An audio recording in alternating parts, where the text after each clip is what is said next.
Please be seated.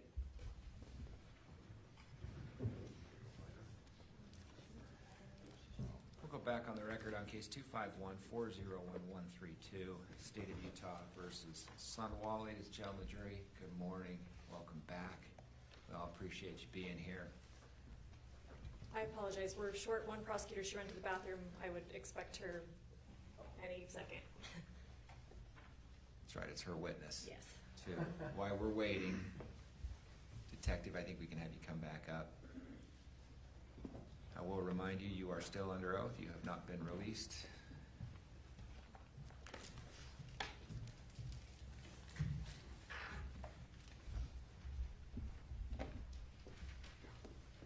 Thanks again for being here.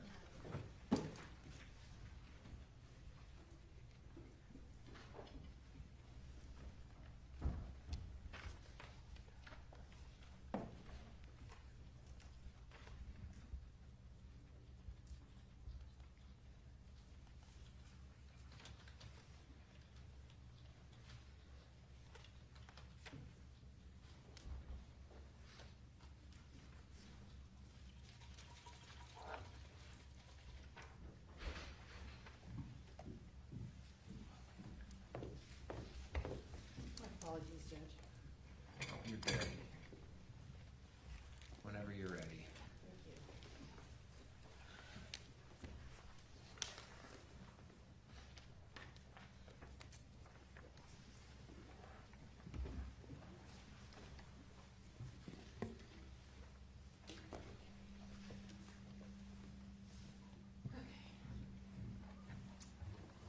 Sorry.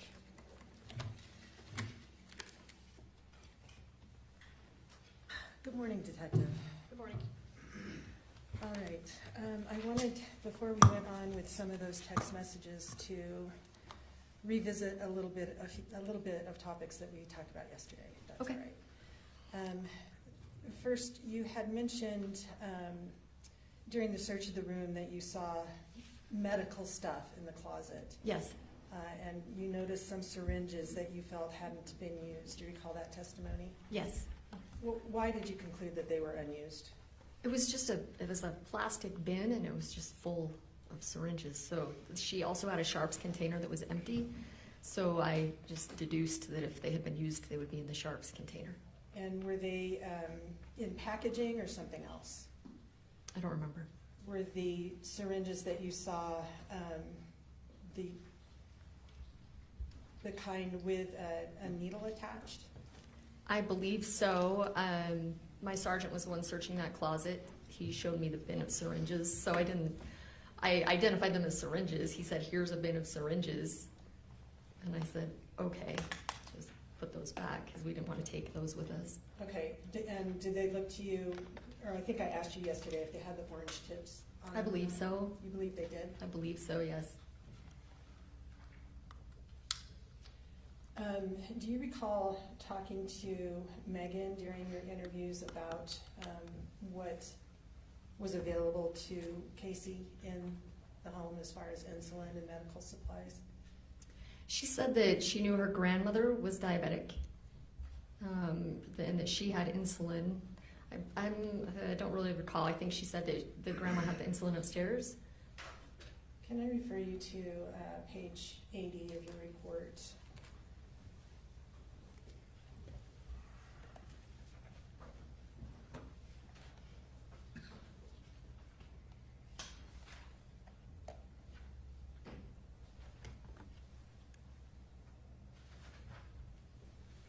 My page 80 is blank. Is this her in the interview? Was it the third interview?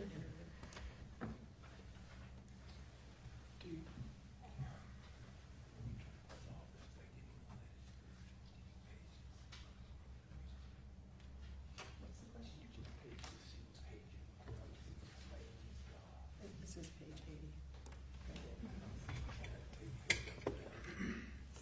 Do you have page 80?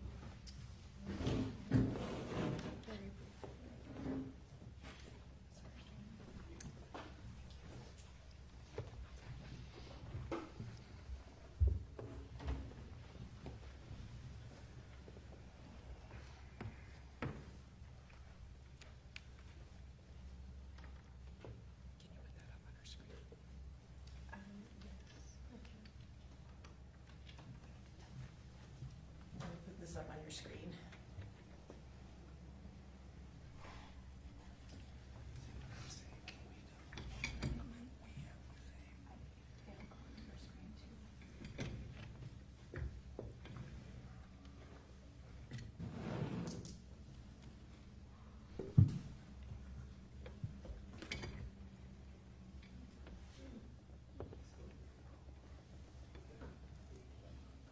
Does that look familiar to you?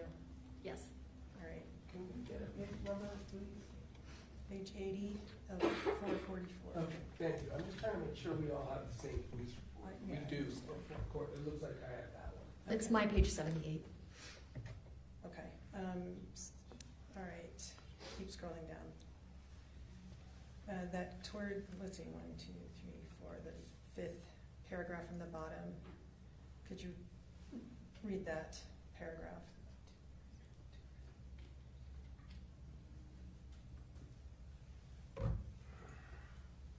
The 5th from the bottom? Yes. Beginning, she said that. Oh, okay.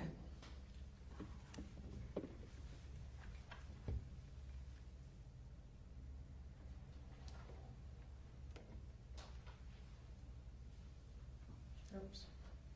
Actually, it's the next one, the 4th from the bottom.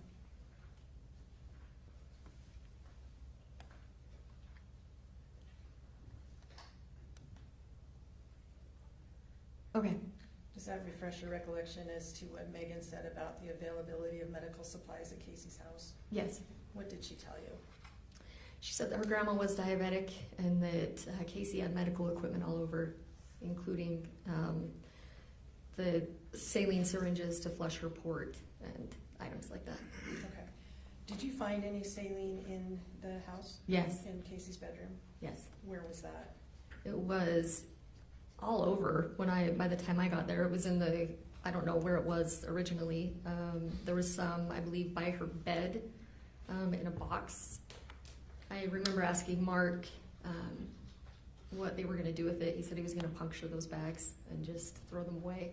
There was also more in the closet with all of the medical supplies. Okay.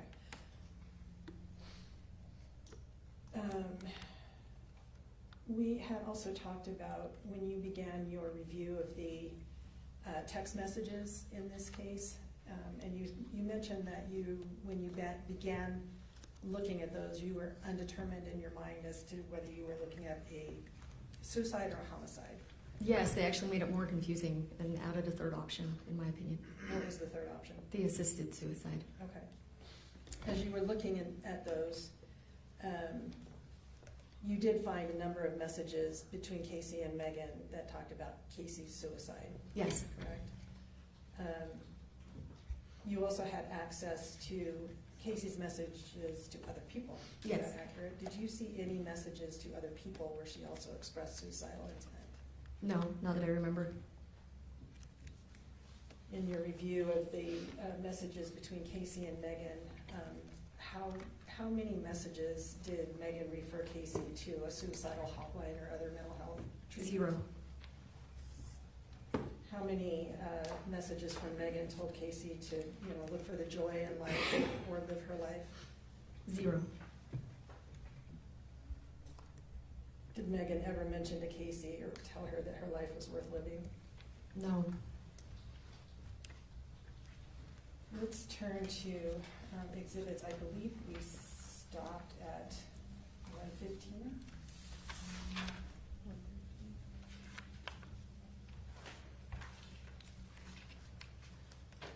We stopped at 112.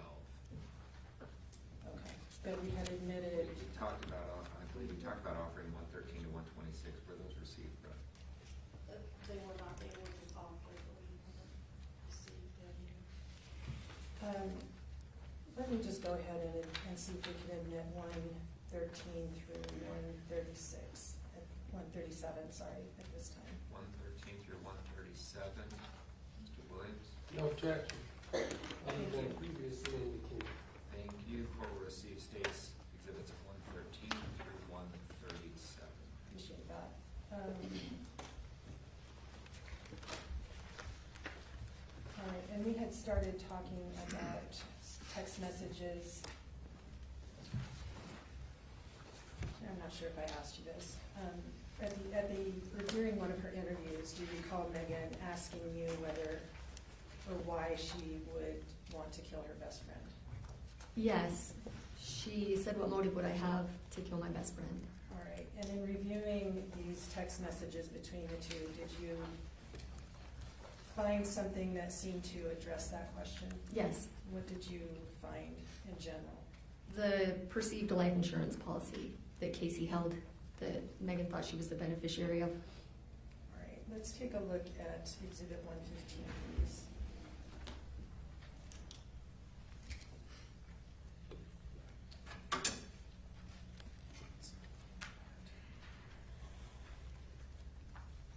All right. Could you read, starting with the third one down? Kacee says, because you will be getting my life insurance policy, remember? Meggan says, oh, I'm going to use it to take care of Bella, not LASIK. And Kacee says, trust me, there's plenty to do whatever you want. And Meggan says, a tummy tuck, a facelift, and eyelid surgery? Kacee says, yes, ma'am. Okay. We're going to go on to Exhibit 116, please. You could read the first 4 of those text messages. Meggan says, here is a random question for you. How on earth did you get approved for a life insurance policy with all of your health stuff? And Kacee says, I bought it back in 2011. I wasn't as sick back then, but when my dad died, I decided to get one too because my dad always tried to make me get one, so I did. Ah, said Meggan. Okay. And that was, what was the date of that text message? April 9th, 2020. Right. And on Exhibit 117?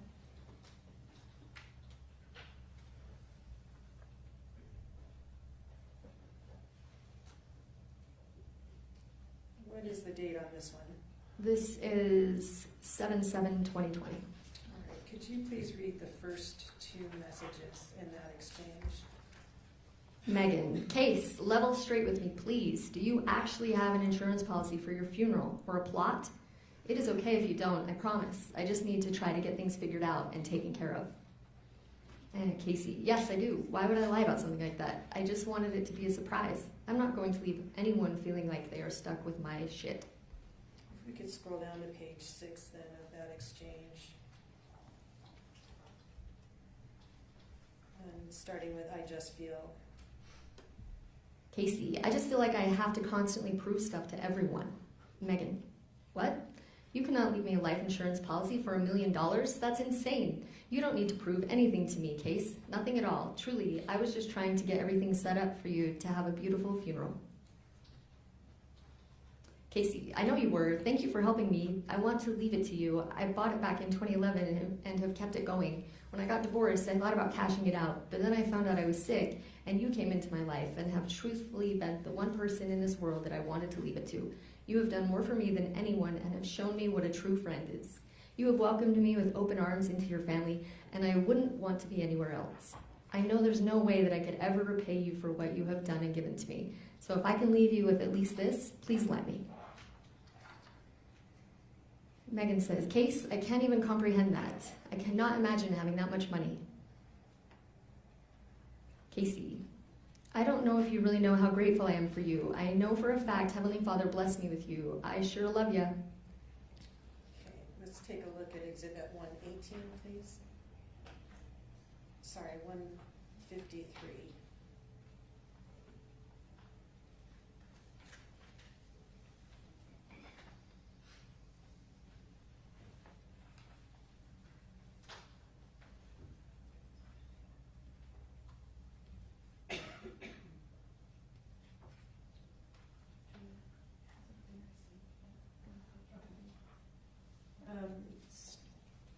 This one is out of order, but state would move to admit also Exhibit 153. No objection. Thank you. I'll receive states 153.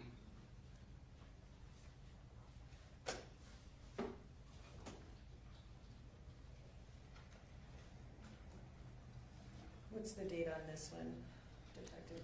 This is January 21st, 2023. All right, and what does this have to say? Kacee says, my life insurance does cover suicide because when I signed up for it, it said I had to go at least 2 years without doing that, but it would be covered after that. Right. And then 119, please.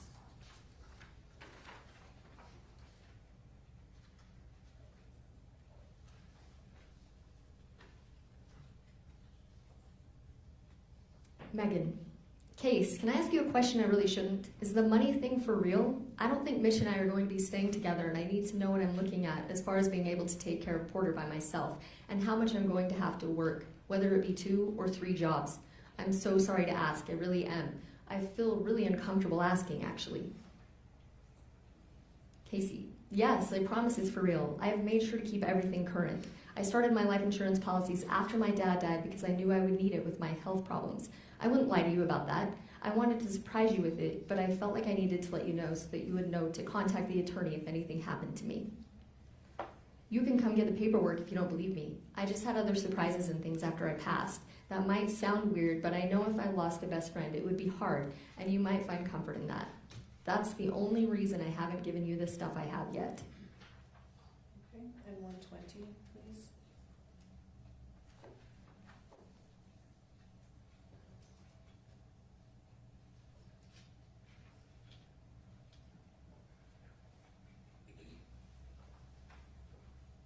Megan, if you dying would get me out of this mess and darkness I am in now, I would take it. What was the date of that text message? It's February 8th, 2024. Okay, 121, please.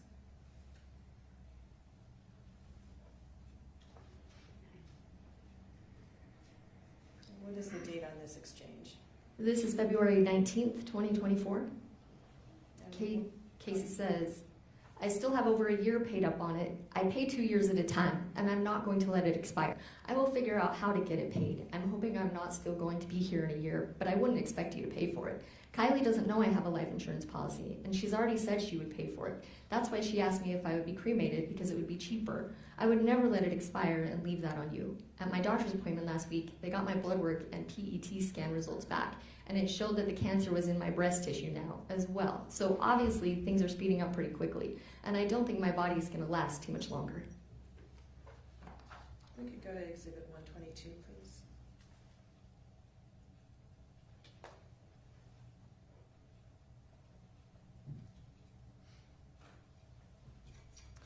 Kacee, I was going to tell you yesterday, I kept getting phone calls from my life insurance people, and I couldn't answer because I didn't want Kylie to hear me, but they left a voicemail and said that Mike's payment was processed.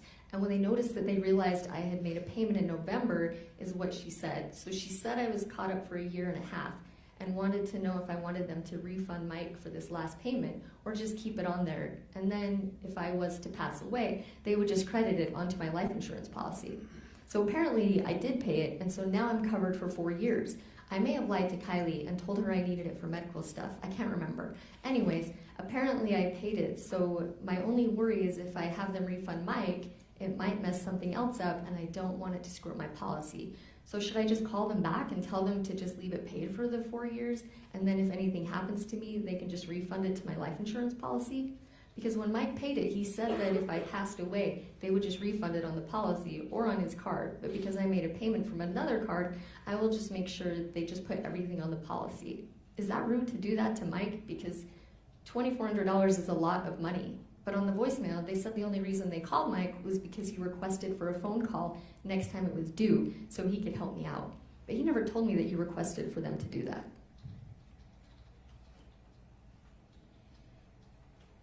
You need to get some sleep. I feel like shit. I've literally been sitting here bawling because I don't feel good, and then I get super grumpy every time my aunt comes in to ask me questions, and I feel like a jerk, but I just need to try and fall asleep so I feel better. Megan, well, hopefully you won't need it for 4 more years. I'll be up that way a little bit later this evening. Want me to come by and help you? Kacee, I hope not. I just didn't remember paying it. I remember talking to you about it, and I remember saying I needed to go through all my paperwork and figure out when it was due, and I will get it figured out. And I guess I got it handled, but I forgot. And when they called Mike to ask him about the payment, they didn't realize that I was already paid up on it. So now they just want to know what to do. I would have them cancel it, but I don't want to mess anything up and end my life insurance policy. So I'll probably just tell them to leave it so I don't have to worry about it. All right. Was there any cause to conclude from your review of the text messages that Meggan was under financial stress around the time of this incident in August 2024? Yes. Let us look at Exhibit 123, please.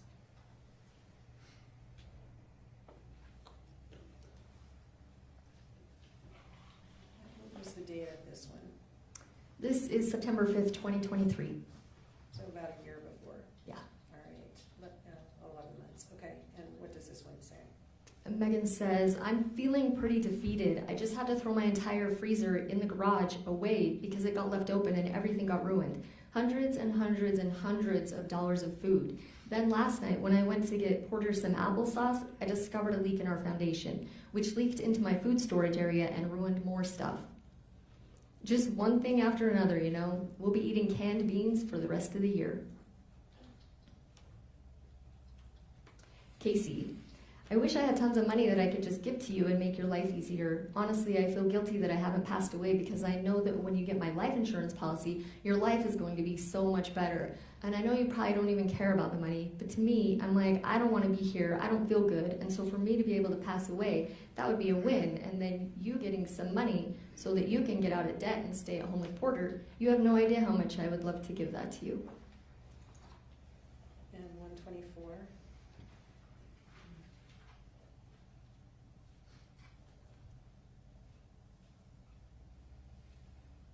Meggan, this is to her friend Catherine.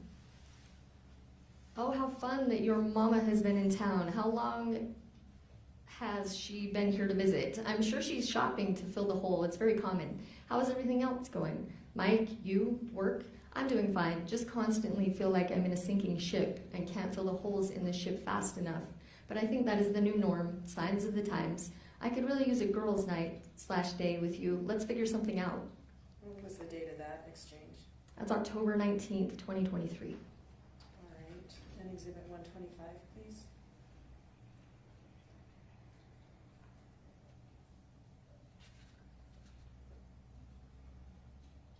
This is Meggan to Kacee. We've been having fun with our mediation appointment all morning. Just when I think I can't hate her more, child support doubled. Can I have just a moment before we go on to 126?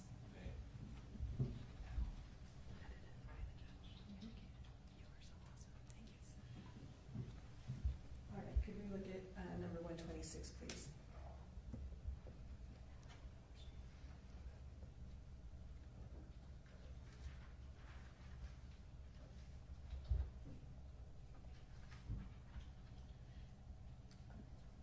What was the date of this exchange? This is January 30th, 2024. All right, and what happens? Meggan texts Kacee, I'm gonna lie down and turn my phone off for a while. Hang on just a I'm moment. sorry, no, 126? I'm going to lie down and turn my phone off for a while, just so, okay, sorry. Never mind.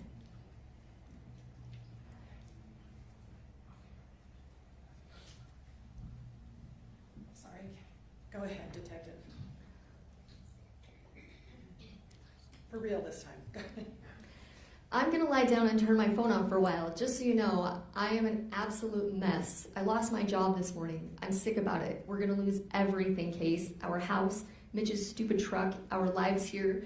I'm feeling so hopeless and so discouraged. What am I gonna do? I'm so tired of giving my heart and soul and always being hurt so deeply. I can't keep doing it. What am I going to do? I'm so ashamed. I keep losing jobs and people keep hurting me. There must be something terribly wrong with me. I just can't keep doing it. I don't want to help people anymore. I don't want to work with people anymore. Really, really limits my ability to work and provide for my family. It doesn't even matter what happened. It's done. And I'm going to be the cause of us losing everything. Kacee says, I feel bad because you've been struggling financially as it is, but don't blame yourself or make you feel or make you feel like you're ruining everything for your family. I'm really sorry this happened. What did Mitch say? Is he upset? No, he's been very sweet and sensitive. Trade me places. Let me go home and you stay here in this awful place.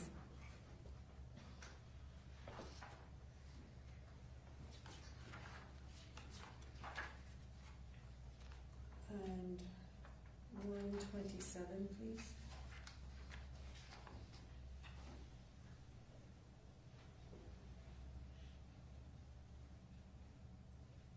Meggan, I was supposed to work tonight, but as I was driving there, I ran over something huge. I don't know what it was, but it ripped off my front bumper, the undercarriage of my car, and cracked a whole bunch of things, causing fluid to pour out.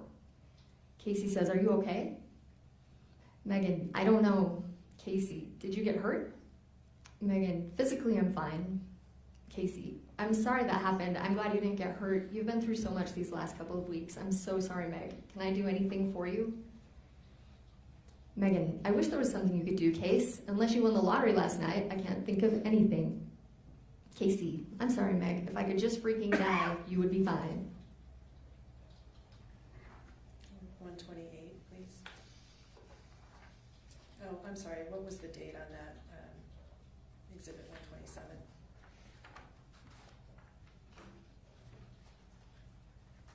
That's February 8th, 2024. All right, and 128?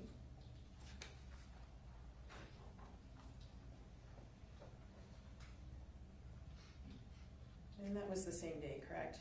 Yes. Meg, Mitch just told me we were probably going to owe on taxes this year. Good gracious, Case. I'm feeling so damn defeated. I seriously can't keep going, Case. It's like this hopeless darkness. I don't see a way out of it all. Kacee, I get that. I'm so sorry. Whatever happened with court and Amber, did Amber win and did child support get increased? I wish I could just pass so you could get out of this mess. I talked to my bishop the other day asking him why I'm not passing because I've had blessings of release and that in my blessings it said I had completed everything I needed to and I could go home. But the way he explained it to me is that we don't get to say. And when we go, because I asked him, like, how is this my fault when I pray and I beg to go home and I might have anxiety, but I don't understand why Heavenly Father would hold that against me. And he said that everybody has a time already of the day that they will pass and that I don't have control and I just have to have faith that Heavenly Father will take me when he thinks it's time. Which I said doesn't make sense because I've had blessings and he has told me I could go home. I've done everything I needed to do. So I don't know what to even do anymore. I'm just so freaking lost on the whole thing.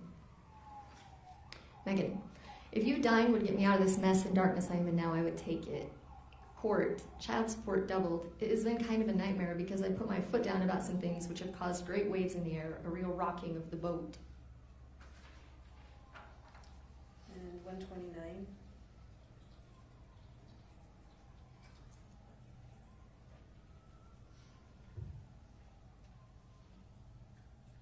Meggan, I'm doing okay. We just got the estimate back for repairs on my car and it's about $4,000. What date was that one? That's February 9th, 2024.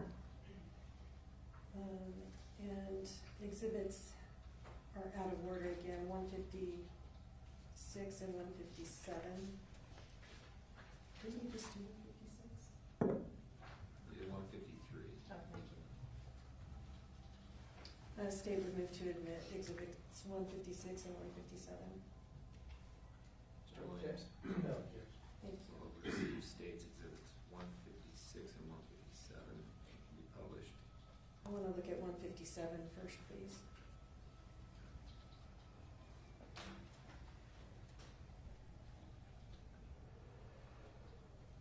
Meggan, I know it sounds so dumb, but I saved up for these pants. I really, really wanted at the buckle, and I'm taking them back right now because I can't afford groceries for my family, so it kind of sucks.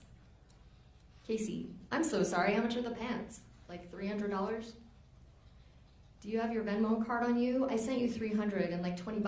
Might be less because my credit card wouldn't let me send it unless I turned on like scam protection, and sometimes they take a small fee when you do that.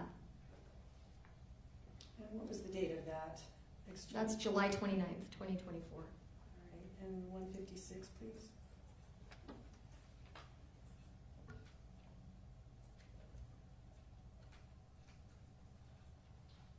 What was the date on this one? This is July 30th, 2024. All right, and that would be just 2 weeks before the incident on Yes. August 12th. All right, and what happened in this one? Megan says, I was like $28 and some change shy at the checkout. So embarrassing. But this super cute little older lady behind me ended up making up the difference.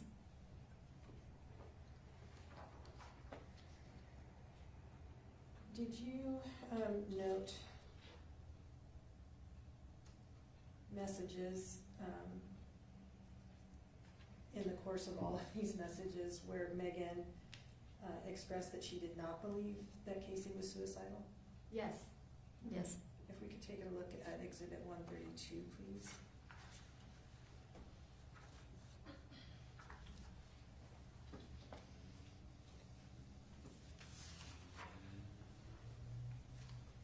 Megan. No, you just asked me to help you today, which you've done several times, and I plan on coming to help you and end up waiting all day to hear from you and never do. It is just frustrating sometimes. I'm not stressed, but I'm sorry you are. I don't think you want to try to off yourself, and I completely understand that.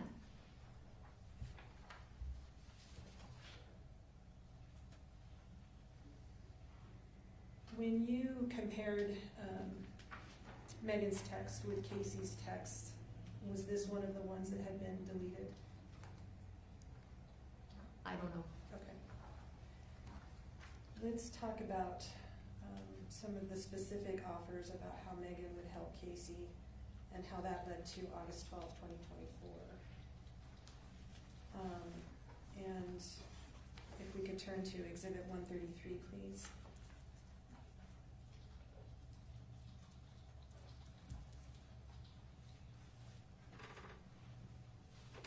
What is the date on this one? This is March 1st, 2022. Let me go down to the fourth text in that series. Megan, how did I not see this message? Dang it, I'm so sorry, Case. Honestly, I think with the insulin, someone, should probably be me, should stay with you and continue to give doses so it will actually stay low and you can pass. Does that make sense? We can figure out an evening I can come over and help you, if you want to try it that way. Kacee says, that would be great. Thank you, Meg. And 134.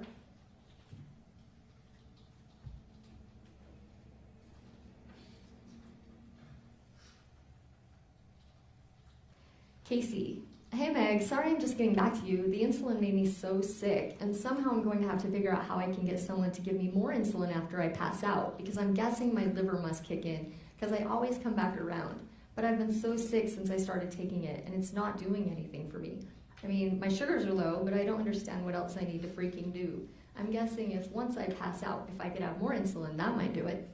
What was the date of that text message? September 10th, 2022. How did Megan respond? She said, I can help you do that if you want me to. I'll do whatever you need me to do to help you. And Exhibit 135, please.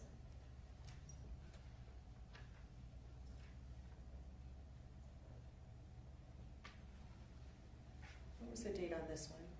This is June 3rd, 2024.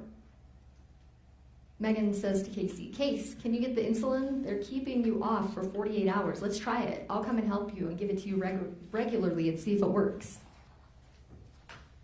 And 136.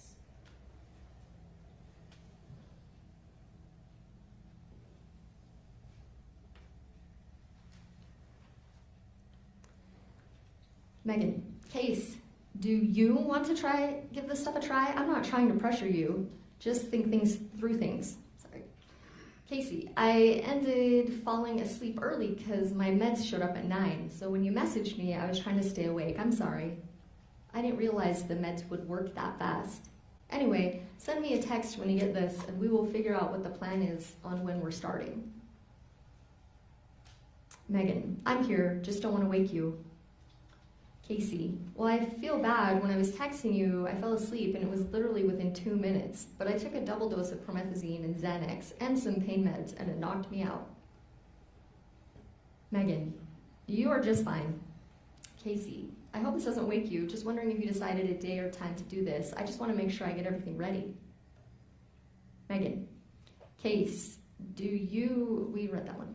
Do you want to try the insulin? I'm not trying to pressure you at all. I'm just trying to help you think things through.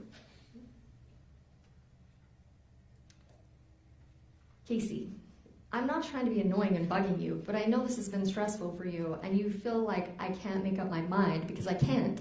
I'm trying to figure out what the best thing to do is, but I understand if you don't want to deal with it because it's stressful and you think I'm not going to do it. I am, and I can just do it myself if you don't want to now. I've asked you like 5 times in the last day what day and time works best for you, and you haven't responded to that question, so I don't know what you're thinking now. So I apologize that I stressed you out because I was so worried about upsetting Masteller and not doing what he wants me to do, or upsetting you, but it's not like I love living like this. So I can just push everything through my port, but I was just curious because I wanted to start drawing up all the bottles because I know it's going to take hours, and I need to do some laundry and a couple things, so I wasn't sure what you want to do. But at the same time, it's your last weekend with Porter before he starts school, so I get that too. Anyway, you just let me know what you think because I'm probably thinking all the wrong things. She goes on to say, yeah, I've been asking you like 4 or 5 times since last night, and I wasn't sure if you were just ignoring me because you thought I didn't want to do it anyway. I was sending that text before you sent me the last one. Meggan, no, not at all. And you haven't been stressing me out. I don't know if my text came off short because I was using talk text in the truck, and it's loud, and sometimes doesn't pick the messages up well, so I usually try to keep them short. I'm here to help you, Case. I would make it work today, tomorrow, Monday even. You just tell me what you are most comfortable with. And you don't have to draw it up all by yourself. I would come and help you. Let me stop you for just a second. That was August 10th, 2024? Yes. And do you recall or know what day of the week that was? That would have been Saturday the 10th. All right. Okay, go ahead. Kacee, okay, if we could do it tomorrow, that would be best for me. You just let me know what time. Meggan, that is absolutely fine with me. I will come and help you anytime you want me to. Kacee, just whatever time works best with your schedule. Thank you. If you're okay with tomorrow, that would be best. You just tell me the time and we'll do that. But get some sleep and we'll figure things out when you wake up. Meggan, and if you change your mind and decide you aren't comfortable trying it, that is absolutely okay. You just let me know where you are at with it, mentally and emotionally. Kacee, I just need to know if we can change until tomorrow. I spent most of the night drawing up the insulin. Anyway, my grandpa just came down to tell me to get ready because we have family coming over that are in town. So we could either do it later on today or tomorrow. I don't know. I didn't know we had family coming over because I can't go upstairs much with my leg like this. Let me know if you can do later on today or tomorrow. What day was that? This was Sunday the 11th, 2024 of August. It looks like 7:59 a.m. All right. She goes on to say, anyway, I stayed up most of the night because I knew you would be here early, but now I'm thinking we need to wait a little bit since my grandpa's brother and family are coming over. So I just want to know if you're okay with that. And if you're okay with doing it later tonight, or if you'd rather do it tomorrow, just let me know when you see this. I'm sorry, I know we already had plans figured out. I wish I would have known about my family stuff, but my fault because apparently I slept most of the day away yesterday. And is that the end?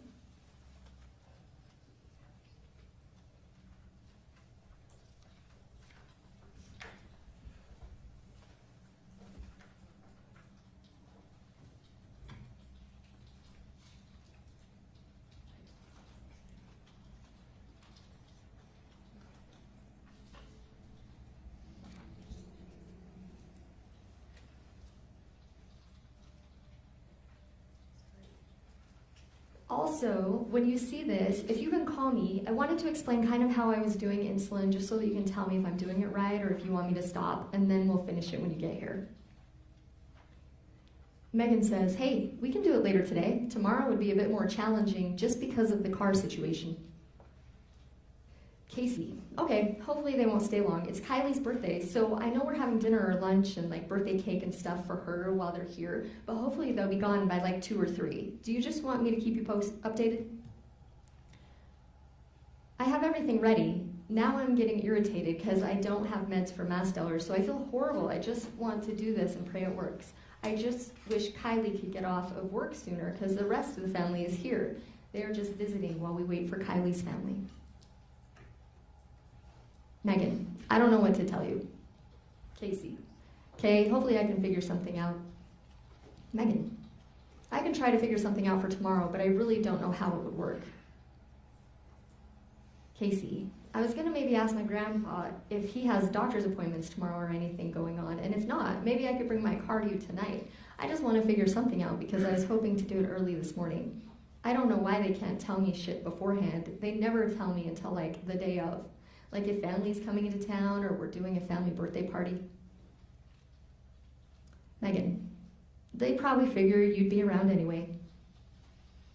Kacee, I was just going to tell him that I have a doctor's appointment in the morning and he knows your car is not working because I yelled at him when he wanted to borrow it because I told you could borrow it first. So I was just going to say that you were going to take me to my appointment because I have something I have to get done and then you were going to watch me. He's had a lot of doctor's appointments lately because of the boating accident and he's having a major surgery. I'm not exactly sure when it's scheduled. I think they're trying to get him in soon because they had to amputate part of one of his toes when he had that boating accident because he had an infection in his bone. And then the blood test he had done that found out he had that heart thing I was telling you about, that his doctor made the whole family get tested for it. Anyway, that is what was cutting off his blood circulation to his foot. So he has an open heart surgery coming up and he's going to be in the hospital for 5 days. But I don't know when that is. So if he doesn't have anything going on, I can just tell him I need to let you use my car so you can take me. And then when we get home, you will be with me to make sure I'm doing okay. And if I can bring it to you tonight, I can have Kylie follow me down that way. You don't have to bring me home. And then I can make her bring me home. I'm just trying to get him to quit talking to his brother for a minute so that I can talk to him about it. Sorry, I keep texting you. You're probably at church. Text me when you get done and I'll let you know what I've figured out. Meggan, that probably won't work out. That's a lot of relying on other people. I can see if Mitch can work from home and my dad can watch Porter tomorrow. I'll have to see about my dad though. Kacee, if my grandpa doesn't have anything going on, Kylie's not going to mind giving me a ride to your place. Meggan, okay, my dad can watch Porter tomorrow morning. Okay, and then we get to Exhibit 137.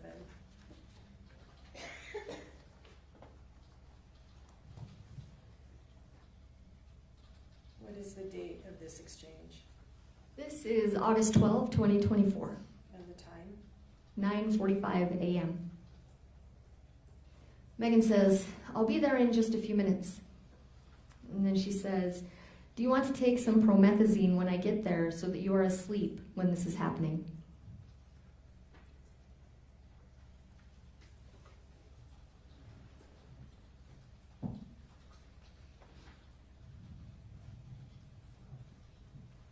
Thank you, Detective. Those are the questions I have for you.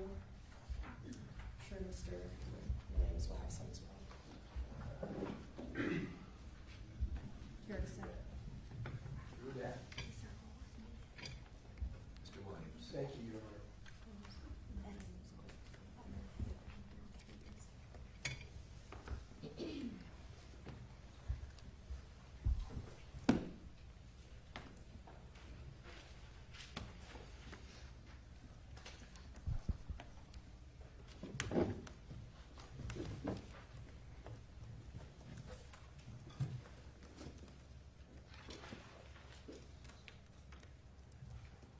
Morning, Detective Party.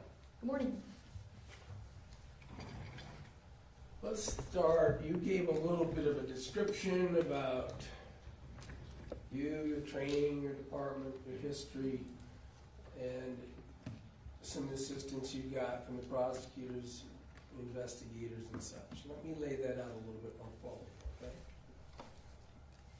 Is that my watch? Now know right in front of the jury that I don't even know how to use my watch. That pretty much completes electronics. So, when August 12th, 2024 happened, your agency got involved because Robinson, Jorgensen, and Osborne were called out as the initial officers, right? Yes, Now, ultimately what happens, they're patrol officers, correct? yes, And patrol officers then do some initial work generally when a dispatch happens, right? yes. Then ultimately, a detective is assigned, Depending on the call, yes. depending on the call, maybe not if it's a DUI. But otherwise, do you remember that early on in Osborne's work and Jorgensen and Robinson, to the extent that you remember, I've never been able to see his body cam, but they are on to the notion of an insulin overdose while they're on scene, right? Yes. I mean, I guess. I wasn't there. You weren't, they called you. Do you remember that? My sergeant called me, yes. Well, their sergeant called me, yes. You don't recall Jorgensen calling you? He did not call me. So you don't recall that? He did not call me. Okay. So he talked to a sergeant who could communicate with you, Yes, he called the shift sergeant that was on duty that night. and the sergeant talked to you. Correct. All right. And conveyed what he knew from Jorgensen's call. Yes. All right. So we've established through the wrong chain, I suppose it sounds like, that you knew, and I think you said this yesterday, that you had what you thought was like a tabloid type story, right? You got a death, the insulin needles and things like that, right? Yes. And you indicated, because it sounded so tabloid, you didn't even go to the scene, right? Not because it sounded so tabloid. I didn't go because she was still alive. It was not a death investigation. Oh, you don't investigate attempted murders? You don't investigate assaults? I don't investigate assaults. You don't investigate you got the call from the sergeant. She's in the hospital. They're talking about glucometer levels that are 14. Yes, he advised that they had told the Uncle Mark that I would be in touch with him the next day. And I thought you just testified yesterday that you thought this was sensational, and so you didn't go. You gave that as the excuse for not going to the scene, right? Because it wasn't a death No, investigation. I'm just going to ask the questions, and you can say yes or no if that helps us move along a Sure. little quicker. Great. So, didn't you say yesterday that you didn't go to the scene because you thought it was a sensational story and you would just go the next day? I did think it was sensational, yes. All right. Point is, you're the detective. You didn't go to the scene that day. Correct. And by the time you went to the scene, it had been flooded. Yes. All right. Now let's just talk about, let me back up, I promise to talk about sort of more generally what your roles are. Once you're assigned the case to the detective, you become the case agent, right? Yes. And as a case agent, you have sort of plenary authority of the police work that's going to happen, right? You call the shots. It was my case. I was the only person involved in A my case, department. well, we're going to get to that because that's not, you had help from Highland, right? Help from Highland? You had help from another police department, right? You went out and interviewed witnesses. I had help from the Utah County Attorney's Office Investigation Bureau, if that's what you Okay. mean. We're going to get to that.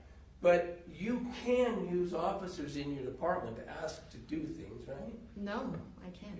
You can't even just ask for an assistance. You can't say. I did ask for assistance to search her room, if that's what you mean. Yeah, I saw 5 in there, 4 to 5 people in there, right?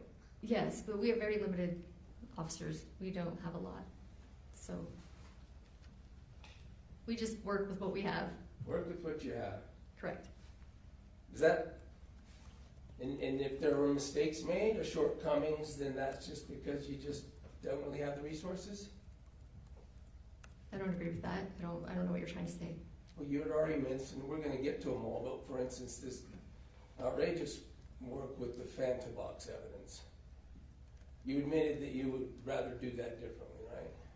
I object to the characterization as it being outrageous.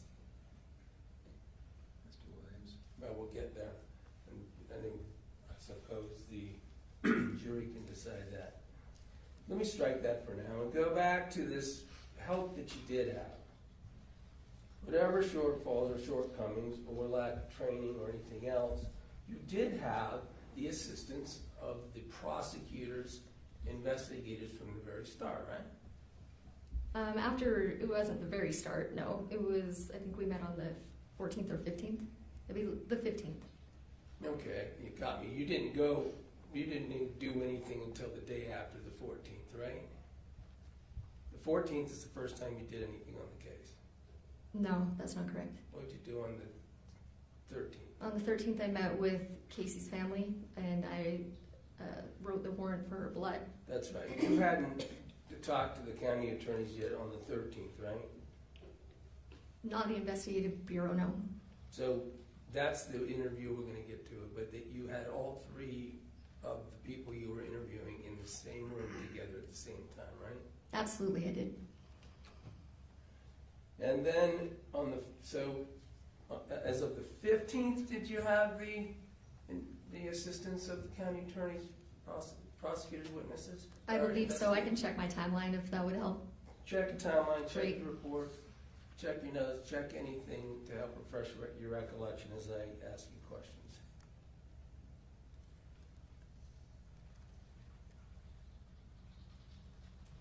It was the 15th that I All met right. with them. I think you testified yesterday that you met actually with your chief, right? I didn't meet with my chief, no. I asked him to contact their chief. So you went over there and you met with Special Agent Hales, right? Yes, You met with Special Agent Sightsinger, right? yes. And you said someone else, Sergeant who?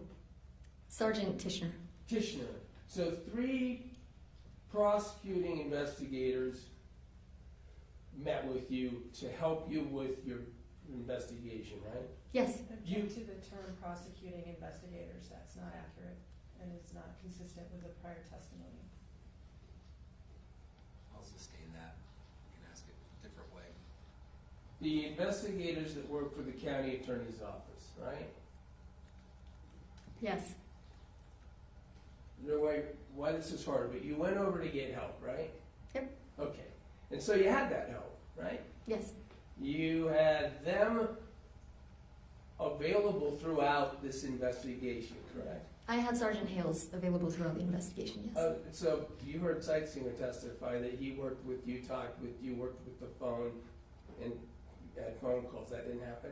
With the phone, yes. Okay, so you had Sightsinger's help too. Yes, with the phone. And you could have asked Sightsinger, you certainly felt like you could ask Sightsinger to do things throughout your investigation, right? That wasn't my impression.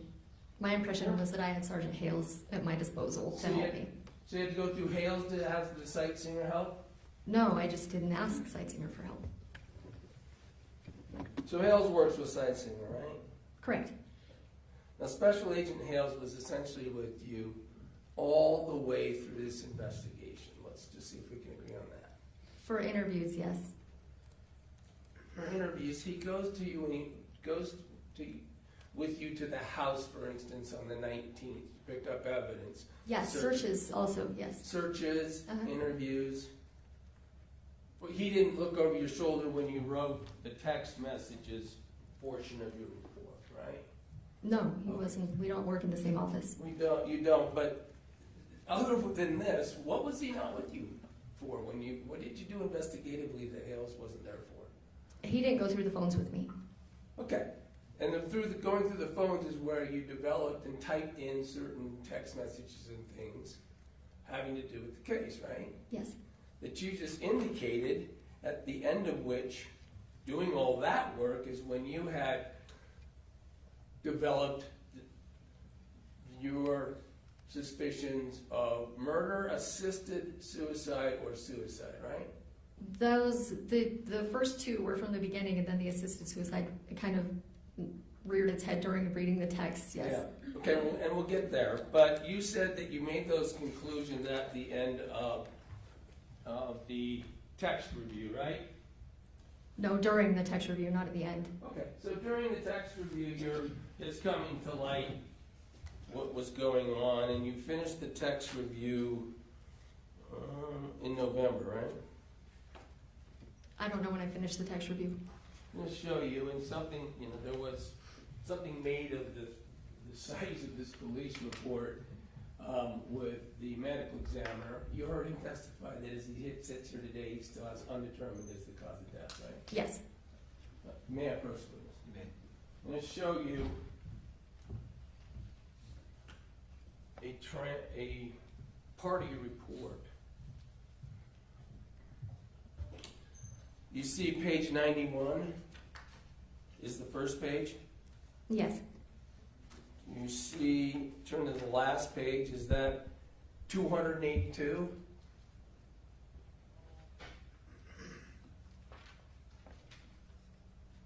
Yes. And it ends with, I finished going through Kacee's phone interactions with Meggan on November 18th, 2024, right? Yep. All right. So this is the section of your report where you're talking about going through the phone, nearly 200 pages, right? Yes, I guess so.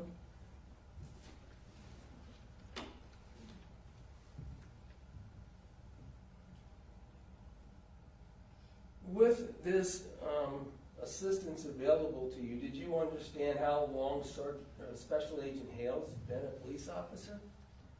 I didn't ask him that, no. You don't know that? No. You think it's over 20 years? I would guess. And he was available to correct you on mistakes you made if you made them, right? I mean, I didn't have him review everything I did. I don't know how he would know I made a mistake. Like if you looked over your shoulder and you were filling the evidence form out wrong when you were at Mark's house on the 19th. Oh yeah, we different police officers do things different ways, if that's what you mean. Yeah, and he was there to make suggestions to you, right? He could make suggestions. I welcome He made- suggestions. Sure. You made them, right?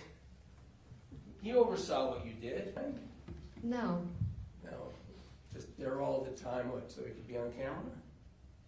There all the time, meaning what? I don't understand what you're saying. He's there for all three Meggan interviews, right? Yes. They're coming in, the jury's gonna hear him. He practically ran the interviews. You don't agree with that? No, he did. He's there for the walkthrough on the 19th with the searches, right? Yes. He's there when you pick up those, all the way even to when you picked up those syringes in December, last December.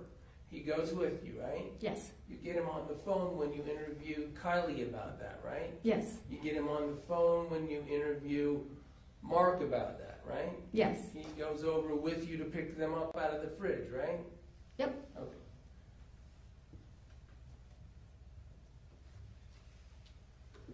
All right, let's talk about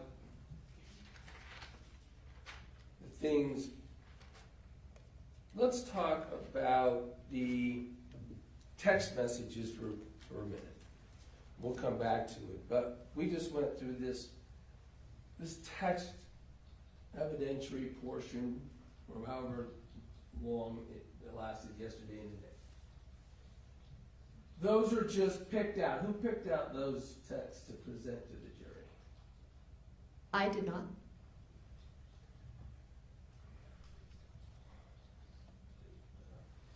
I'm not going to go through, but those, all of those and everything, but those stretch from the 2019, all the way to Kacee's death, right? Yes. Years of discussion. Yes. And they start right off with, "Are you alive?" I think you said. On the 19th, the first text is, "Are you alive?" right? Yes. So that, I mean, can we infer together that things had been talked about on this subject even before then? Yes. I mean, for years, these subjects had been talked about between Meggan and Kacee, right? Yes. It became clear to you that this was what Kacee did with Meggan in terms of interacting with her as a friend. Talk about being miserable, right? Yes. Talk about being in terrible pain, right? Yes. Talk about wanting to die, right? Yes. Suicide is throughout all of these 28,000 messages, right? Yep. It suggested there were events even when they lived together, where an attempted suicide had occurred, right? I believe so. It didn't work last night. Maybe Yes, you the needed more, those sorts of insulin in the things. fridge, yes. I mean, when they lived together even.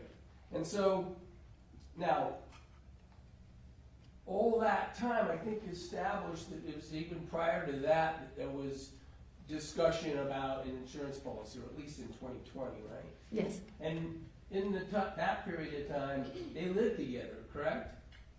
I don't remember exactly when they lived together. It was about a year, but probably around that time. Right around the same time, at least. They're living together, and then this incessant, exhausting talk about suicide, misery, can you help me, will you be there, those sorts of things, it just continues for those 5 years that you have, right? Yes, And then we saw split outs and talk in 2020 about the insurance policy, correct? yes, Now, I mean, we all know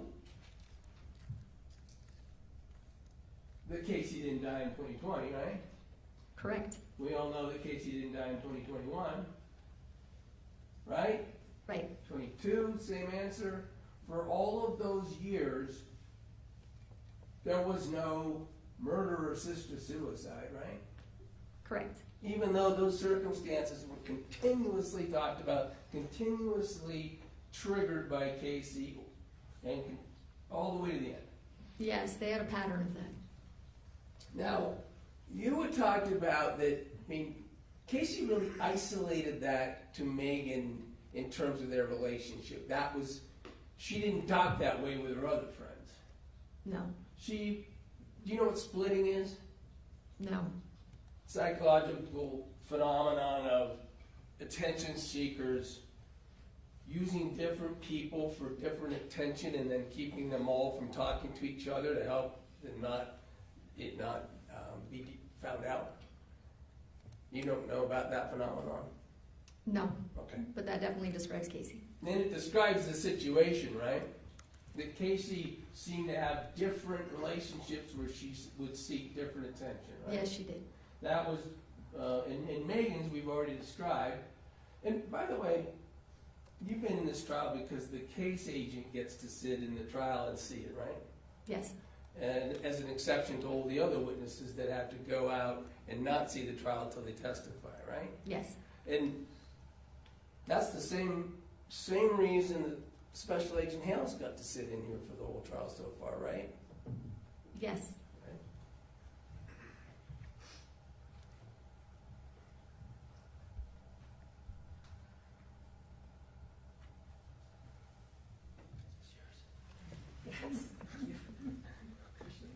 You feel like I do your legal one.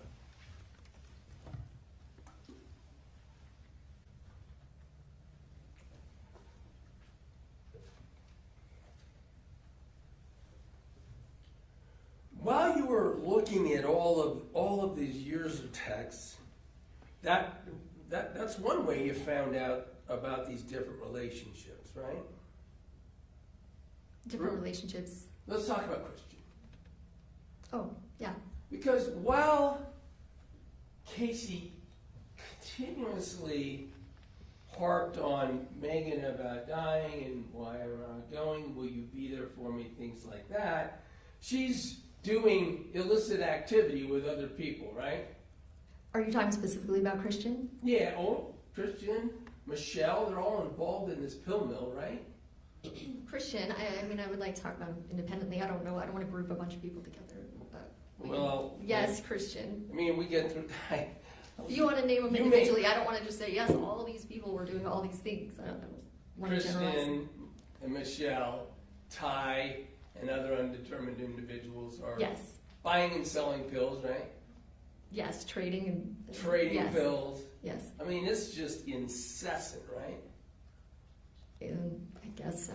I guess so. You commented on it as you saw it sometimes when you were going through this phone, right? They did it consistently, if that's what you mean. You commented on some of it, right?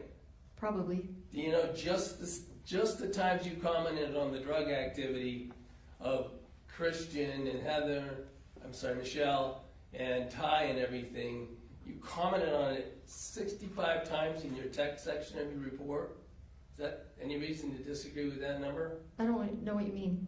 Commented on that while Kacee is doing this with Meggan. Oh, so I would say meanwhile she's texting, yes. Meanwhile, I agree with that, yes. Meanwhile, she's involved in her drug activity. Yes. All right, so she's able to work these different angles all at the same time, right? Yes. And we saw how effective she is. For instance, you heard Mark testify about the cancer, right? Yes. You heard Mark testify about hospice. Yes. The man who lived with her, she was able to make believe she was in hospice, right? The hospice I'm not sure about. Maybe You didn't hear him testify? I don't think he thought she was currently on hospice. Really? All right. No, he knew that she had had her knee replaced and that physical therapists were coming. You don't remember his answer to believing that she was on hospice during the period that she was living with him at the end. You don't No, remember that? I don't remember that.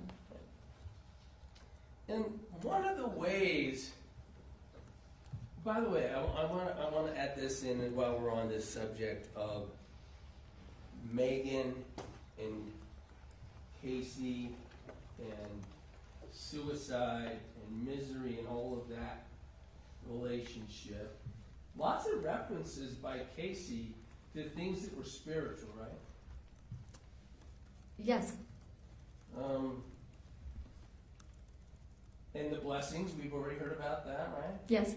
There's other stuff about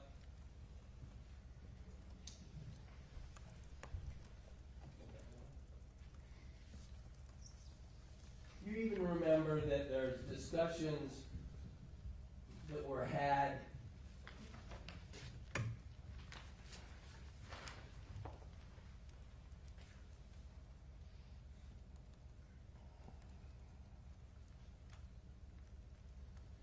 in 2024 about going through a suicide, or, sorry, Kacee having a friend who died, who she had discussions with about dying and what being heard by, strike that one. Sorry, I'm gonna just put the exhibit in a bit. When she talked about these,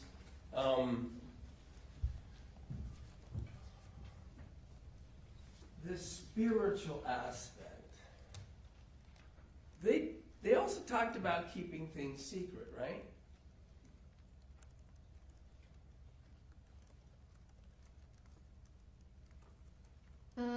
Keeping things secret? Can you elaborate? I don't. Well, nothing in this years of exchange suggested that that anyone else was in on this. Let's call it this unholy pact. I don't think they had mutual friends. I don't remember them saying specifically they were keeping it secret, or I don't remember that. You don't have anybody else in your whole investigation with all the phone work and everything else that you believe knew about this unholy pact that they had. Will you re-ask that? All of your investigation, you're not aware of anyone knowing about this unholy pact, suicide pact that they had, right? Did they have a suicide pact? I don't know that they had a suicide pact. I guess I don't understand the question. I don't remember anyone else knowing or talking about them together. No, I guess. So this Sorry, I'm years and not years, following. years and years of having an agreement to help and engage in, involve in, and do suicide over and over and over. You don't like the word pact, maybe, the agreement they had? No, because it was never real. It was just this pattern. It was this Kacee needed attention and Meggan liked to give attention and take care of her. It wasn't, That agreement. I guess, it was just more of a pattern. That dynamic, does that work, pattern? Sure. Okay. Point is they kept it secret as far as you know. Can we do that? As far as I know, that yeah, sure. You talked to a lot of other people and no one else knew about it, right? About them trying to commit suicide, or like an assisted suicide thing? Is that what you're It saying? doesn't have to be assisted if the Or- person there doesn't do anything, right? If I'm tending my sister's death by suicide and I don't do anything, that's not illegal, right? Objection to the legal conclusion. She brought up assisted suicide in terms of her investigation. She's a police officer. She investigates crime. They come to legal conclusions all the time. Overruled. You can respond. Suicide is not illegal. And it's not illegal to be at one. It's not illegal.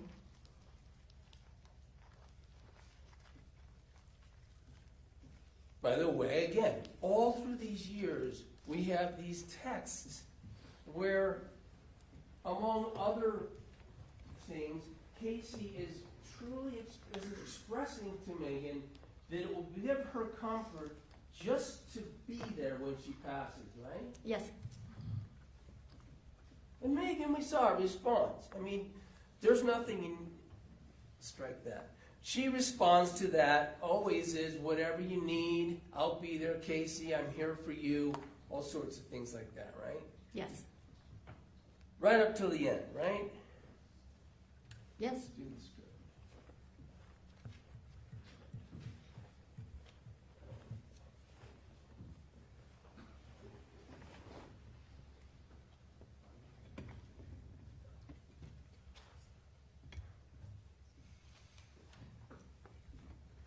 And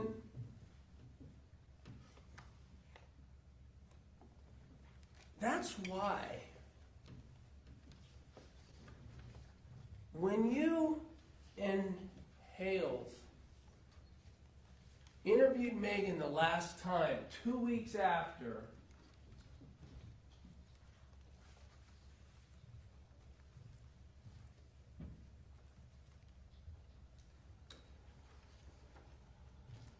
the 12th, 2 weeks after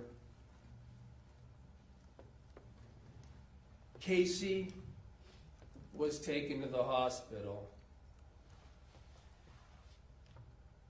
Hales flat out told her that even though the texts looked bad and the interviews looked bad, it would be about the evidence that was collected. You remember that? Yes. Because being there is not enough, right? Yes.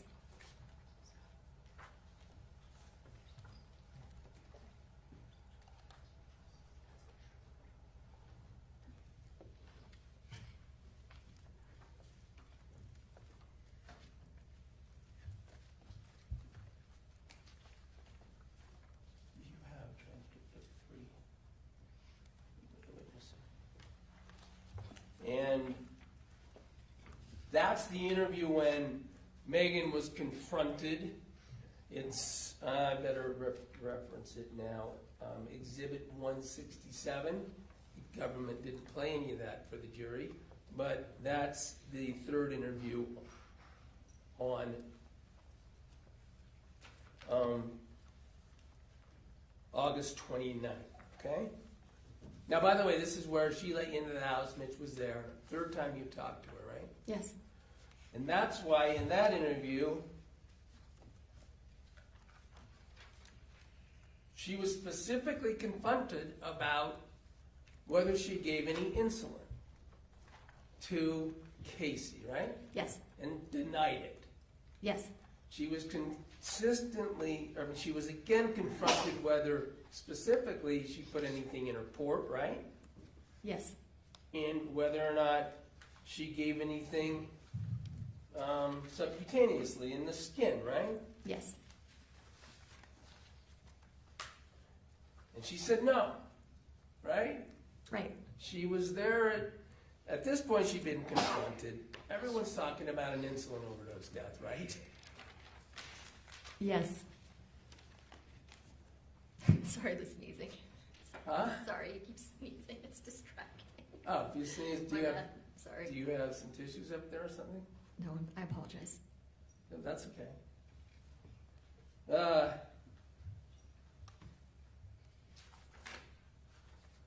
So you are specifically talking to her about the fact that it doesn't look good that she deleted messages, right?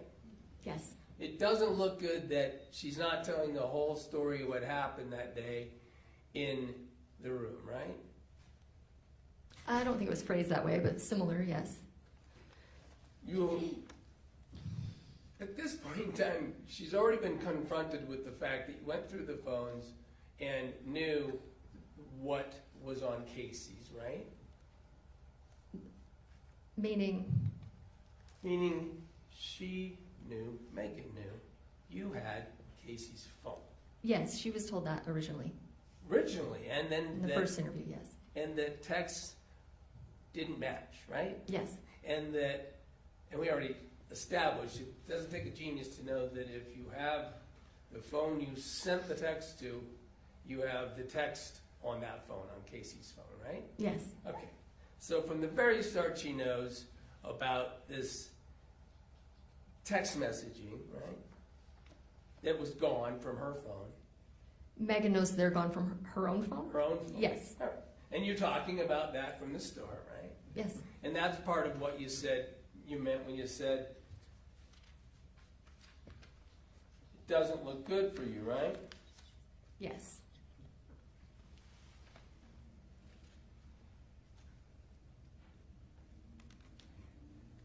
At that point, she hadn't told you about the use of the glucometer, right? No.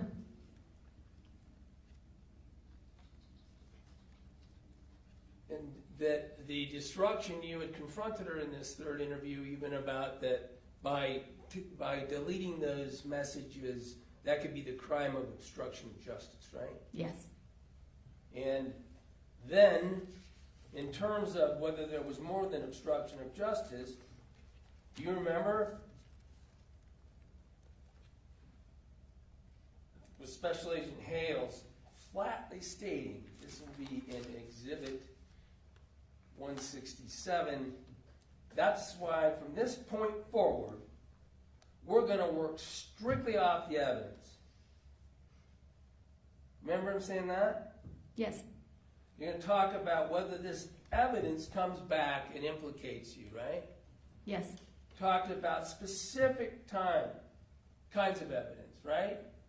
I don't remember the specific kinds that he talked about. I don't remember that. DNA, you don't remember that? Well, I mean, if you want to list them, I can. I don't know. I just did. DNA. You talked when they're talking about the kind of evidence that they're going to that you guys are going to strictly work off of. It included DNA, right? Yes. Specifically talked about it in light of the evidence. Said if your DNA is on that syringe, right? If your DNA, touch DNA is on something, that's the sort of evidence you're going to work off of as police officers. Yes. I don't think he meant exclusively, but he did say that. No, all kinds, right? I mean, you're going to search for everything. Evidence to prove what you were suspecting that didn't look good. It includes touch DNA, address that with her, right? Yes. She said, I didn't touch any.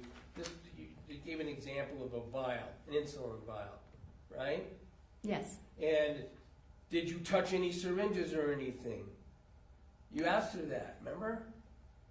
I don't remember, but it sounds familiar, so yes. We were asked questions yesterday about the interview, States 167, third interview of Meggan on the 29th.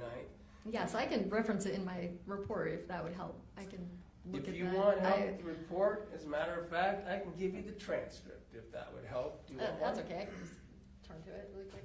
You want one? I'm not saying that's not true. I would assume we said that. So Well, I want to be. Oh, this is not.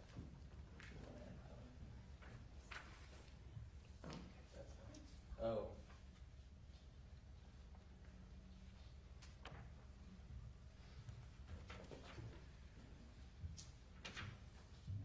So you can start by using your report. I'll bring you up the transcript. okay. We don't have a clean copy, or I can use the transcript that is highlighted by Marissa. May I approach the witness? I'm going to show you a transcript Okay. The interview you did with Meggan on the 3rd. Thank you. 29th, the 3rd interview. What is their copy? Yes. I don't, I didn't even have a clue for her. But we sent it over in the transcripts folder. If you want me to take a minute so you can pull it up.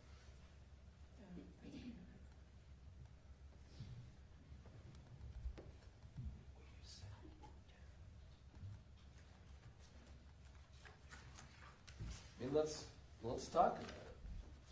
Let's do it by subject. One of the things that you were talking to Meggan about was, you know, that she deleted text messages and such, and why she did it, right? Yes. And she consistently referenced because she felt like she might look bad given what Kylie's accusation was, right? Yeah, that's what she said.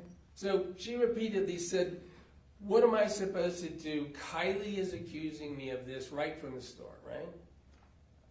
Yes. You knew that Kylie had talked about ruining her life, causing her misery, and getting the police involved in a phone call on the 14th, immediately before Meggan and her family left, right? On the 12th? Yes. On the 12th. And when you were doing this final interview with Meggan that the jury's going to hear, she flatly said, I just didn't want to look like what Kylie's accusing me of, right? Yes.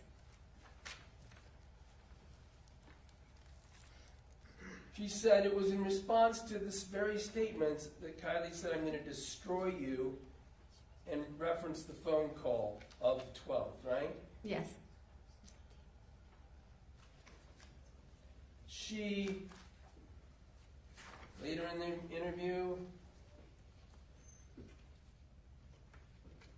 referenced because it was included the accusation of poisoning her sister, right? What are you saying? Sorry, what's... Again, she specifically referenced the accusation that Kacee was going to make that she poisoned Kacee, right? Meggan said that? Right? Yes, Meggan said that in your interview. Is it in the transcript? Go to page 24. Okay.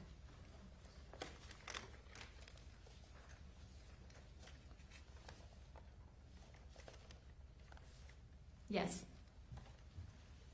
Of course, she's going to delete messages and flail like she did when Kylie's bringing up poisoning in particular, right? Yes. And that Kacee is telling her, I'm going to make you pay, right?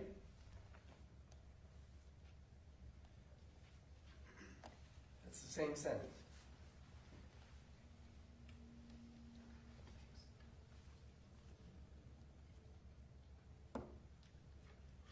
Yes.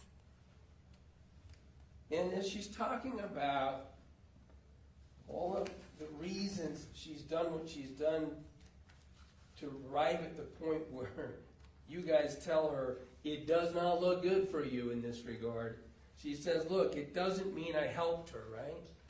Yes. Just like that call we heard where she says, I was there but I didn't do anything, right? Correct.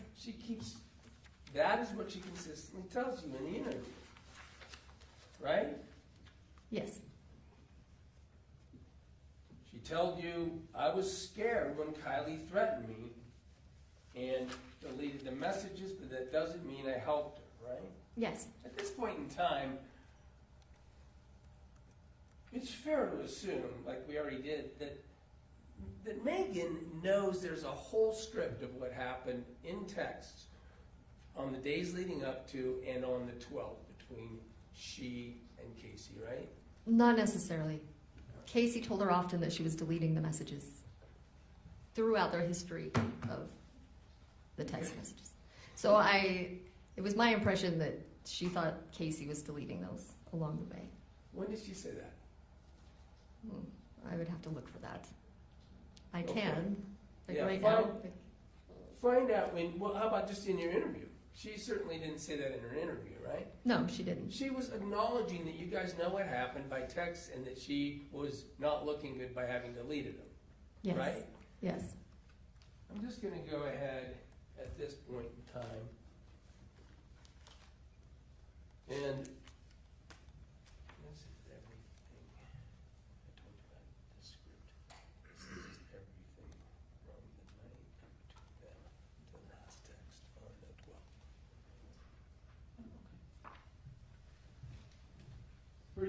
For ease, and not yours necessarily, I guess, maybe the jury's.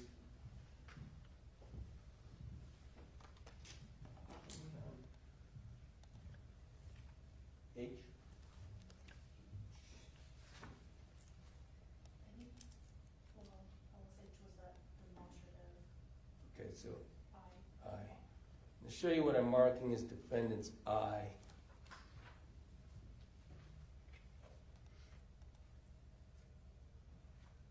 Yeah, Brooks witness. You may. Thank you. Do you want this, or are we still using it? So, does that look like the text between Meggan and Kacee from August 9th all the way through the last text?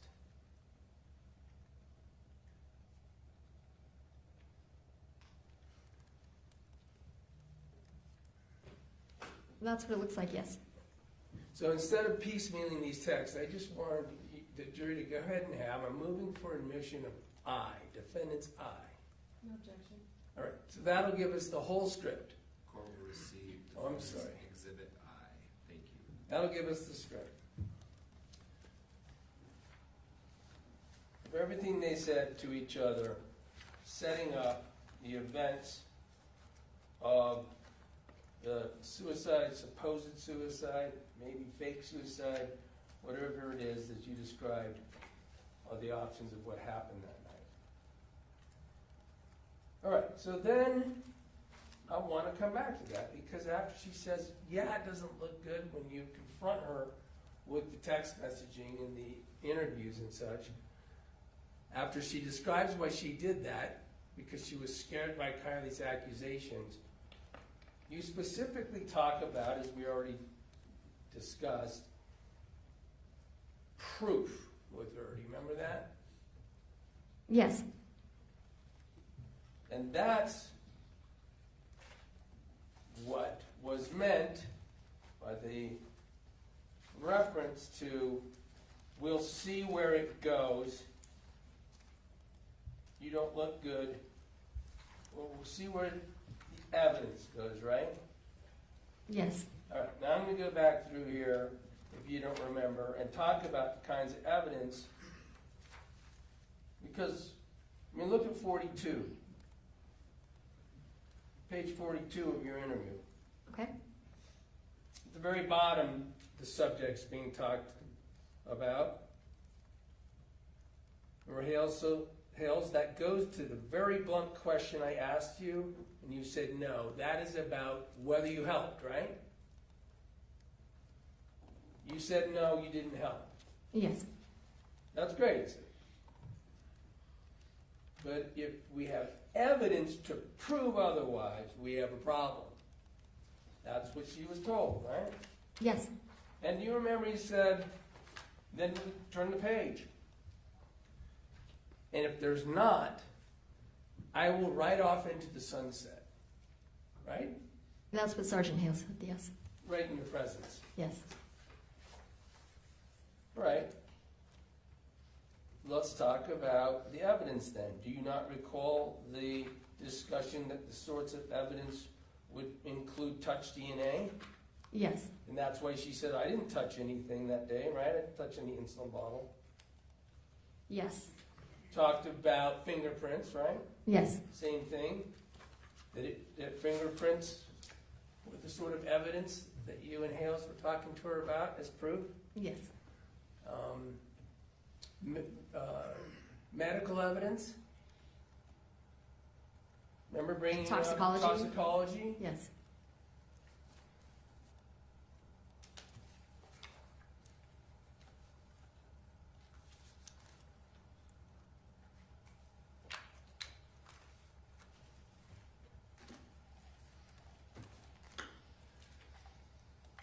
then let's go to some of that in this case.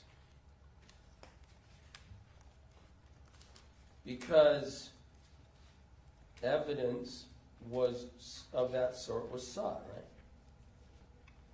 The toxicology and the fingerprints and the DNA, yes.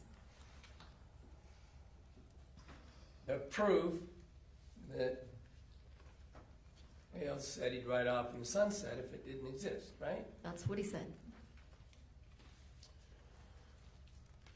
Let's go about how both the investigation and the evidence in that regard then. The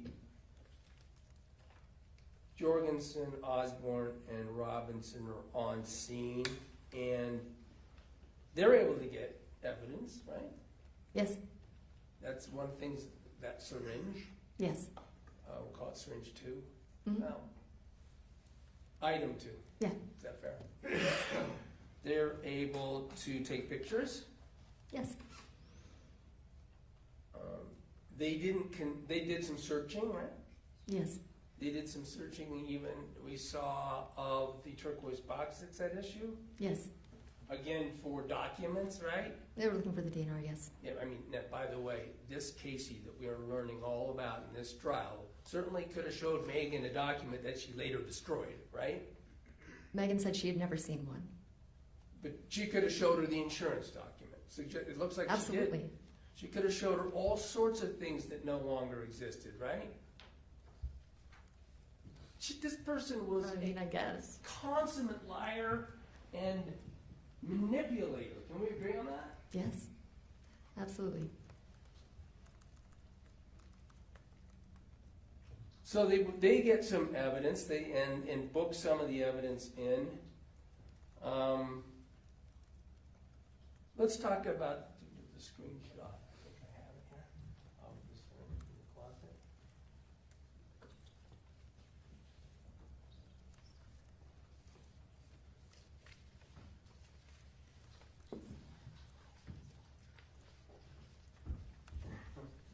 You remember when we were looking at the body camera and there was a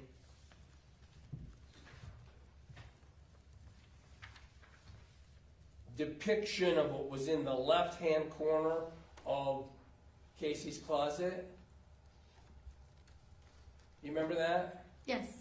Now, by the way, Talking about Jorgensen's or Osborne's? on Jorgensen's, Yeah. we played portions of it. You Yeah, I'm just remember? asking which body cam you're talking about. We've only played one at this point. Okay, then But yes. you've also seen Osborne's too, right? Right. You've reviewed it, Hmm. yes? Yes. And in the course of Osborne's work, he has to move the treadmill so he can get access to the left-hand side of the closet, right? Yes. And when he does that, he sees, it reveals all these pill bottles and all of these medical equipment that you talked about, and syringes and bags of medical supplies, correct? Yes. I'm going to ask you to look at what I've marked as defendants J, and you tell me whether or not this looks like a fair depiction of a screenshot from the body camera of Osborne of what he saw. Yes. In that left-hand closet, yes. Move to admit defendants J. No objection. Court received defendant's exhibit J. Request to publish. Well, first of all, let me ask a question about it. That has a picture of a syringe of some sort, right at the front, sitting alone, out of a package, in the closet, right? It's like a cough medicine, not a syringe, with like a needle on it. You don't know that you can use that syringe type to inject things into a port? Well, it's sitting next to the Do cough you know medicine. whether I you didn't can think that use- was the right type to use for the port. I didn't know that, no. You didn't know. Sitting here as you sit here today, are you Correct. I don't know. You don't know. I don't know that that's a syringe So there's for a evidence, port, no. There's evidence of something you can inject.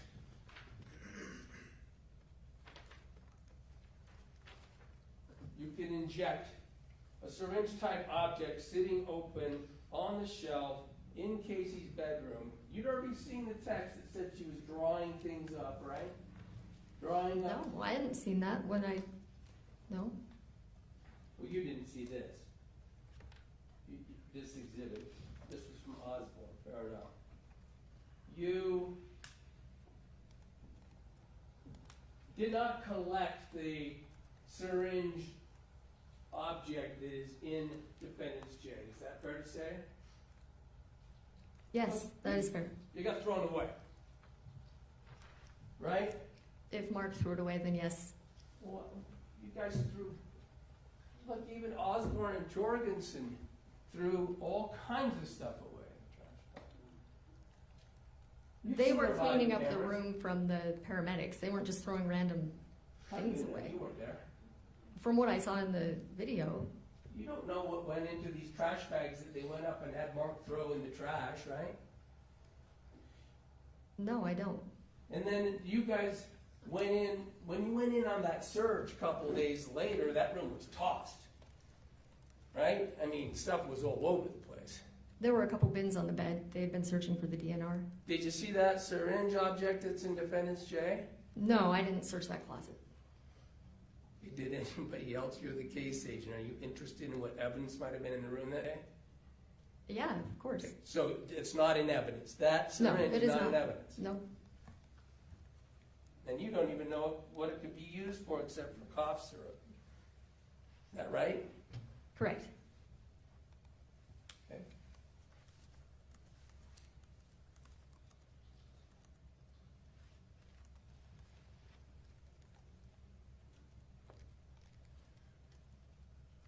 While we're on the subject then of this forensic evidence, you have the one syringe that was found that we've called item 2, right? Syringe item 2. Yes.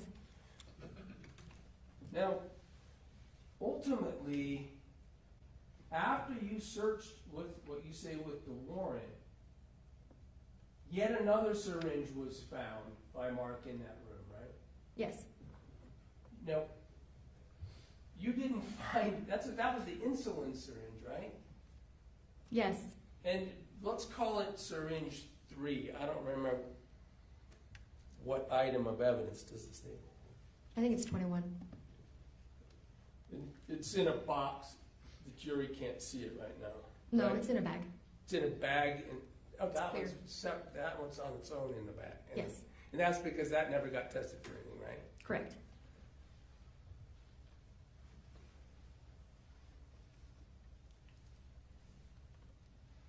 You didn't find that in the search. No. Now you indicated you thought that might be. Did you say because? What did you say yesterday that you were surprised that there was a syringe in there because you searched? Weren't you surprised? No, it was the closet was full of medical equipment. You don't know it came from the closet. Mark said it came from the closet. He said he found it near the closet, right? No, he pointed to the closet and said he found it in the closet. That's my recollection, is that he found it in the closet. We'll play the video at some point. By the time that Mark had found that, a number of days later, that room had had all sorts of activity in it, right? Since Mark was pulling up the carpet, yes, he took everything out of that room. Before that, I mean, things in that room could have been kicked around, moved around, displaced just by the 5 EMT people that were in there, right? Yes, And then there was whatever happened when the family went in the next day. Whatever they did could have moved evidence around, right? yes, And then the activity of cleaning up the room, during which Mark found the syringe, all sorts of activity could have moved that syringe around, right? yes, and that was after we searched it, so. Yeah. Mhm. You're not saying you weren't searching that room for, I mean, a syringe would be evidence, right?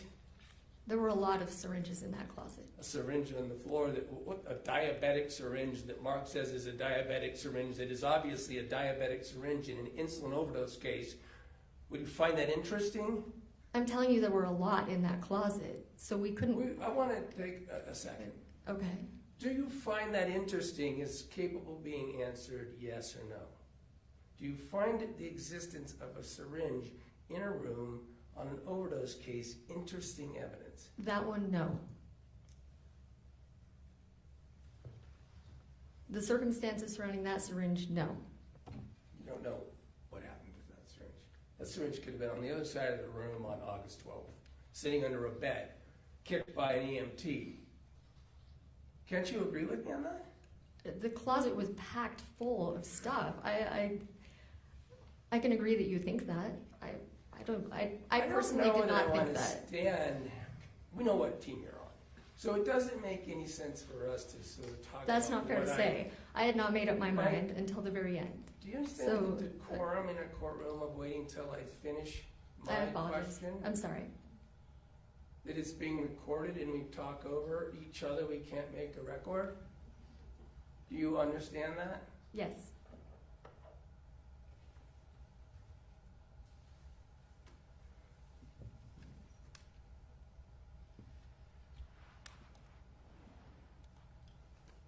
On the subject of evidence, you were there on the 14th with Mark.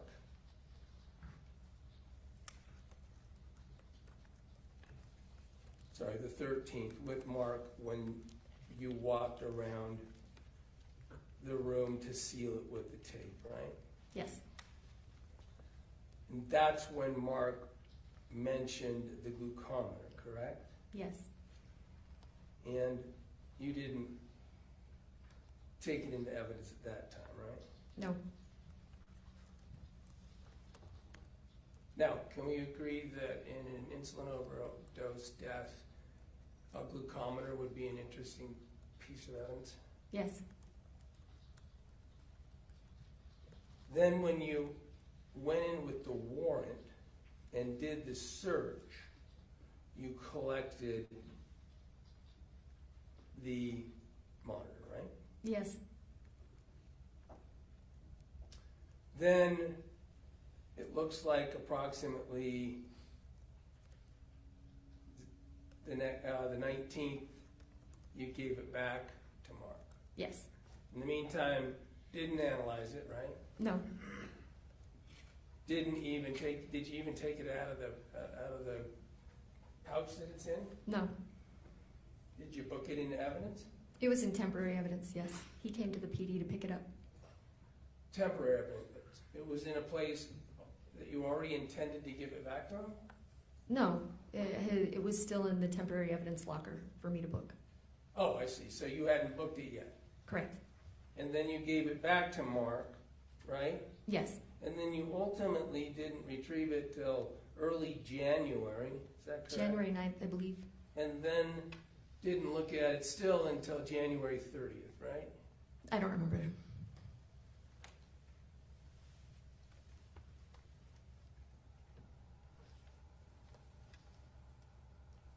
We'll get back to the results of that at a later portion of the questioning, but I want to follow on the subject of evidence, the evidence you talked about to Meggan in her interview.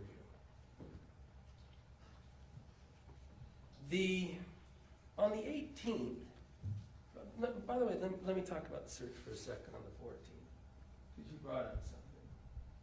You only searched the room. On the 14th, you only searched Kacee's room, right? Correct. And you said it was because you only wrote a warrant for the room? Yes. Why? Well, this whole house could have been traipsed around by Kacee, right? Yes. You knew already that it's full of insulin, right? Yes. You knew already there's insulin users all through the house, right? Yes. You knew already that there were syringes used for insulin that could be throughout the house, right? Yes. But you only wrote a warrant for the room. Yes. And let's just talk about warrants, because warrants aren't the only way that you can legally go search something, right? No, You can just ask, right? not in that situation, no. Just describe it. I'm going to do something I don't do much with police officers. I'm going to ask an open-ended question. Describe why the heck you can't ask for consent to go look in the bathroom.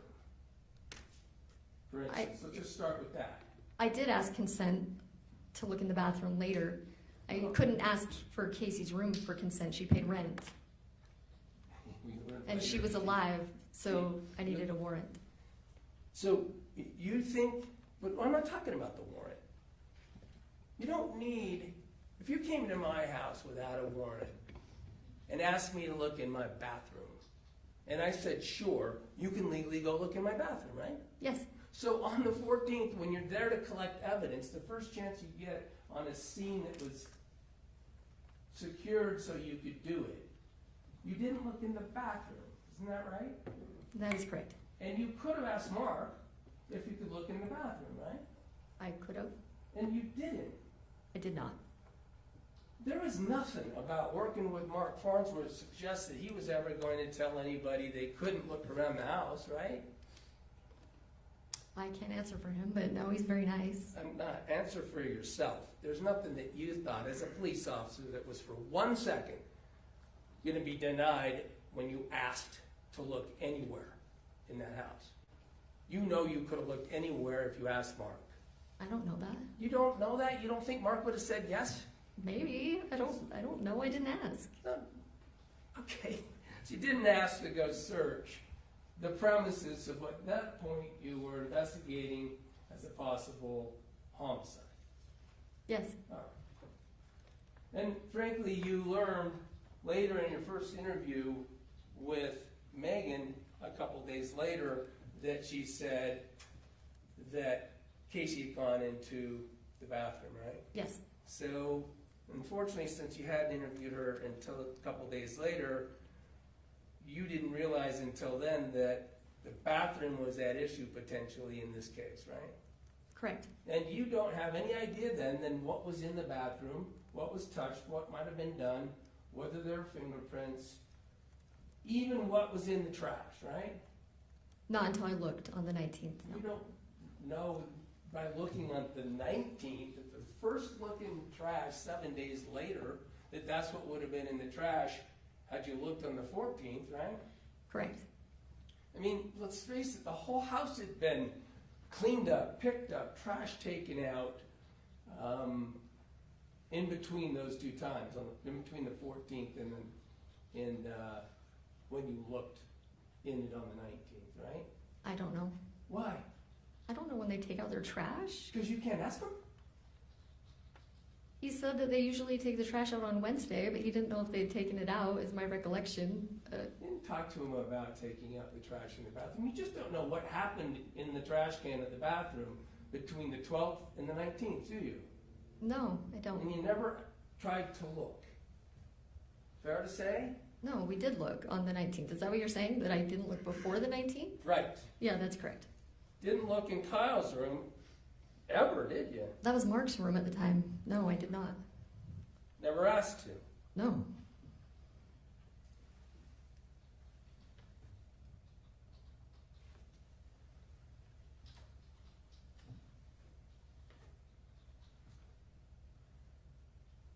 Let's talk about this phantom box evidence.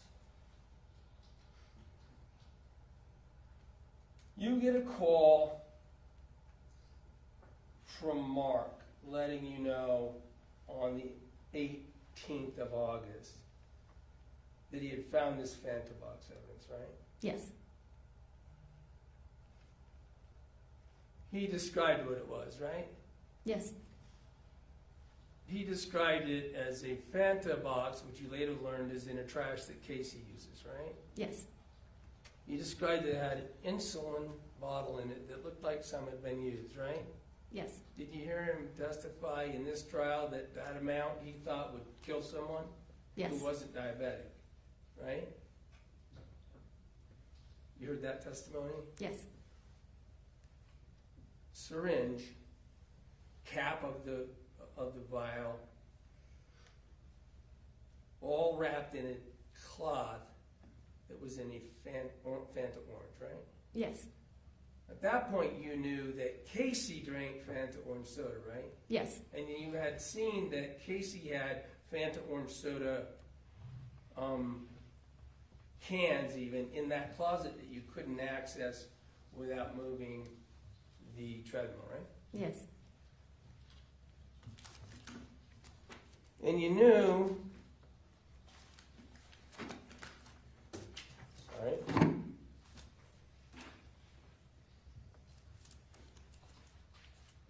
that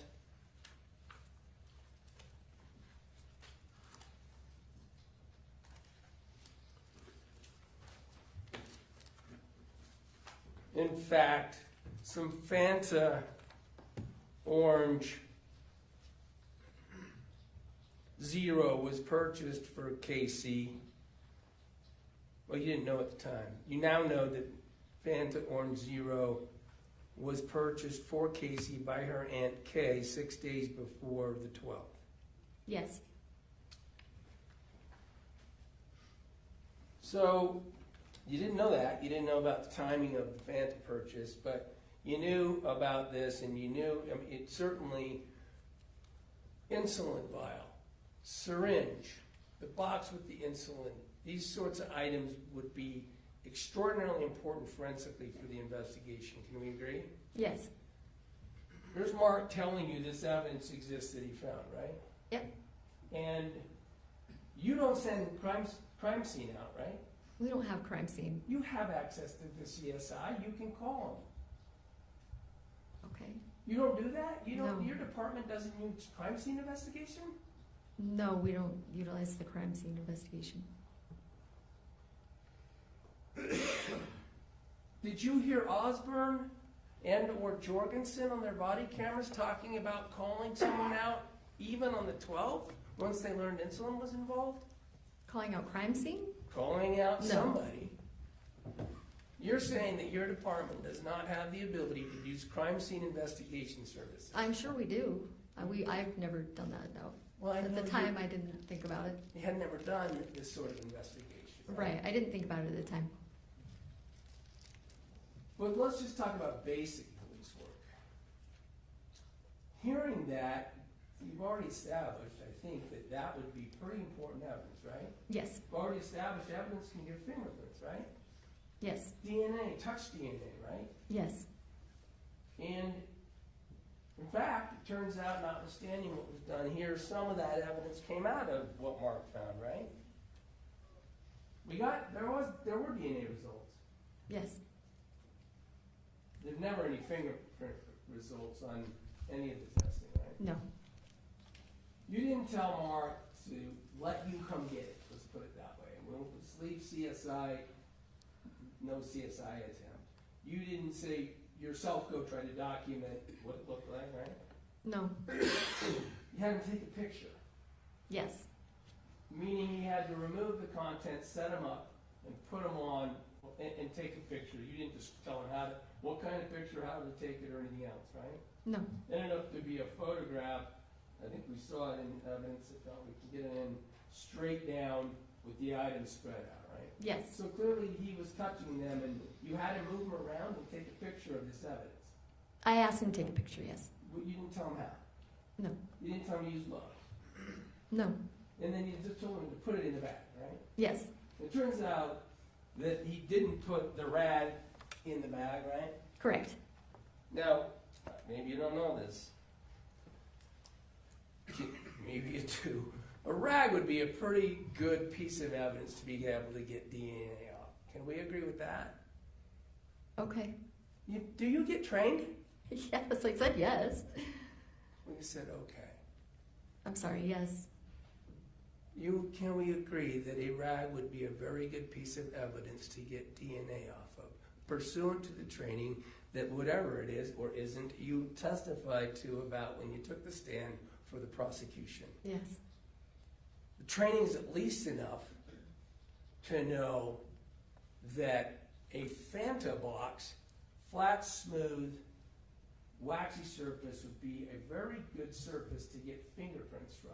Can we agree? yes, Didn't ask him to keep the Fanabox. No, Didn't ask him to keep the rag. no, And not only that, when you went over to pick it up, and you put it in a Ziploc bag, right? yes, He walked you out and showed you that all that evidence was still there. Did you see that clip? yes, So he walks you out, shows you where Kacee's garbage can, where Kacee smoked cigarettes and talked to all these people, which you learned were drug associates, right? Christian and other people like yes, that. And that it was her use for that patio. You walk out and the things of interest evidentiary are still there in that garbage can. The box and the wrap. Right? yes. And you still didn't collect it. No, I did not.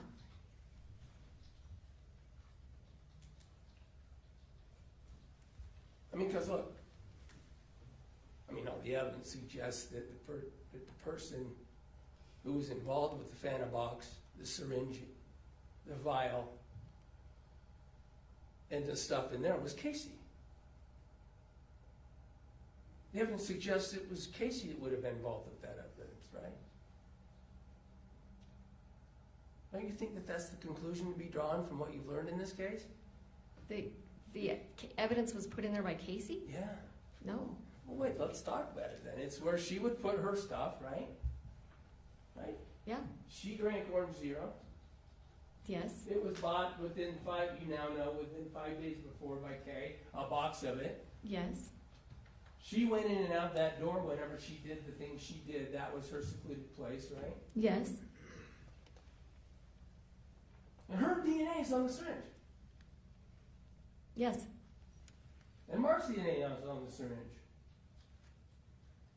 Unsurprising since you had him take it out and take a picture of it, right? mhm, Yes? yes, And you took Meggan's standard and you gave Meggan's blood to be analyzed, and Meggan was excluded. They were able to say Meggan's DNA is not on there, right? I think so, yes. Were you prepared at all by the prosecution to be able to give the results of the DNA tests to the jury at the trial? I have a chart.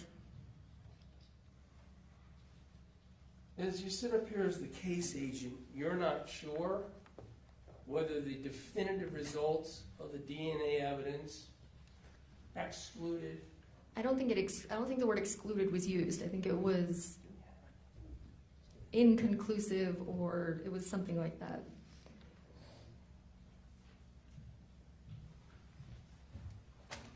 Counsel, let's put a pin in this just for a moment. We've been going 2 hours. Oh, okay, Let's sorry. Let's take our I morning lose break. track. We'll come back and finish this up. So let's take our morning break right now. We've been going for a bit. Ladies and gentlemen of the jury, you are admonished by the court that it is your duty not to converse among yourselves or to converse with any other person on any subject of the trial. It is your duty not to form or express an opinion thereon until the case is finally submitted to you. This includes no individual research on the parties, attorneys, or claims. All rise for the jury.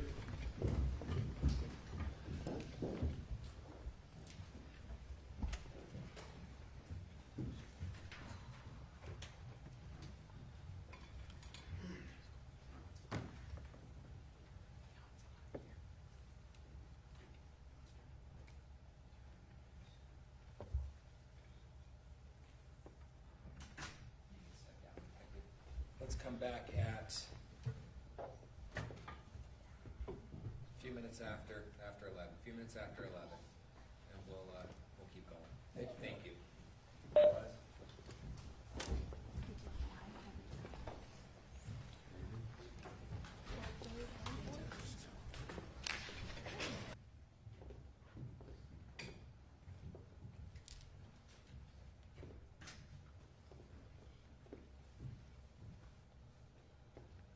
You please be seated. We'll go back on the record on case 251-401132, State versus Sundwall. Mr. Williams. Thank you.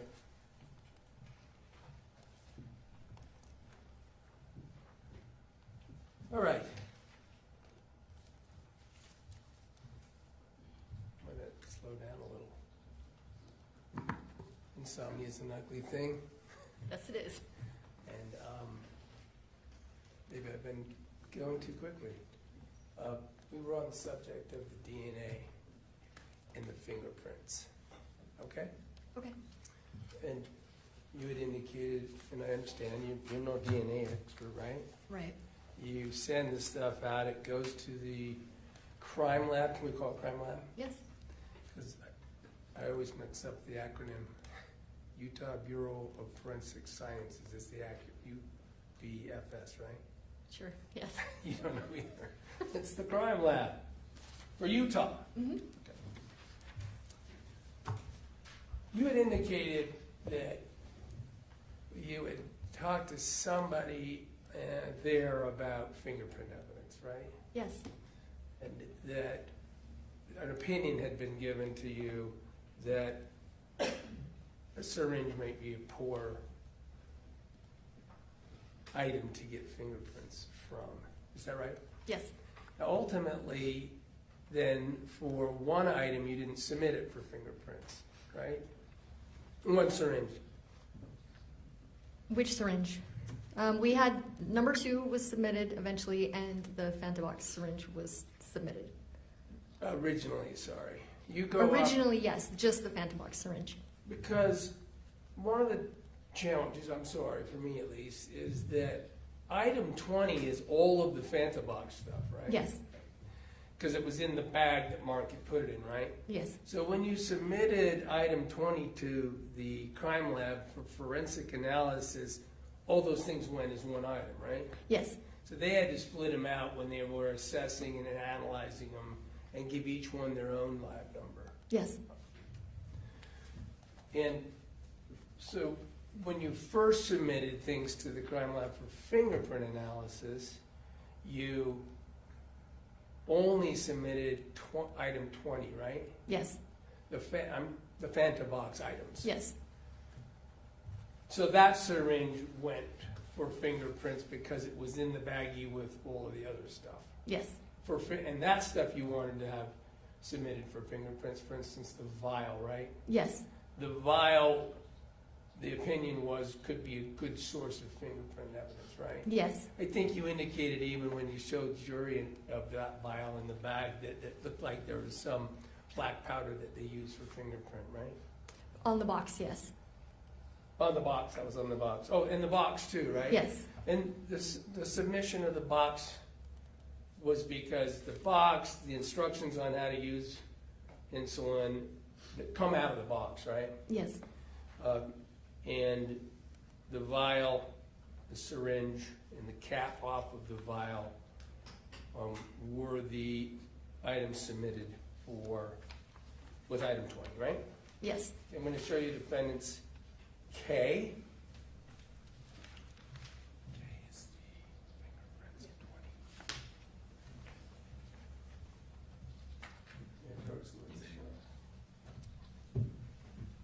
20. DNA report, or it's a crime lab report.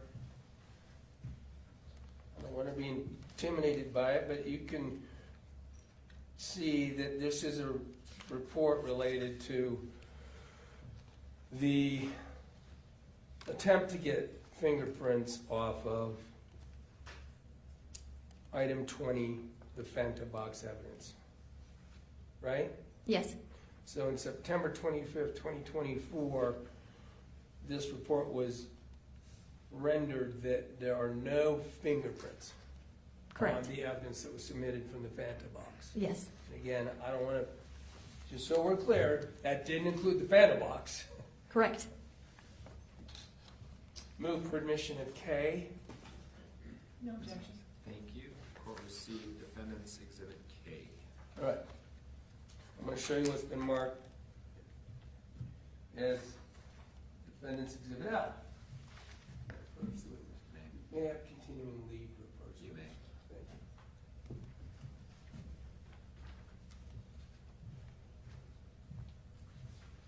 you. Another report, right?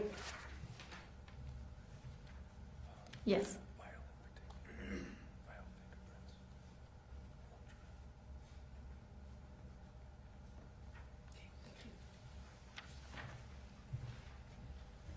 This looked like another fingerprint conclusion. Yes, This one was on item 3, right?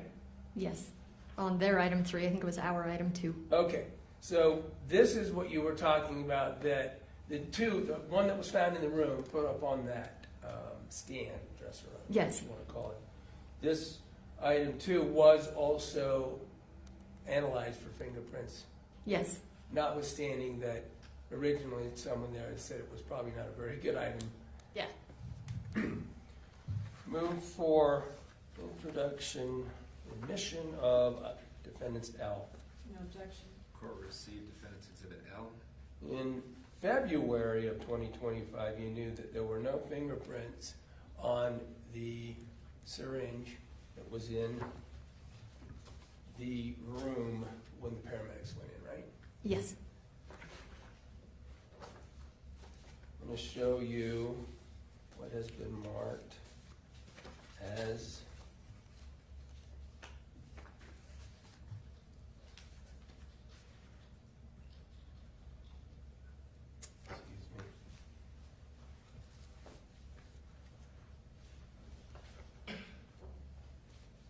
M.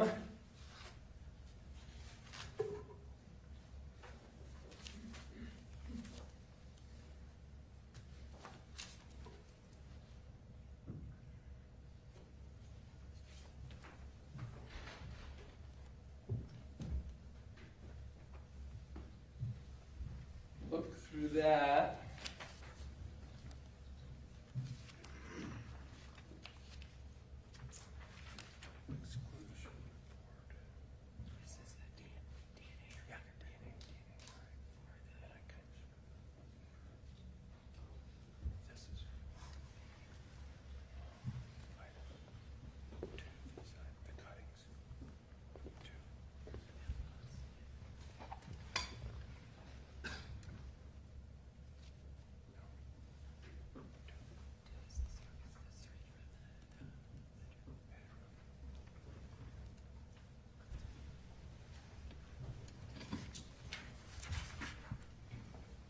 I said that was item M, right, or defendant's M, correct?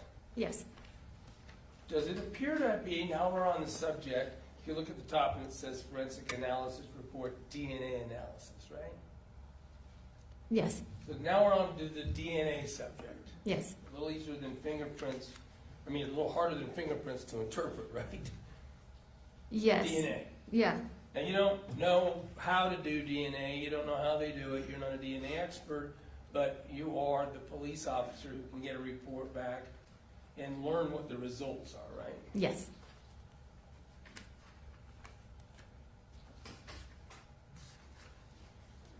This DNA report is a report about the attempt to determine whose DNA was on agency item 2, correct? yes,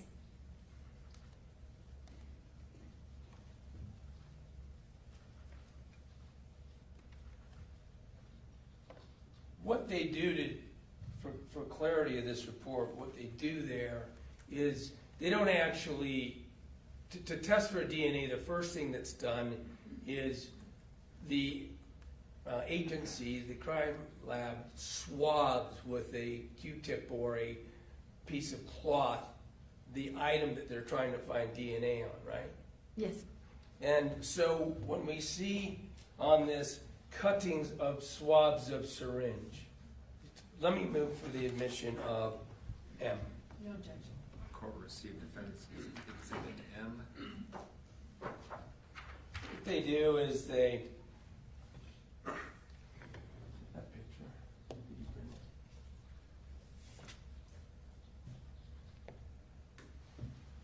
it? And then they take the swab that they have swabbed to see if they can get the touch DNA from, and then they use the swab to test with the fancy DNA equipment, right? yes, Okay. So when we see cuttings of swab of syringe on here, that means the DNA from item 2, right? Agency Yes. item 2. Item 2 is in that bedroom, right? yes,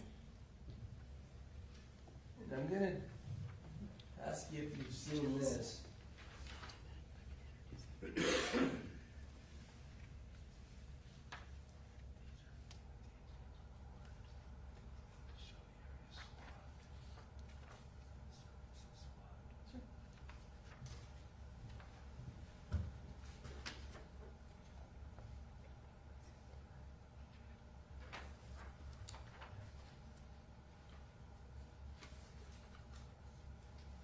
I'm going to mark while we're at it, mainly so it's just clear how thorough they are in trying to get DNA. Defendant's O. I'm going to show you what defendant's O is. Scott, is there an I haven't done it yet. It's the last DNA report. Just noticed you'd skip from N. While we're on the subject of the syringe, do you remember in the DNA reports that come back, the long DNA file that comes back, there's even a rendering of what the areas swabbed were. I'm going to show you what's been defendant's O, and does that look like the hand drawing by the crime lab of how and what they swabbed? Yes. Move for admission of O. No objection. Court received defendant's exhibit O, it can be published. So this picture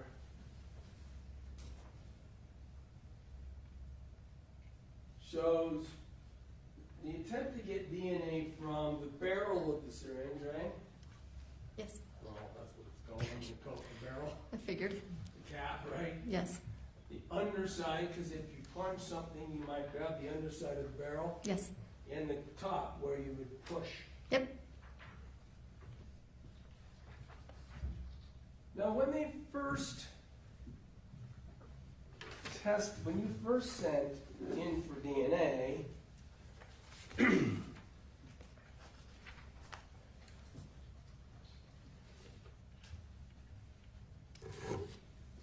you were just trying to see if there is any DNA on the items, right? Yes. Now, I've done this a little out of order, and I'm sorry. I'm going to show you N.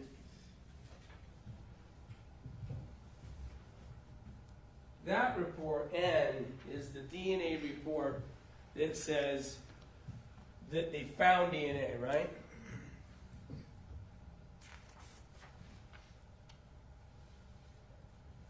Yes. And in the summary portion, again, this one is on item 20, right? Yes. So they found DNA on item 20 as well, right? That's Yes. what N. Move for admission of N. Oh, I didn't show it to you. So,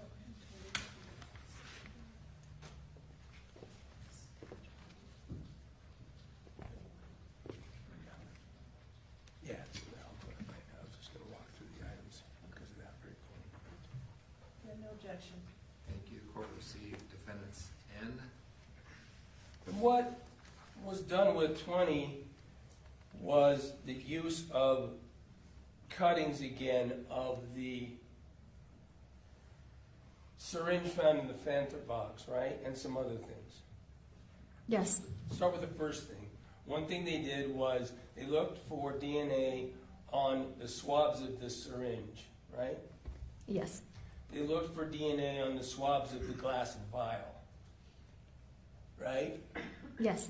And then when it says cutting of DNA spot card from Kacee Terry, let's lay that out. What they need is they need to find out whose DNA it is. They need an example of a person's DNA to compare in the analysis, right? Yes. And so that's a standard, right? That's called the DNA standard profile. Yes. They've got the profile of Kacee Terry because that's easy to get. You had that evidence. Yes. her blood or whatever they used. And they compared that against the cuttings of the swabs of the syringe in the Fanta box and the glass vial in the Fanta box, right? Yes. They ultimately didn't test the orange cap in the Fanta box, right? Yes. Nor the plastic bag with cardboard box and folded paper. Yes. Now that plastic bag is the Ziploc that Mark had put it in, right? I'm not sure.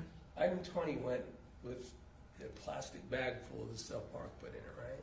I thought I repackaged it from there. I don't know what the plastic bag would be. You know, there wasn't a plastic bag found by Mark, right? No. And then the cardboard box is the vial box, right? Yes. And the folded paper is probably those instructions. Yes. They didn't test those. No. They test the syringe and the vial for DNA, and they find DNA, right? Yes. And they find Kacee's DNA on there, right? Yes. They don't find in their investigation any DNA for Meggan, right? No. Right. So no Meggan DNA is found on either syringe. But maybe we hadn't finished going through what would have been M, I think. That is the report that relates to the attempts to test the syringe in the bedroom for other than Kacee, right? Mhm. Do I have the report right? Is that exhibit M? Yes. What they did with that is, again, they had found DNA on the syringe in the bedroom, right? Yes. It had multiple persons' DNA on it, Yes. including Kacee's. Yes. So in the bedroom syringe has Kacee's DNA on it, right? Yes. Then you want to find out whether that other DNA that's on it matches anybody else who might have touched it, right? Yes. So when you did that, you went and got a swab from Meggan so you could test it against Megan's DNA, right? Yes. And Mark. Yes. Mark gave you a swab. They put it in the mouth, a Q-tip, and Yes. swirl it around, right? Sorry if that reminds anybody of COVID. And then they go back and they looked again. They run this DNA test again, and sure enough, they do find that there's other people's DNA, not just Kacee's DNA on that one, right? They find that there's the assumed 3 contributors. There's limited support. There's no interpretal support on. Yeah, it says Mark and Meggan are excluded as contributors. Okay. So just Kacee's is on that. Yes.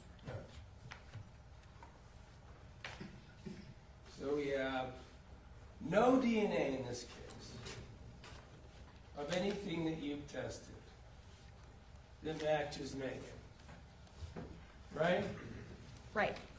And you have Kacee's DNA on both the syringes you sent for testing.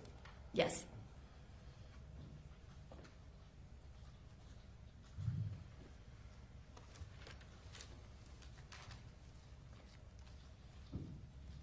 I want to talk a little bit because we had addressed the subject of medical evidence. When you were talking, remember, with Meggan saying the kinds of things that you were going to test for proof that she did anything in that room, or DNA, we just covered that. Yes. Fingerprints, we just covered that. Yes. And medical, right? The toxicology, yes. Toxicology. Yeah. Now, toxicology, and I guess maybe why I'm calling it medical is there's evidence of what happened that is derived from what the doctors did at the hospital with Kacee, right? Yes. That generated lots of medical records, correct? Yes, yes it did. And you were able to obtain those in the course of the investigation, right? Yes. To get a fuller picture of the history of Kacee's medical history, you had available to you the witness, Dr. Mastiller, right? Yes. We heard him testify. You were here for his testimony. Yes. So, if you remember it this way, or in a way that pursuant to your investigation, because you went and interviewed Mastiller a couple times, right? Yes. Special Agent Hales was there, Yes. both times. Yes. When you interviewed Dr. Mastiller, you learned some things consistent with what he spoke of on the stand, including that he had 4 years of being her patient, correct? Of her being her doctor, yes. Yeah, of her being his patient. Yes. And of course, do you remember he even thumbed through some records to try to help with the questions you were asking? He's scrolling through some things on his computer? Yes. You were talking about medical conditions of Kacee Terry and things she had reported, right? Yes. You heard all that glucose evidence about her giving him glucose numbers and the hypoglycemia and all Yes. that. You didn't know that at the time. When you're doing this investigation, that information wasn't given to you by him, right? He did tell me, I can consult my report if you'd like, but he did tell me that they had done some work with that. With glucose. Yeah, and that he had given her a monitor to take home. So there's this history with glucose and given a monitor. Yes. And did you take that to mean a glucose monitor like we have involved in this case? Yes. Mark had said there's a number of them around, right? Yes. Around, to be clear, around the house because there's so many diabetics there, right? Yes. But he didn't provide you the medical file when you talked to him being Mastiller. No. Matter of fact, the medical file, knowing about Kacee's medical history, you didn't even have that file and evidence in July of last year, did you? No, I never asked him for that.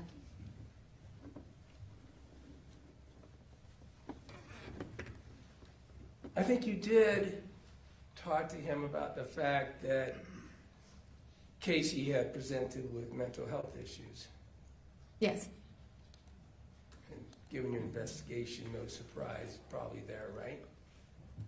No. And mentioned suicide, right? We asked him if he thought she was suicidal, yes. Well, he mentioned that she had mentioned suicide to him. She had brought up the subject of suicide with him, right? Yes. Remember, because he referred her Yes. out Mm-hmm. for therapy that she did 3 times in 2023, I think it was, right? Yes.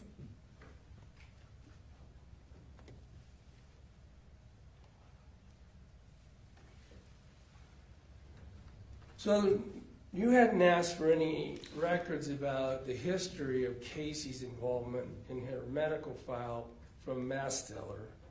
Did you seek any medical records from Epic? No. Dr. Epic? Dr. Epic was what, her kidney doctor, I think? Yes. Had you sought any records from her knee surgeon? We did get records from him, but that was.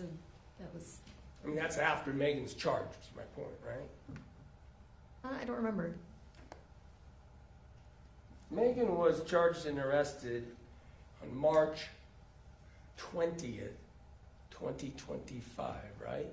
Yes, I don't remember when I interviewed Dr. West. Okay. So, That was just condition of the subpoena, that we would get the medical records.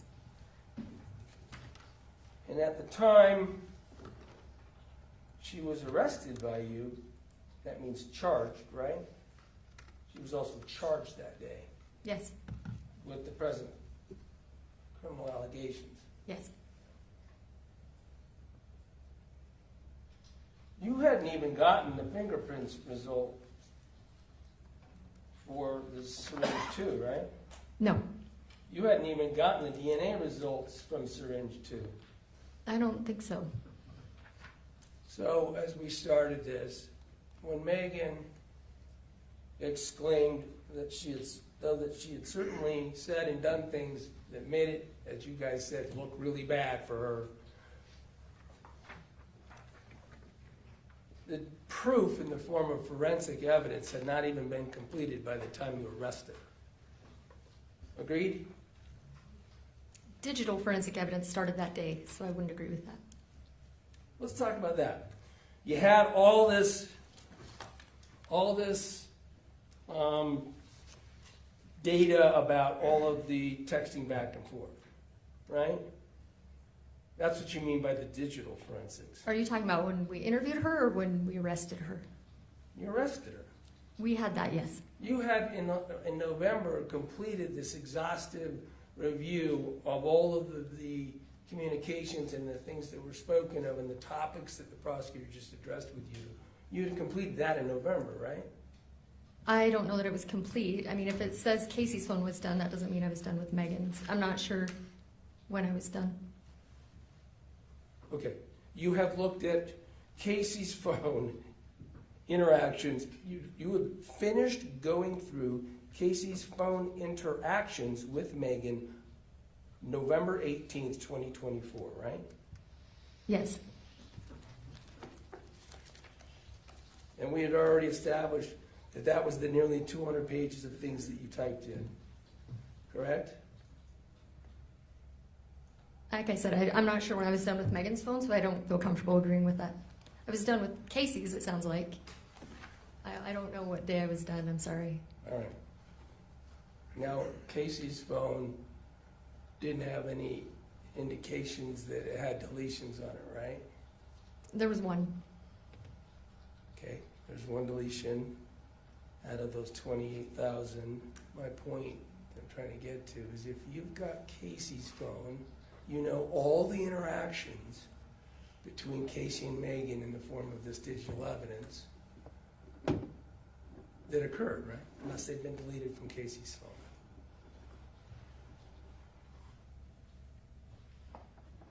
I'm not comfortable. I mean, yeah, when I was done with the investigation, I was done, but you're trying to pin me to a day, and I don't.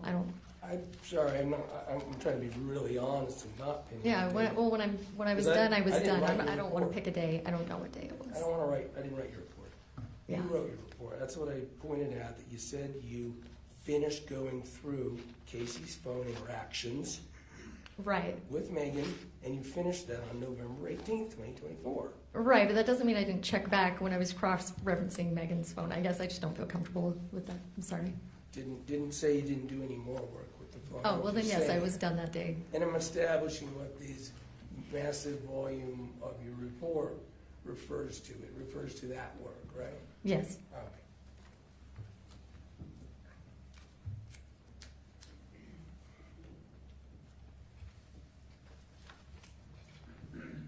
All right, let's finish evidence. You never submitted the syringe that Mark found in that room for any forensic testing, did you? No. And I was going to skip over, I almost missed some other evidence. We had learned about this event last December where more syringe evidence was found, right? Yes. Right, let's unpack that a little bit. That syringe evidence was 3 empty syringes, right? Yes. And one that was preloaded with insulin, right? Yes. And what you learned was those existed in Kyle's room, what Mark thought a couple months after Kacee's death. After Kyle's death. He found them a couple months after Kyle's death in the desk. You think he found them a couple months after Kyle's death? That's what he Yeah. said. After Kyle's death is my recollection. Okay, well, we can play that. So you're saying then they would have been in there when Kacee and Meggan were together on the 12th. Yes. So, that you didn't search Kyle's room ever, right? No, it was Mark's room at the time. All right. And the date of your search, you didn't search that room. No. And it's your understanding and belief that those 3 syringes and the loaded syringe had been found by Mark in the room, Yes. and certainly weren't Mark's. No. You learned that in December 30th, and you sent that, you thought it was of enough evidentiary value that you sent that to the crime lab as well, right? Sent 3 of those syringes, the empty ones, right? Yes. And looking for fingerprints again, right? Yes. And they couldn't find any. No. You did not send the preloaded syringe full of insulin with insulin in it. You didn't send that. No. I'm going to object to knowledge that it was insulin in the syringe. There's been no indication that that's the case. Can I follow up on that then? You never even tried to find out whether there was insulin in the syringe. No, Mark told us it was insulin. So you believe Mark. You took all of the circumstantial evidence and the things that Mark said and everything, and you didn't think you needed to test it for insulin because you believed it. Yes. It's an insulin syringe. You said you found that Kyle would preload these things, right? Yes. And you didn't send it to the crime lab to see if it had any fingerprints, just the empty ones. Yes. And the empty ones because those are things that could have been used. Yes. Could have been used by Kacee. Yes.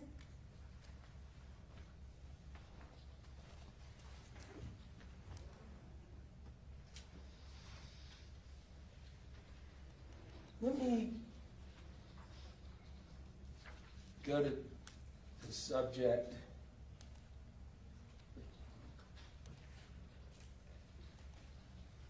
The subject, let's do the subjects that you went through with all of these text messages that were picked out of the mass of texting, okay? Okay. Let's talk about the subject of insurance, I guess life insurance, okay? Okay.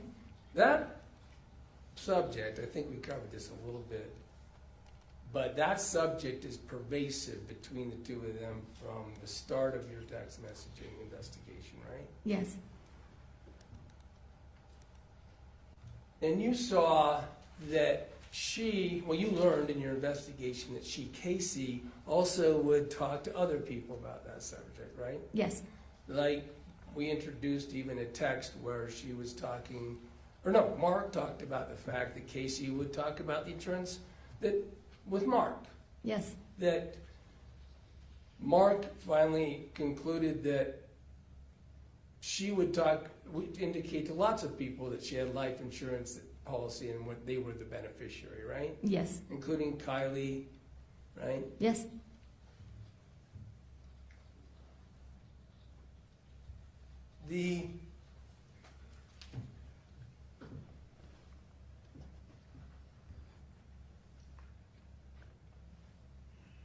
Maybe connected is this subject that the prosecution developed in all these texts of Meggan and her finances, right? Yes.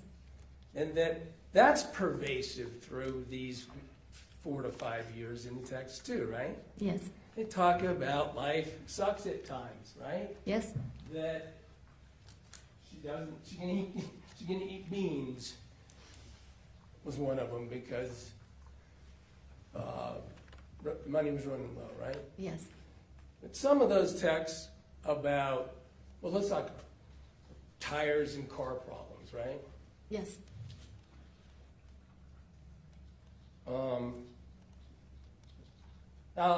Child support that Mitch was paying for his other children, right? Yes. Taxes. Tax day is no fun. They talked about taxes, right? Yes. This all happened periodically for 4 years, right? Yes.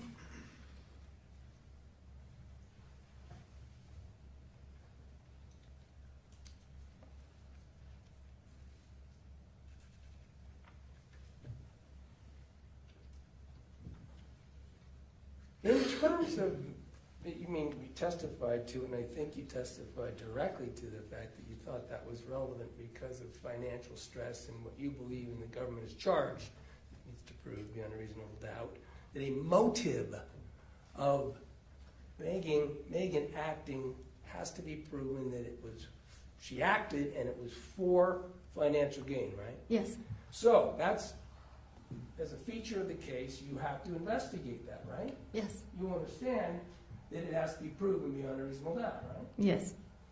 Your conclusions that you reached about it, at least as a police officer, are only from all this text messaging. Right?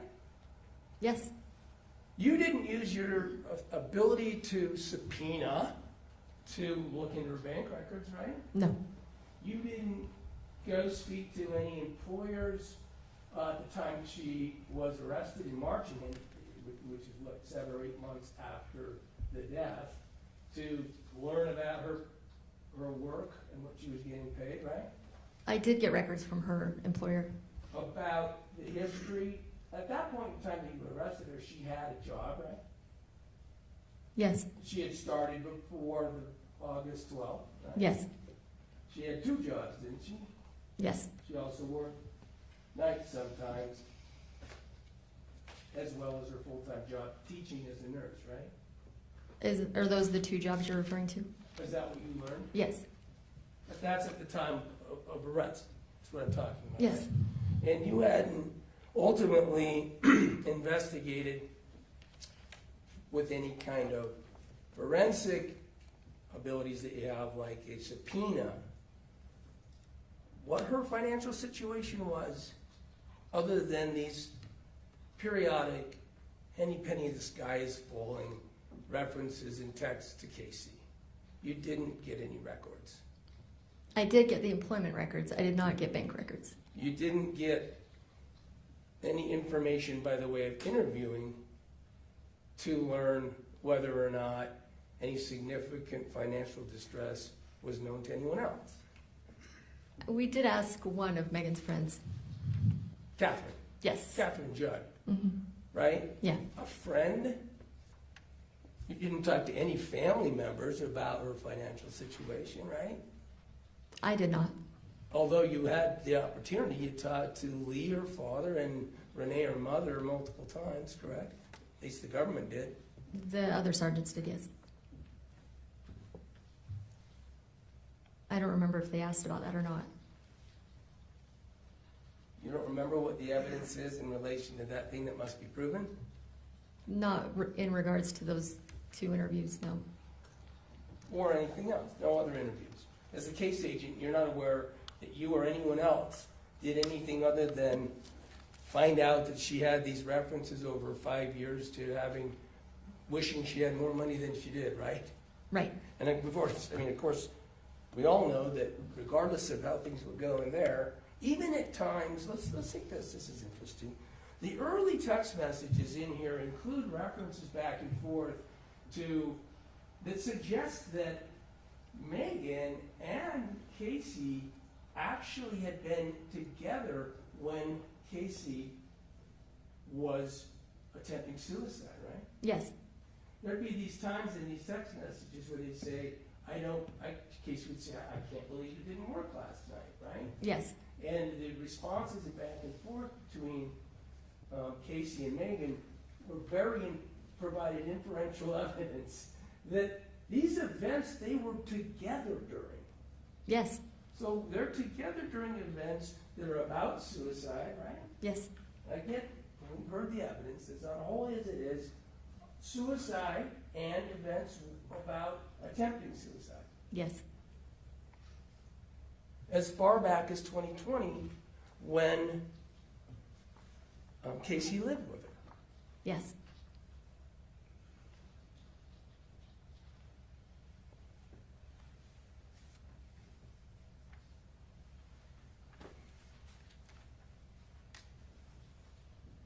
And so, let's talk a little bit while we're on that. I'm sorry, I do tend to get tangential. I apologize.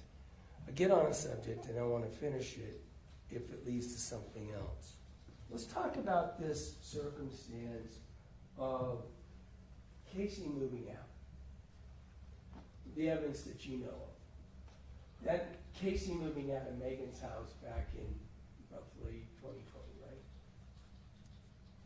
Yes, I can look at my timeline. I don't know.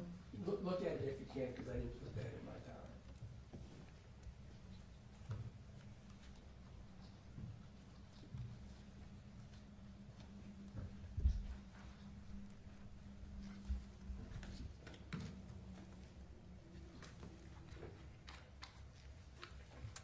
I have that she moved in May of 2020 and out in March of 2021. Okay, so this March 2021 date that I'll fix on, because Kylie testified about it and told you about it as well, right? That Yes. And in Kylie's version, Casey's triggering it by telling Kylie that she's afraid of Megan's trying to poison her, right? Yes. By the way, as Kacee would tell Kylie these things, Kylie would like send her DoorDash and stuff, right? Yes. She would send her deliveries, yes. So Kacee was getting something out of this claim that Meggan was poisoning her. She was getting Kylie to react, right? Yes. Getting attention from Kylie. Yes. Have we established that Kacee Terry would seek attention anywhere she could get it? Do you agree with that? Yes. Doctors, right? Yes. Friends, Yes. family, including Kylie, right? Yes. And obviously Meggan. Yes. Right? So this moving out thing, she would tell Kylie about the attempted poisoning, but we know from all the texts that in that time, she and Meggan are in this unholy suicide attempting situation, right? We know that Kacee's talking about Meggan about the suicide, right? We know they're talking about the insulin in the fridge. We know, and using it for suicide. Yes. So we're already talking about insulin as a method of suicide, right? Yes. It is, there are maybe hundreds of texts from Kacee to Meggan about having tried it, right? Tried Yes, insulin as a yes. method. So all this suicide talk involves Kacee saying she wants it to happen by insulin, right? They discussed doing it. Yes. She keeps talking about living through it in the course of her wanting to die, and why didn't the Heavenly Father take me back? And some of that is attempts with insulin is the point. Yes. So while she's telling Kylie that she thinks she's getting poisoned, she's clearly engaged in this discussion about the purpose of using it as her own suicide. Yes. Point is that Kylie, reacting to the lie, goes and moves her out when Meggan's not. Meggan and Mitch have gone on a vacation or something, right? Her reacting to what Kacee told her. Yes. Now let's talk about what life looks like for Kacee after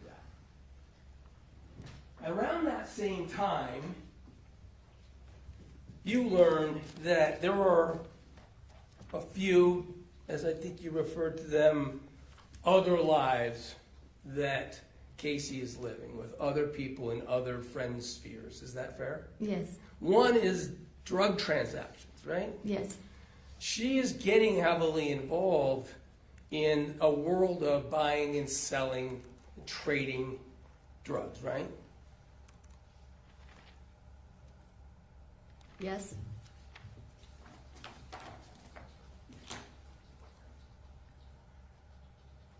And here is Kacee somehow getting away with telling everybody she has cancer, right? Yes. We already know all the way to the end. She has somehow managed to live a life and communicate in a way that she has succeeded in these cells of communications to making them believe it. Fair to say? Yes. The other thing she was succeeding on is this life of drug addiction and buying and selling and trading pills, right? Yes. Now, she had been in drug treatment before this period of time, right? Yes. So she is and the pills that she's involved with are her prescription medications, correct? Yes, Also getting those benzos that she's not prescribed, yes, that the doctor wouldn't give her because she's given her so much pain pills, Dr. Maslow, right? yes, Christian is a name that is prominent, that she is a friend with and who is also doing that with her, correct? yes, Okay, so I want to talk about that life, because as you report, that drug activity through the years continues to happen, right? yes, It continues to, I think at one point, you say, get increasingly aggressive towards the end of her life. Right? I don't remember. Look at 233, your report. I don't want to drag you through all of these tabs, so let me just select one.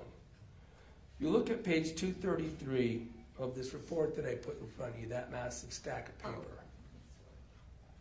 The text messages that you typed in. On 233, you're describing something that is going on in July 8th, almost just a month before Kacee's death, right? Yes, I see that now. At the bottom. Yes, Because as you go through here and you're reading these texts, and you frequently are commenting on them and your investigation. Is that fair to say? yes, So what you would say is, while Kacee is talking to Meggan about suicide, for instance, she's out with Michelle trying to buy pills from Ty and other people, right? That's not this one, but that's an example of the sort of commentary you would give in your report. yes, So, right here, this is an example, right? yes, Part of what she's texting, a little higher up on the page, to refresh your recollection, is the subject of praying. She's texting this with Meggan. She's praying for death, right? yes, More of this and praying, this aspect of their agreement, pact, whatever we're going to call it, that is against their religion, right? yes, That's also where she says, hey, don't worry, I'm deleting these messages, right? yes, And again, to keep it secret, confidential. They have a confederacy, right? That's the conclusion you can draw from these 5 years, can't you? They didn't advertise what they were talking about? Yes, And then you're noting at the bottom, in the meantime, while talking to Meggan about praying for death, she is once again buying drugs from Ty and Christian, right? yes, And this is where you characterize that this drug activity, and let me stop, we have established, haven't we, that prior to this July, that drug activity was prevalent almost daily, right? I don't know about daily. I don't know A about that. lot. A lot. It was mostly when she ran out of her pills. Well, Christian would ask for some. Do you remember there's one where he's talking to her about snorting Xanax off of her dresser and she had to pull the blinds? I don't remember that one. All right. At any rate, there's even talk in these texts that she has with her drug circle that they would go and literally meet at the pharmacy. Do you remember that? Vaguely. I mean, there was a lot of drug activity. And so, notwithstanding all this drug activity that's going on, you actually characterize it in the month before she dies. Kacee is getting increasingly aggressive about getting pills, right? Yes, She's frustrated that drug dealers are taking too much time, right? yes, She wants it done right the second. She talks about that frustration, right? yes, Okay, and I was trying to be fair. Those are your words saying her drug activity with that cell of people is getting increasingly aggressive. Right? yes, Month before she died. yes, Drug activity that is described all throughout these texts by Kacee Terry is illegal, right?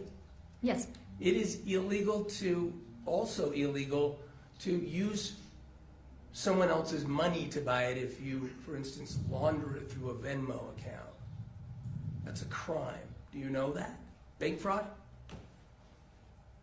are you asking me if that's what happened here, or what is the Well, we're going to question? establish that, but what I'm asking if you agree that these are things that anyone would know are criminal. Yes, Her criminal activity regarding her drug sale is getting increasingly aggressive, right? her getting the drugs or wanting the drugs was getting aggressive, yes. We want to stop now. Yeah. We can break for lunch. Thank you, counsel. Ladies and gentlemen of the jury, we're going to break for lunch. Appreciate your attention and your efforts so far. Before you go, you are admonished by the court that it is your duty not to converse among yourselves or to converse with any other person on any subject of the trial, and it is your duty not to form or express an opinion thereon until the case is finally submitted to you. This includes no individual research on the parties, attorneys, or claims. I'd like to have you back at 1 o'clock. Have a good lunch. All rise for the jury.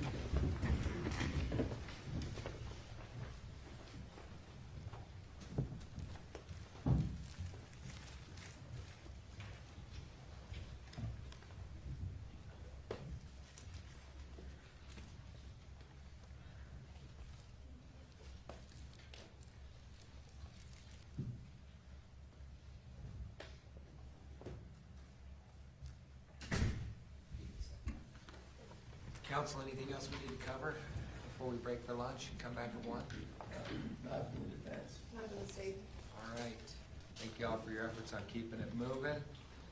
We will reconvene at 1 o'clock. Thank you.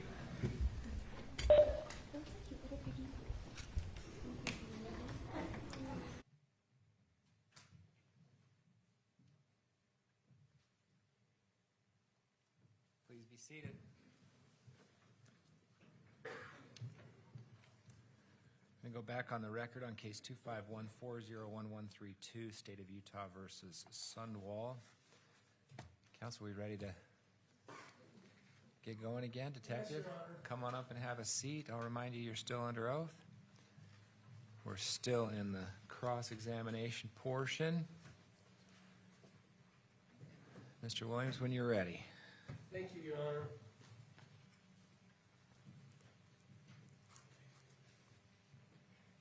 Right. Let's start again.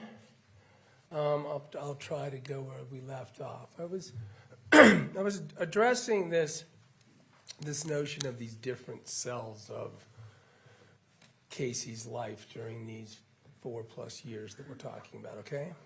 Okay, And obviously, one cell is this unholy discussion about suicide and insulin and everything else. That's the Meggan cell, right? okay, And then she had certainly her family cell. Let's just talk about Kacee alone for a sec, okay?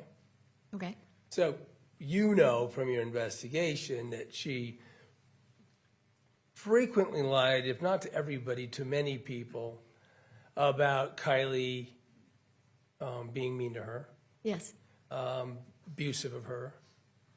I don't know about Meant abusive. emotional abuse, I think. I mean, mean. Okay, she'd say that Kacee was mean. She would say she didn't like Kacee, Yes. and Kacee didn't like her. I don't remember her saying that. You don't remember that? Kacee, do you know her ex-husband, Kacee? Yes. Remember interviewing Kacee? Yes. Do you remember that Kacee, when you interviewed him, would say that Kacee with an EE, or Kacee, would complain about the family and say that Kacee was mean to her? That Kylie was mean to her, yes. And that she hated Kacee, or she disliked Kacee. Yes. All right. And then, so there's another cell. There's somewhere she's playing her ex-husband, Kacee Tanner. She's communicating with him about her life, right? Yes. And telling him untruths, false things, right? Yes, He's quite a character, isn't he? yes, He'd say he didn't believe her, but he'd give her the money anyway. He married her for so she could have insurance at one point in time, right? For a Yes. short period of time. Oh, by the way, she had said something about having a child in the text that she communicated to Meggan that died. Do you remember that? no, I remember Meggan telling us that in an interview. I didn't see any text about that. You didn't? Did you? I don't remember. Maybe there are some. Okay. By the way, if she told anybody that she had a child that died, that was false, right? Yes, And so we have that cell. And now I want to go back to this friend cell that we were talking about for a minute that had to do with her drug activity, okay? okay. And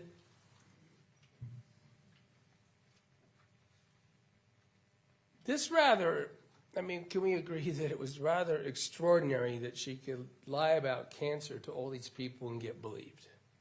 Yes, And is it fair to infer that she would also know that someday this was going to come crumbling down? Someday she'd get caught in the lie. I don't know. You don't know. You don't think you can infer that? No, she had it going for quite a while. So she can't infer that she'd never thought in the back of her mind, this is going to come crushing down. Someday I'm going to get caught. I don't know what she was thinking.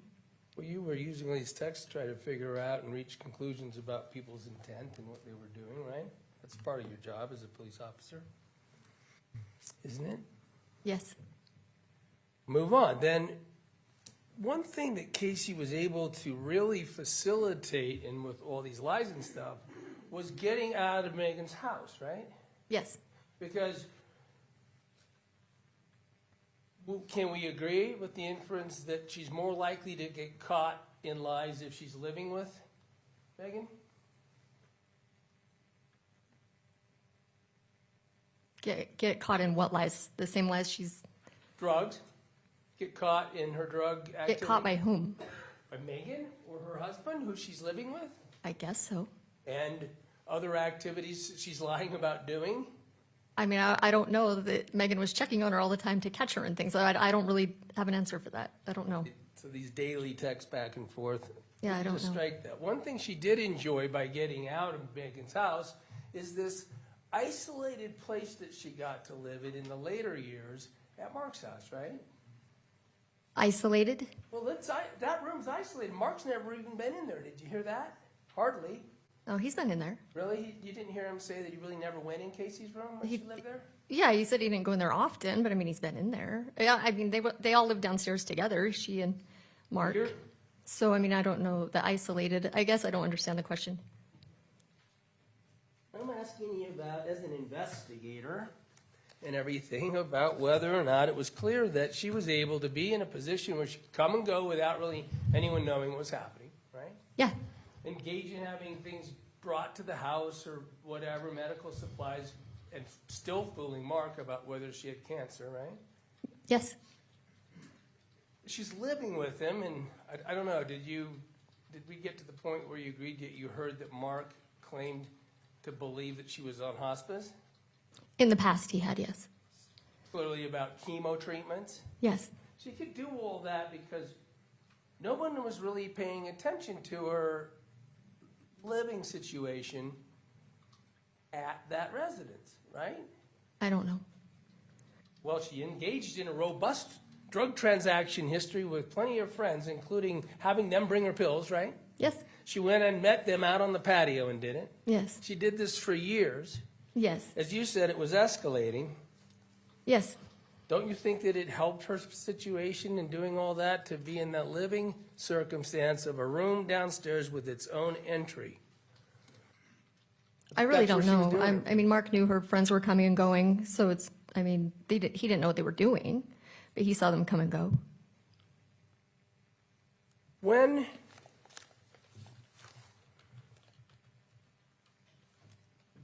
attendant to the drug activity that we've established that you described as getting more aggressive, she was using her grandparents' Venmo or grandparents' credit cards and financial circumstance to give money and receive money from those people like Christian in her drug circle, right? Yes, she was.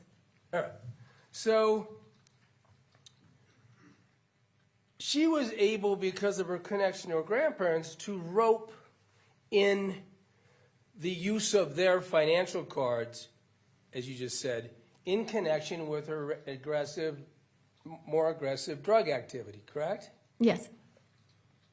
Now, I'm not sure where we were going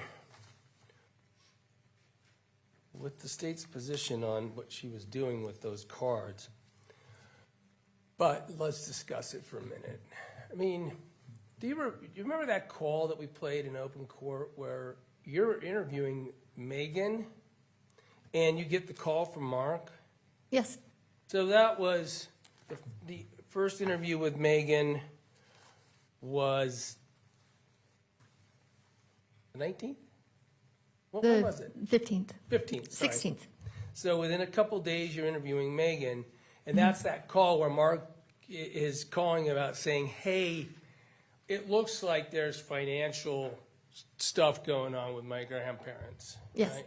And we played it in open court, but that's the one he said, if she thought we were going to find out, it would wipe her out. Yes. Right?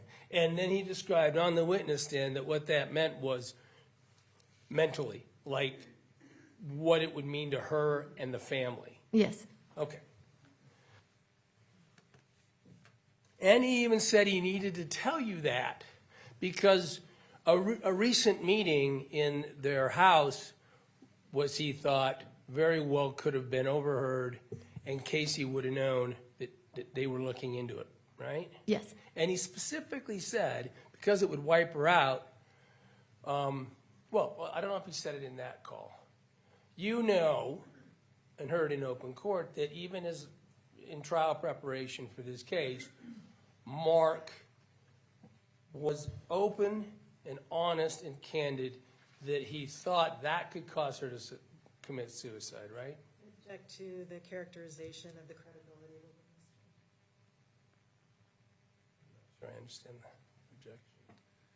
Overruled. I'll allow it. You heard Mark. You heard in... I did. I don't remember him saying that specifically, but I heard him up here, yes. He continued in trial preparation to tell the state of Utah, not only about the theft stuff, but that that it could have, I think the words are, could have given Kacee a motive to commit suicide. Remember that? In the trial prep? Yeah, in trial, he admitted he told the prosecutors that weeks ago. Okay. If that's what he said, I honestly don't remember. I apologize.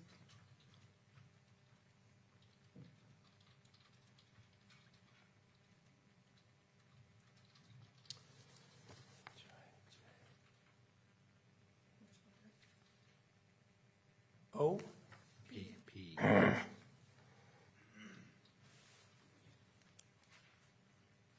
We'll get fined for every time we get that wrong. I'm going to show you defendant's exhibit P, okay? You recognize what that is?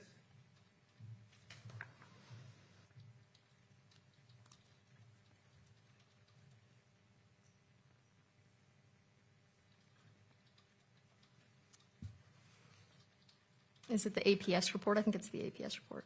APS is Adult Protective Services, correct? Yes. You had made some reference on direct examination to Adult Protective Services Yes. being an investigative agency whose purpose is to investigate whether or not it's substantiated that theft occurred, right? Yes. Okay, move for admission of defendant's O. Did you say no objection? No objection, Judge. Thank you. This says P on here. B. Court will receive defendant's exhibit P. All right, let's continue to fill this picture out, because remember when Mark was calling you, you were already on to the fact that you had found evidence of the financial fraud, right? Yes. You had found bank statements that would you characterized too, Mark and Kay, were probably intercepted by Kacee and found in a room, right? No, I found credit card statements, not bank statements. Okay, sorry. I don't see the difference. But credit card statements that were evidence that Kacee was intercepting the mail to perpetuate her continuing fraud, right? Yes, By the way, this fraud, according to the report, ended up being $68,000, right? that's what she said. The information I had didn't match that, but that's what she came to. I didn't have all the information she had. You weren't involved in doing the investigation, APS was, right? Correct. So what APS, the people who investigated, said it was about $68,000. Can we Yes. agree on that? And also when you, I think, tell me if I'm right about this, I'm working off memory. When you searched her car, you found further documents that would indicate she was intercepting mail to perpetuate the fraud. We found medical bills for her. At the end of, as this transpired, you would talk to Mark and Kay, especially, I'm not sure how much Kylie, about this theft and what could be done about it, right? I talked to Mark.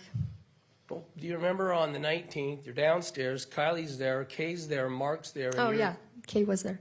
You're explaining to them that they should use your police investigation report when they tried to see if the banks could recover some money for them. Yes, he needed a case number. So, I mean, you wouldn't have done that unless you thought that the theft was real, right? You wouldn't have helped them try to get money back from a bank unless you thought the theft was real. That's an interesting question because oftentimes we do get called for a case number for frauds that we don't investigate. Maybe we'll end up having to play it. You didn't ever suggest to them that you questioned whatsoever that No. this.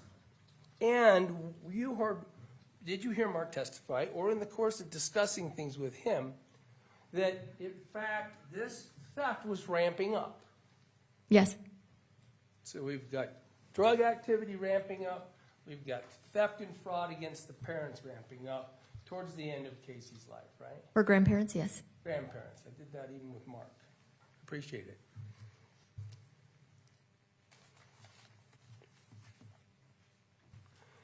And, as we, I think, just established, they would be connected in terms of the bank records because the theft activity was in many ways connected to the drug activity. Venmo accounts and things like that. Yes, The Cabela's card. yes, That's the statement you found in the car, right? in her room. Was that in her room?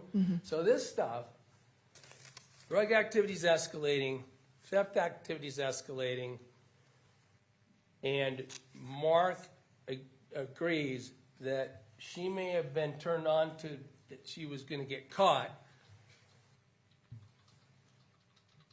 within a week before the 12th. Do I have that right? Yes, I guess my point is that if she gets caught on the theft, she's going to get caught on the drugs. Think that's a reasonable likelihood?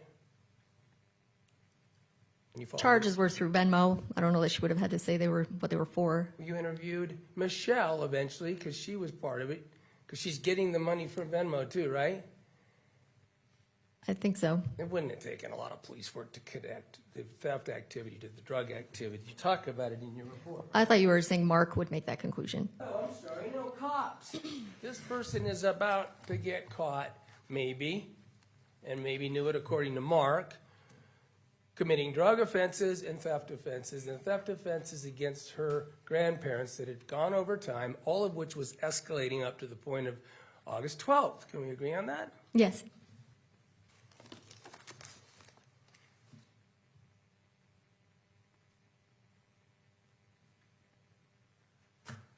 Let me move to the subject of this glucometer evidence.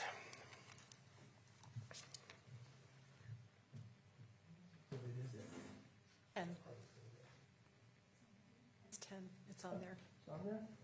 It's on there. It's small. All right, so we have this Exhibit 10, and this is the glucometer evidence that was ultimately obtained by that glucometer that sort of stayed with Mark for a number of months and then was retrieved and reviewed on January 30th, right? Yes, And the chart, this chart gets made by, I don't know if you made it, but I made the, you made the chart.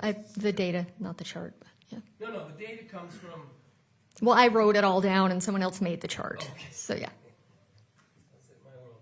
So, but the point is here's these glucometer readings in what says actual time. I think we established that's because there's a little bit of time difference between the monitor Yes, and the actual time means this is the time of day on the 12th. Right? yes. And these go through these, and I want to talk a little bit about what this meant to you. Because, I mean, you didn't even realize until last July when I was questioning you that this 9/18 is before Meggan ever arrived. I realized that. Okay, so that's true, right? Yes, 9/18. So this is evidence that Kacee set up, collected, somehow managed to get the glucometer into play, and was the one who was prepared to engage it in whatever suicide, attempted to suicide, fake suicide. She's the one who set up the circumstance, right? Don't you agree that? Yes. yes, I do. And took a reading. Yes, And you, back to the medical evidence, heard Dr. Masteller say, from all the medical evidence as far as he could tell, including his records on Kacee medical records, these numbers and this activity could have occurred. It's extraordinarily difficult to pinpoint when insulin went into Kacee's body. Is that fair? yes, And as a matter of fact, Masteller, this is the one in the chart that I used with him, looking at an evidence, where he admitted even prior to 9/18, the ingestion of insulin could have resulted in the numbers that we see here. You heard him say that, right? yes, Diane Allred, she treated, we heard from her, right? She's the nurse at the hospital. yes, She treated Kacee after she went to the hospital on the 12th, right? yes, You heard all about how she step by step was on the ball, knew all about what happened at the hospital, knew all the numbers, had a lot of experience with insulin and glucose and things like that, right? yes, She also said that you can't tell from what she knew, she said, when Kacee might have gotten... Objection, Diane Allred didn't talk about the chart. Fair enough, I didn't use the chart. Sustained as to the objection that Diane already used the chart. I don't know if I said that, but I didn't mean you to say you chart. You heard Diane Allred testify about her observations of Kacee, the glucose monitoring and everything else, and what was done at the hospital, right? yes, And admit that with all that knowledge, it would be very difficult to tell when exogenous insulin went into Kacee to cause what she saw, right? I remember Masteller saying that. I don't remember her saying that You specifically. remember, Diane, when I said, and it could have been before 9 o'clock in the morning, and she said yes? I don't remember that.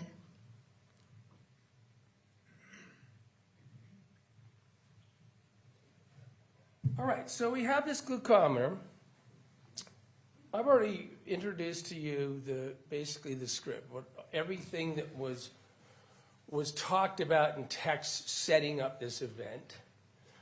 And we have... You mean this? I? Yep, it is an Yes. investigative, you're the investigator, you're the detective. Clearly showing that Kacee is setting up the circumstance of using the glucometer. Yes, Only reason to use the glucometer is if you're going to test blood for sugar. yep, Kacee would have known that. You know that from the history of being in the family. yes, She was issued her own glucometer by Masteller. We learned that, right? yes, Okay, so Kacee's got that set up before Meggan ever gets there, right? yes, Now, Kacee had searched about and talked about preloading syringes in those text messages, which I'm calling the script, the plan for what's going to happen when Meggan gets there, right? yes, So she's talking about kind of setting up a scene in that regard, right? Setting up preloaded syringes. yes, She even talks about syringes she could use with her port, right? yes, She never talks about a glucometer, does she? no, When Meggan gets there, it's fair to assume that she is now being introduced to the setting where Kacee has a glucometer, has already tested her blood, and has indicated to her that she's going to engage in ingesting insulin. Yes.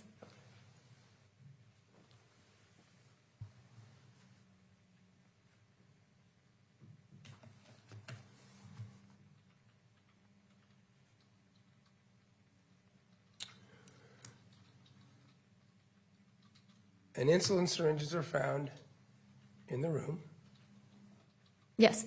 in the trash, in the Fanta box, where Kacee puts her garbage, Yes. and everything Casey's talking about is suicide. Yes. I want to turn to a subject, and I think, we'll see if you agree with me, can really sort of, is featured in a way in the second time you have contact with Meggan, okay? I think that was the 21st. And if you've got an outline, I get these wrong? I think it's the 21st. I think you're right. I can look. Let's talk about this turquoise box. Because what Meggan, well, what everybody, I mean, even Mark and Kylie talked about the fact that they understood that Kacee kept things in that turquoise box of interest. Fair to say? Yes. So now Meggan even said that her understanding is what things like power of attorney or DNAs and things like that might be a place she would keep it. The DNR, yes. DNR. And or somewhere like a binder. At one point, Meggan had said, like, I thought maybe there would be a binder. I looked around and didn't see any binder. Yes. And again, I'm reminded that turquoise box, one time Kacee took a picture of it and texted it to Meggan, right? Yes. Do you remember when that was? Do I remember when it was? No. It was a long time before. I think it was 2020. I think That was way back. it was way back. Okay, so this turquoise box is represented to Meggan for years about where things would be, right? Yes. Well, you don't know what she told Meggan about what would be in there, but one thing you learned was she said letters that Meggan should open and read when Kacee died. Yes. Other items, and of course you don't know for your investigation if this Kacee showed things that would be in there and then destroyed them, right? Right. But the box didn't have a DNR in it, right? Correct. Or these, we saw in Jorgensen's video when I was playing it, Jorgensen's of Robinson. Yes. I want to talk a little bit about that because, I mean, in Jorgensen's video, Robinson's taking pictures, right? Yeah, I believe he took a picture of something. That just got lost, right? Yeah. But I think that we're agreeing now, tell me investigatively if you agree, that what he took was a picture of an envelope. Well, he testified. An envelope with Meggan Sundwall's name on it, right? Yes, that's what he said. Ultimately, you found that envelope, right? Yes. But you didn't find anything in it when you found it, right? Correct. It was empty. That turquoise box was gone through between Kacee being taken out of that room and you searching on the 14th, right? Wait, tell me the question again. Sorry. On the 12th, she goes to the hospital. Yes. And we've already established that at some point on the 13th, you sealed it off with Mark.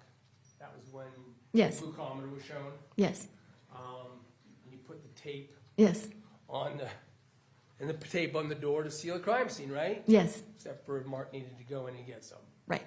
Seems like a pretty upstanding guy. I'm not going to go whatever with him. But so you had to slit the tape and then you had to put back together. But the point is that when you go back in the next day on the 14th to do your search, right? Yes. It doesn't look anything like it did when Osborne, Jorgensen, and Robinson left. No, there were 2 totes on the bed. Well, the turquoise box is on the bed. Yeah, that's what the turquoise box and a tote were on the bed. Now, you were here, and we saw the video where Osborne takes the turquoise box and puts it on the floor in front of the Yes, closet, right? yes, But when you come in the room on the 14th, it's up on the bed. yes. Is it open? We'll see it in a minute from your body camera. And then there's these totes and stuff up there. Yes. And you go through and do your best to determine what in all that paperwork and what in all that stuff would be of interest to you. Yes. Right? And Yes. then ultimately, I asked you to scan it all in last July, and you did, right? Yes. But in between,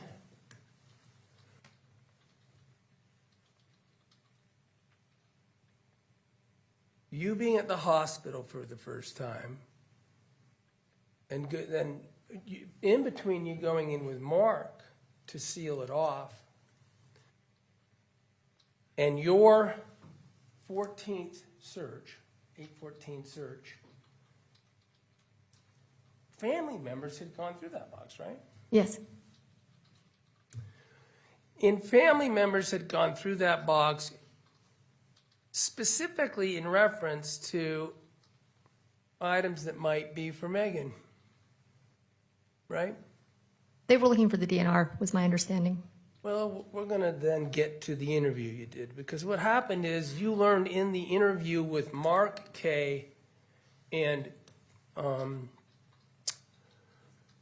Kylie. Thank you. Did you get my exhibit numbers right for me too? In that interview, they actually huddled over a text from Kacee to Kylie. Do you remember that? I think I was out of the room for that. Bingo. They did it when you were out of the room. You didn't even know at the time that they were huddling and looking at a text. And it was a text that Kylie was showing to her other family members, right? Yes. A text that she said Kacee had sent her. Yes. And Kacee was telling Kylie not to give certain things like my letters to Kacee. Don't give them to her, right? Yes. Okay, so we now To know... Meggan? Excuse me? To Meggan. Meggan. Yeah. Yes. All right, let's try water. Can I get a water? Let's play it. We'll get you some. Thanks. Sorry. You need water. Yeah.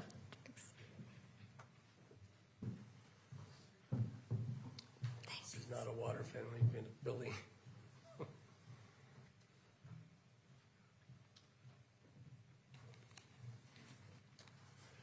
Get up. You're gonna go straight.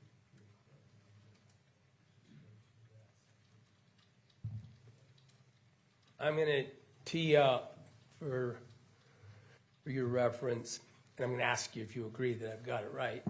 The interview that you did with the 3 of them all together, that's on this subject. Okay. And it might have been some time since you reviewed that. Is that fair? Yes. Okay, because this might help. But as we're doing that, I'll still ask you some questions. You do remember the point is that they are talking about supposedly Kacee's desire for them to take documents and not give them to Meggan, right? I remember her saying something about not giving Meggan something. And they're doing that because now we've got Kacee. This Kacee is texting her sister to do something. Now, she had told and even sent a picture to Meggan that she had things for Meggan to look at after Kacee died. Yes. Just for the witness, and we'll just put it on and pause it so she can identify.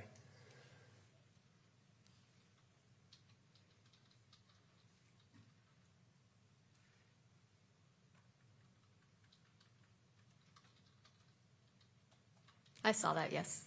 You saw it well enough. This is the camera in the interview room that you used, right? Yes, That's Mark on the left, Kylie in the middle, and Kay on the right, correct? yes. This is the first formal interview, is that fair to call it? First formal interview? Yeah, it's the first time I met them, yes. Well, is this the first time you met him? Mm-hmm. Okay. Because you had been at the hospital, but you were just trying to get the blood. No, this was the morning after the 12th. This was the morning of the 13th. Okay, so this is sort of the first thing you did. Yes.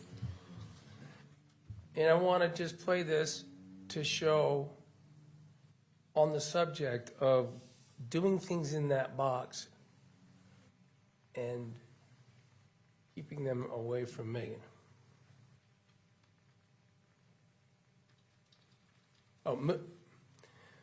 This is for illustrative purposes. I'm not necessarily seeking to send it back as an exhibit.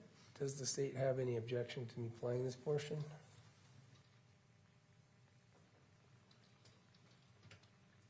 Ms. Thomas?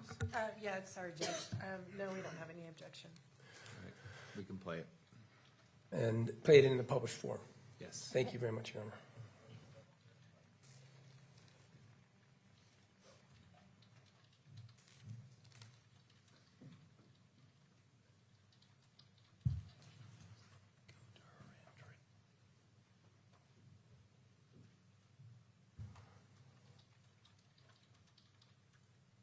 Yeah, almost 50. Okay. Let me go see if my sergeant's been watching this, because he Can you might pause have it real sessions. quick? Might not be. We started right at almost 50. She's looking at her phone to look for text evidence, right? You recall that? It looks like it, yes. Do you remember it? I mean, I can No, back it up. I don't if remember. you want. You heard her say about 50? Anyway, you did have her look, let's do it this way. You did have her look for evidence in the form of Kacee texts to her, right? Yes. And then you left the room, so you didn't see this part.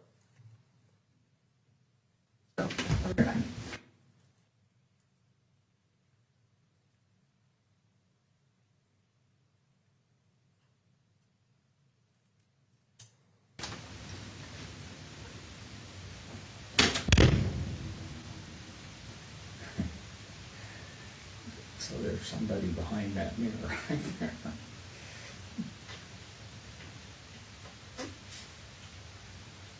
Tell it to window.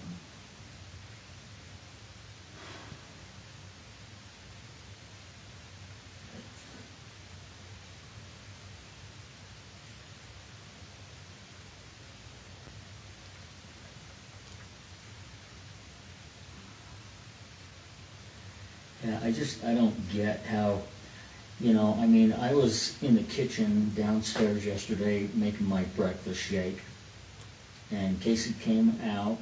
She was better than I'd seen her since before the knee replacement, and she let the dirty dishes pile up in the sink, and it started to stink, and I told her, that stinks, you need to get that cleaned up. She stood there next to me at the sink and did the dishes while I did my shake. And she just seemed better than she had been for a long time.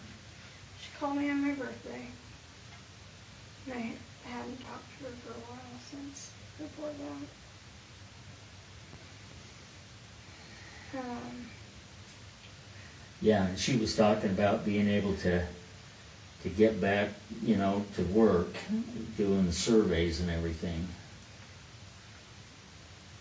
So Kacee wrote this. I just hate talking about this shit because it gives me anxiety because I'm scared of dying and I'm sick and I need to just come to terms with it. But they put me on hospice 4 years ago and I'm still here. All it's done is affect my mental health and it makes me feel like I'm in prison. I just want to make sure here that we understand this is Kacee talking to Kylie, right? Yes. Kylie's reading a text from Kacee to Kylie. Yes. Okay. Maybe that was perfectly clear, but. I'm losing my mind. And that's why it's hard to talk to Meggan because that's all she ever wants to talk about. I miss our friendship when we would go hang out and play and go shopping and do fun things and talk about normal stuff. And every time I try to talk about normal stuff, it's all about me being sick.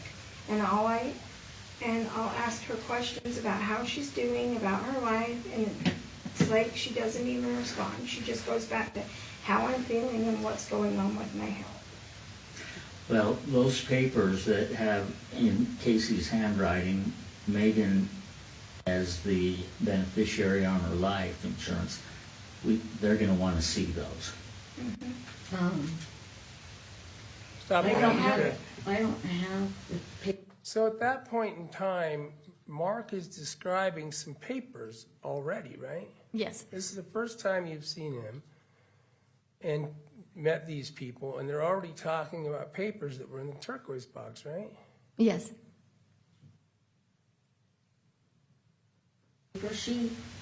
When she changed it over, she took a picture and sent it to me, and I can't find it. It had been changed.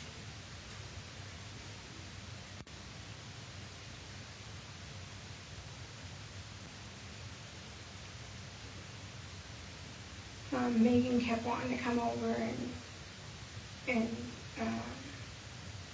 she's like, I don't know what to do. And then she said, Meggan then texted me and I didn't say anything back. And she said, if you want to respond with, hey, sorry, couldn't text you earlier. Let's see. I was super busy at work, and then just say I have no idea where Kacee's plans are for her funeral. I don't know if she ever went and changed it to be cremated. I just don't want you to tell her that I've been lying to her, or you can just let it be and not respond. Okay, stop there. Who was that? Was that from Meggan? That's Kacee telling Kylie not to tell Meggan about lies, right? About what? About lies, that she's been lying to her? Yes. All right. Meggan? That's from Kacee. Oh, And she says, just so you know. Okay, but I said, if she won't stop texting me, then I will respond that we talked about it, and I know your wishes, and that we will take care of it when the time comes. But she wants to be a part of the funeral too, which I'm okay with. She just doesn't get any money or letters that I wrote to her. So don't say you'll take care of it. Go ahead, I'm sorry. Just let it finish. Just say, I went to the funeral home and already made arrangements, but if I want to be cremated, I should probably go down there and change it. Would you come with me to do that so we can pick out jewelry? And then I would need to let them know that I'm going to have the city open up my mom and dad and put the rest of my ashes in with them, because when I arranged the funeral, I didn't have a plot yet, and I was supposed to get back to them. that's one question. I'm in Alpine. Okay, you can stop. Those plots in, So in the things that Kacee is texting to Kylie includes telling Kylie that she would like to make sure that Meggan doesn't get the letters and things. That's what you heard, right? Yes.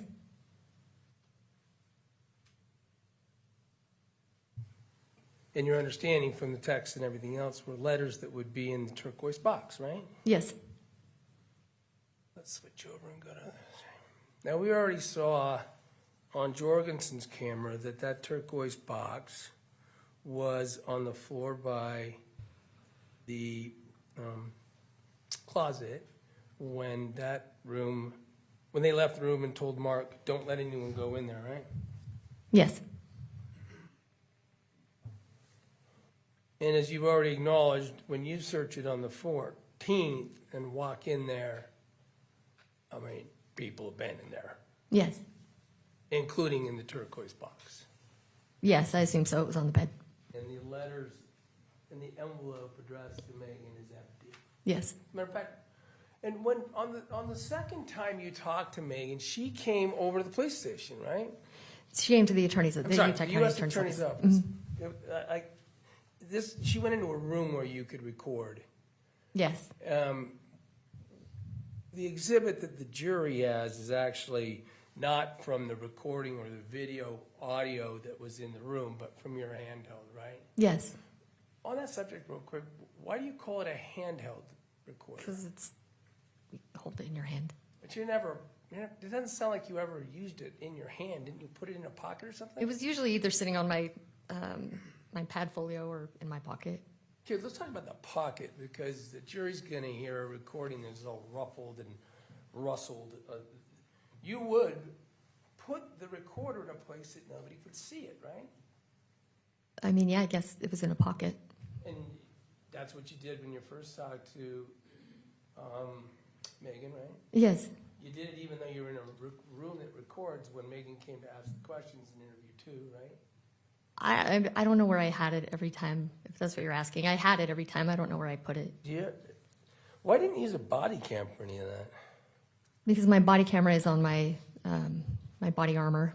Well, but it's your policy to, when you're doing any of this stuff, to use your body camera, right? If you're on patrol, yes. If you're an investigator, you can use your handheld.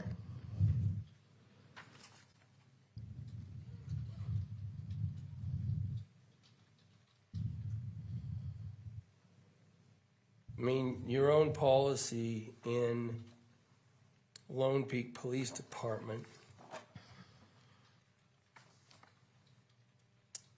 portable audio video recorders, policy number 449, you're aware of it, right? Yes. Policy doesn't make any exceptions for detective work versus police work, does it? There's a portion in there that talks about carrying your recorder with you if you're, I thought it was an investigative, but it was, maybe it's, I don't know the wording. I'd have to look at it. I want to be fair.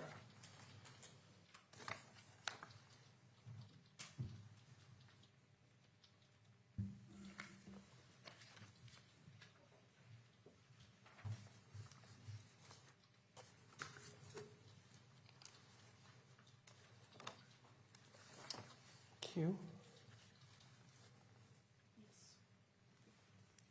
I'll show you what I'm marking as defendant's Q.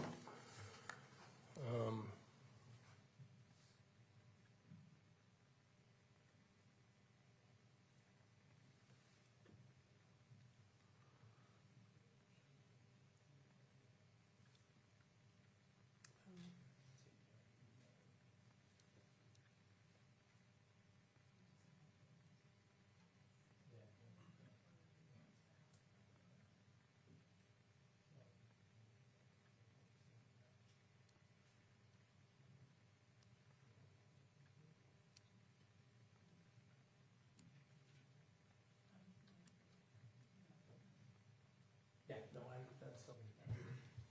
Instead of sort of going through your policy with you, back and forth here, I'm just going to show you something and ask if you recognize it as a Lone Peak Police Department policy regarding audio, video, or portable. Am I allowed to show you where it states I can use a handheld The or? jury's going to have it, I'm about to admit it.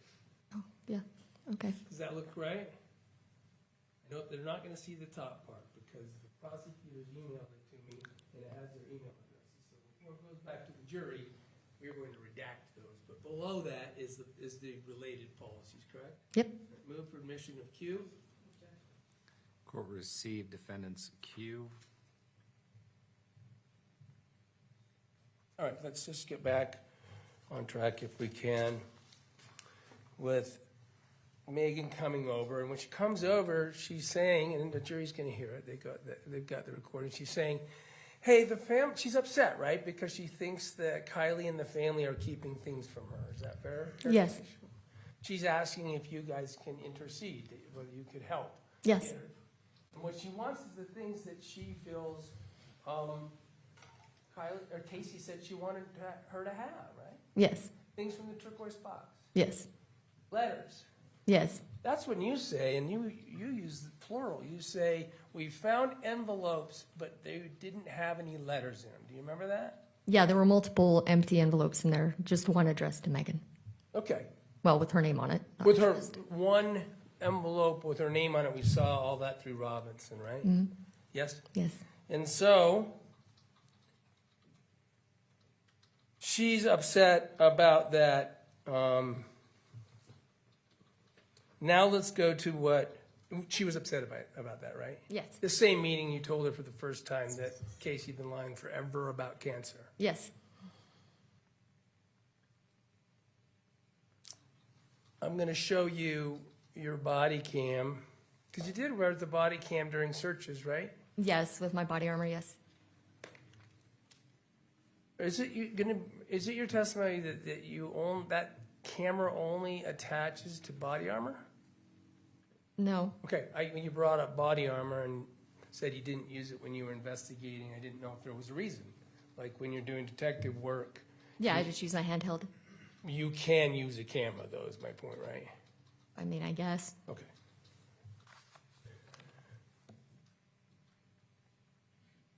Yeah. I'm gonna, just to the witness right now, see if you recognize this as your own body camera walking into the room on the 14th to search.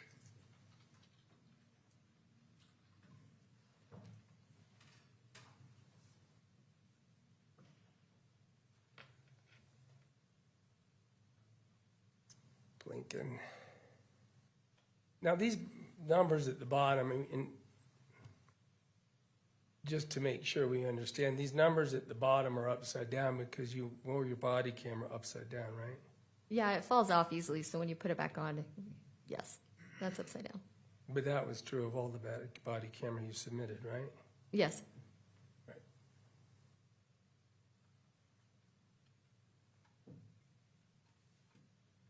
I want to play what the room looks like when you walk in.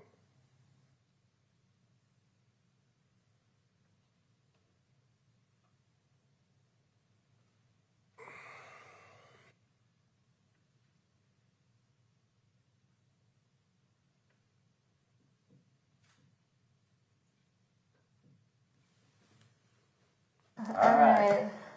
Okay, we've got this. Sorry if I leave remnants here on your door. This is. You can just open it up, I'll scrape that stuff off. Are you sure? Yeah, Okay. we're all sweating. Right, stop. in this hall. We just saw a walkthrough. There are multiple bins on the bed. The turquoise box is on there, and it's open, right? Yes. So to run through it again, Osborne puts it on the floor, leaves.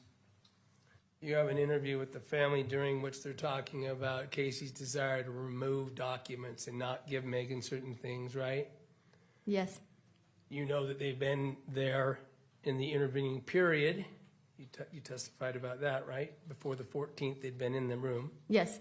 And now you walk in and it's clear that among the things that are in the room that are open, almost tossed, include the turquoise box, right?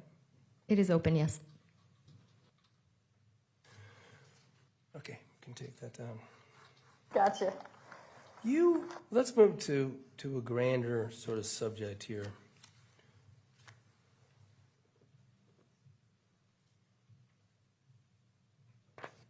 You kind of started it, describing the investigation as suicide, or what you call assisted suicide. It's called aiding suicide, right?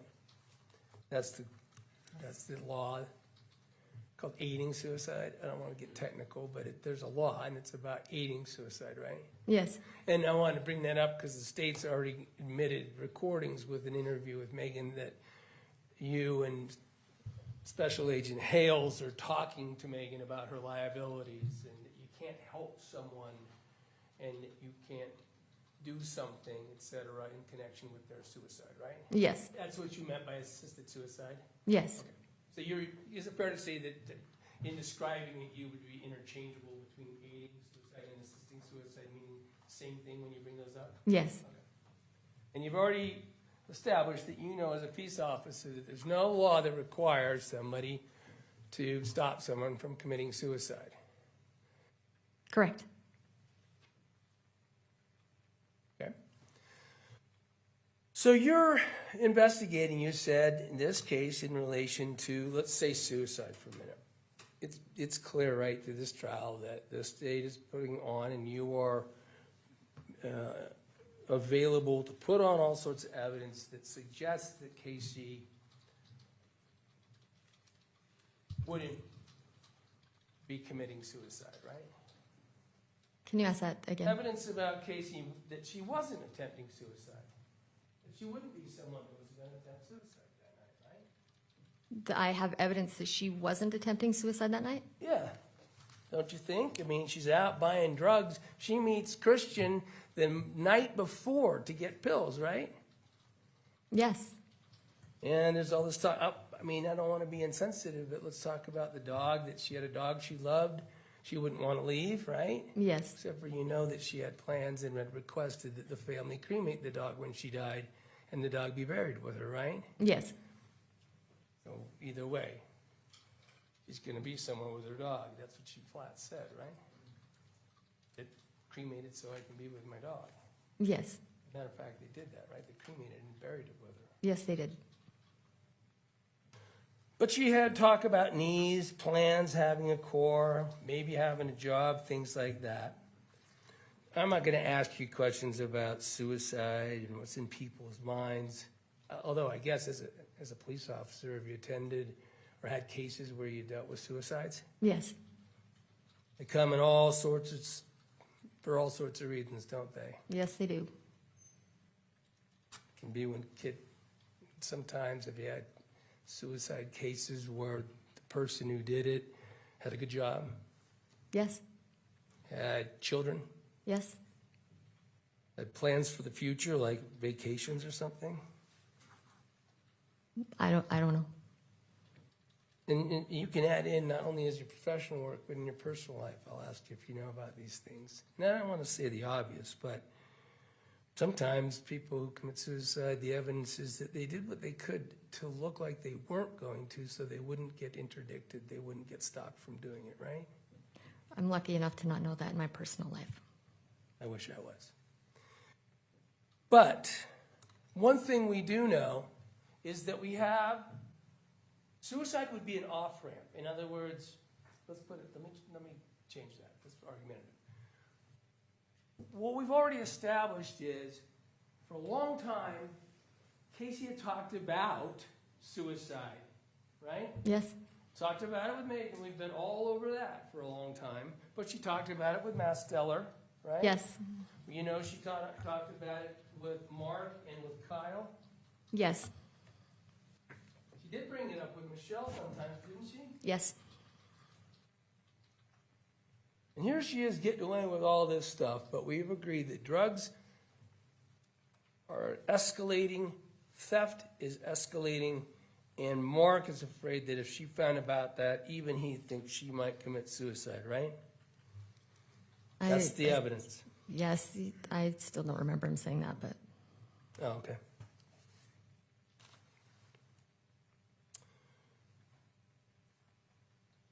Well, let's talk about fake suicide.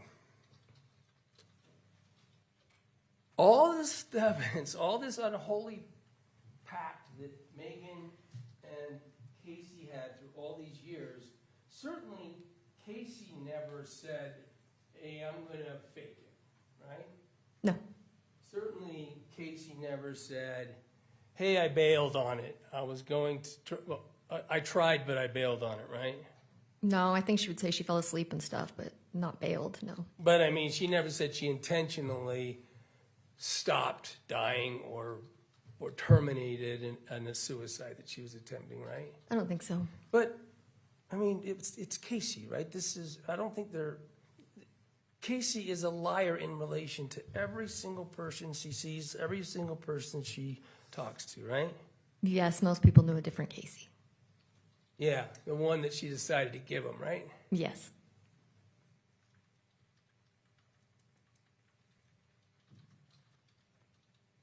There was an interesting point. Sorry, that's commentary. There was a point that Mark himself talked about the possibility that Kacee would have been maybe setting up a circumstance where she could sort of bail on the suicide attempt on the 12th. Do you remember that? I don't remember Mark saying that. Let me see if I can remind you. Let's talk about Coke. Oh, yeah, he did. He showed us the Coke in the fridge, and he said that she might use that if her blood sugar dropped too low. So let's play it now that you remember it. You're going and to set it up. This was on the 19th when you were going to go pick up the Phantom box evidence, right? Yes, You were going to search the car and did. yes, You went out and we already saw the video. You went out and saw the Phantom box and stuff. yes, Do you remember you also then talking about the theft and what the family could do to give case numbers and stuff? yeah. That was at the end of the day. Yes, At the end of it, it right? was. Yeah, And then let me set this up because this is already in evidence. We know that there was Coke bought the night before by Kacee, right? yes, And we know it because of, I think, 34 and 35. We've got this grocery list, right? yes, Looks like it has goodies and treats like Meggan described. Yes. okay? And it also says Coke, red Coke. It's in evidence, but it says to make sure to buy the red Coke kind. Yeah. That has sugar in it, doesn't it? yes. Not the zero Fanta that she's used to, right? Correct. Zero Fanta is not going to affect your blood sugar, right? Right.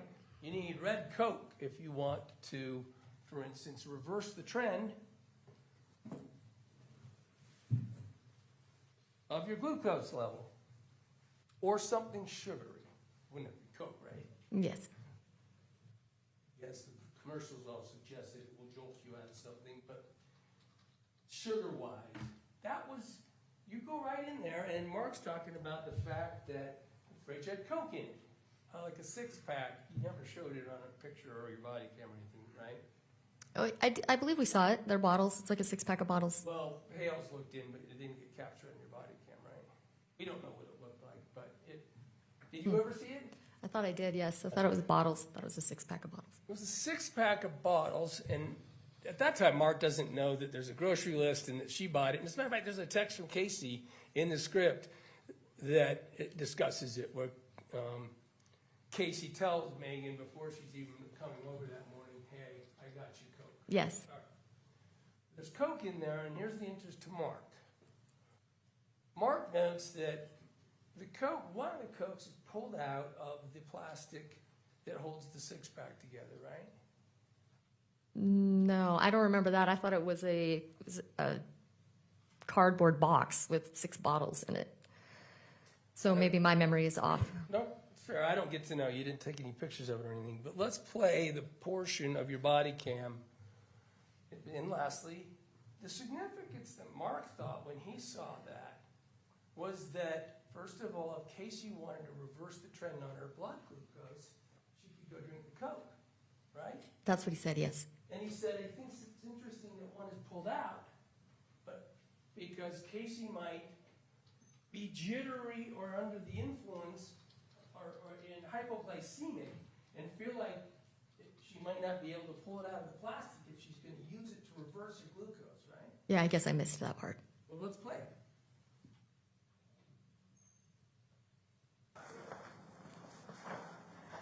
That Fanta drink is what she drank.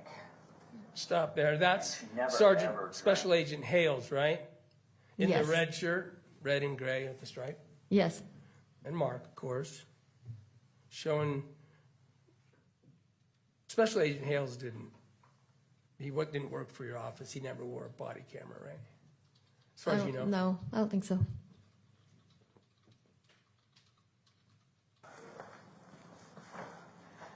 That Fanta drink is what she drank. And she never ever drank regular Coke. And this shows up in the fridge.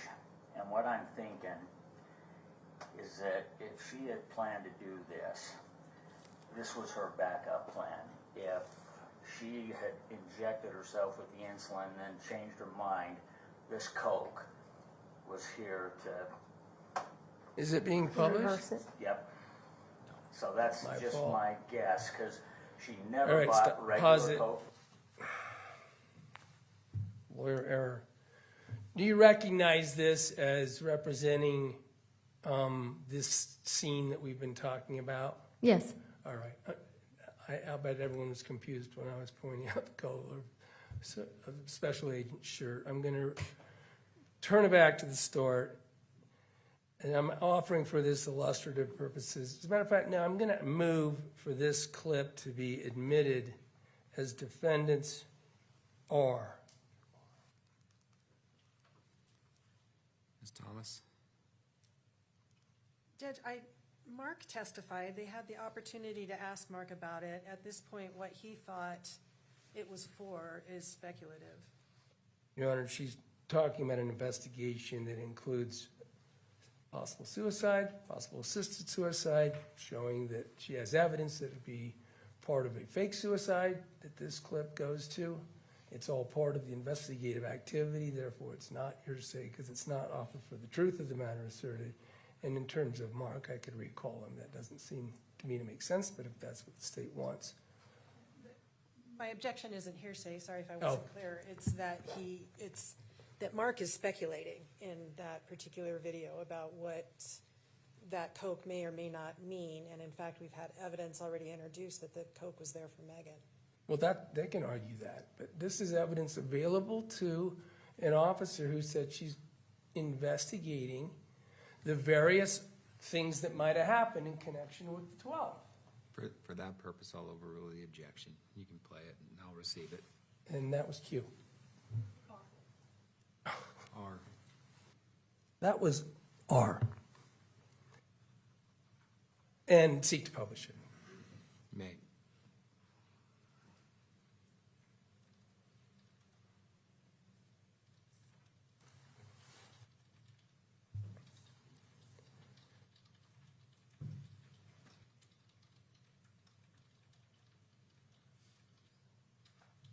Oh, yes, play it, please. It's published.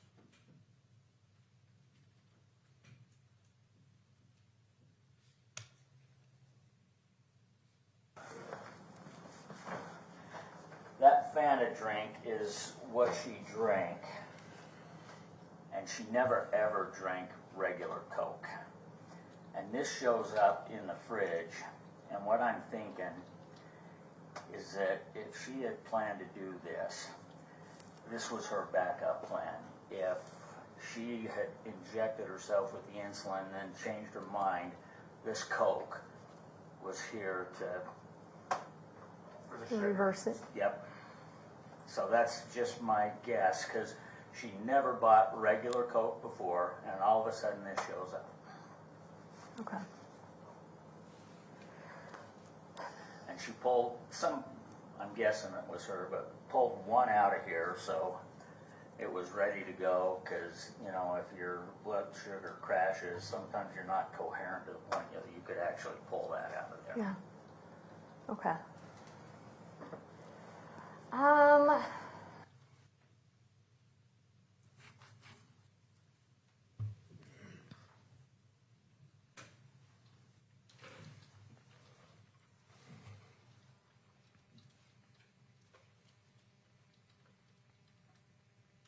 The government, went through, I don't know how many, it seems like, I'm not going through all the text, but as they admitted, something like 100 text exchange. I don't want to go through and put those all in their context.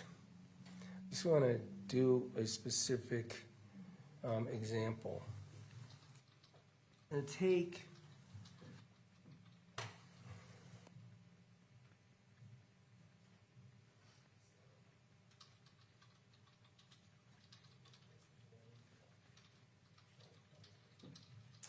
I'm going to take State's Exhibit, I don't have it ready, 57.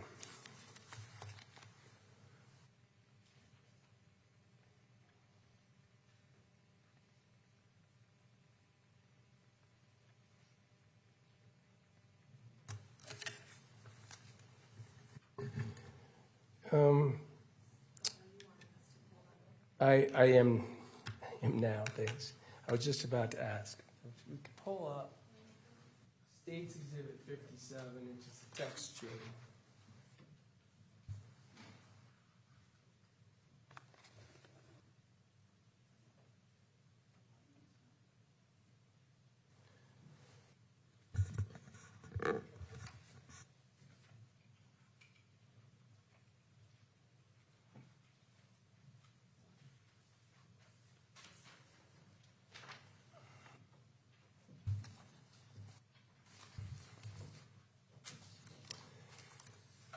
All right, so this, and it's, can we publish it? Oh, it's published. This is one of the texts that they pulled up from April 8th, 2024, right? Yes. Starts with, I have had the strongest feeling, ... goes on, right? Yes. Then can we scroll through it slowly?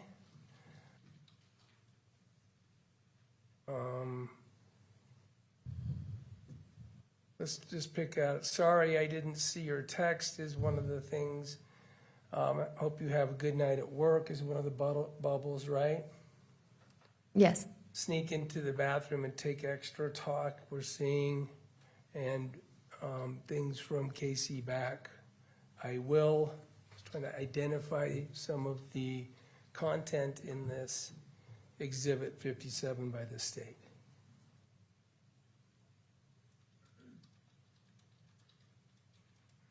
Scrolling all the way, let's just do a couple more pages. That's page 2, it looks like, over in the bottom right. We're going to go through. Hope this is your time. Kacee gets some rest, sweets, about the time to go, time to die, right?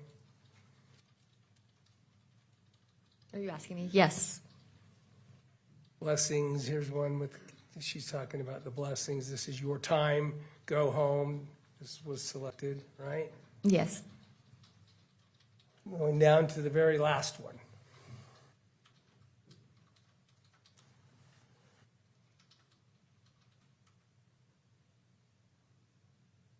Ending in, you know I love you, from Meg to Kacee. You gotta let go of me and go home, right? Yes. Now I want to now address you to something else. If we could take that down and show from the podium to only the witness and the state.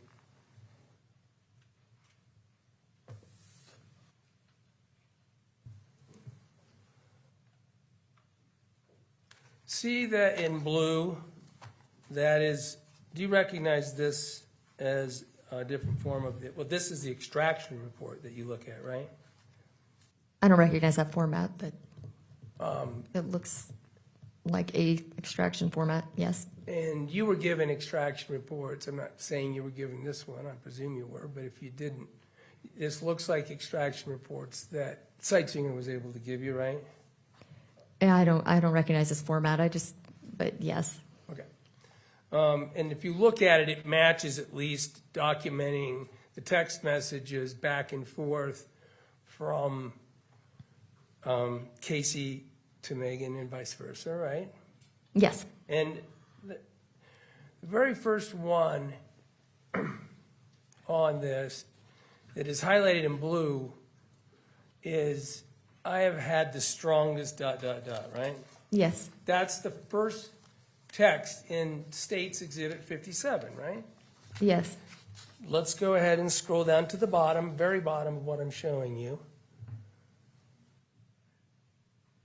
Oh, it's on my computer, dummy. I'm going to scroll to the bottom, and you see text number 20,971 that says, you know I love you, the biggest, you've got to let go of me and go home. Yes. Blue, that is the last text on State's Exhibit 57, right? Yes. All right.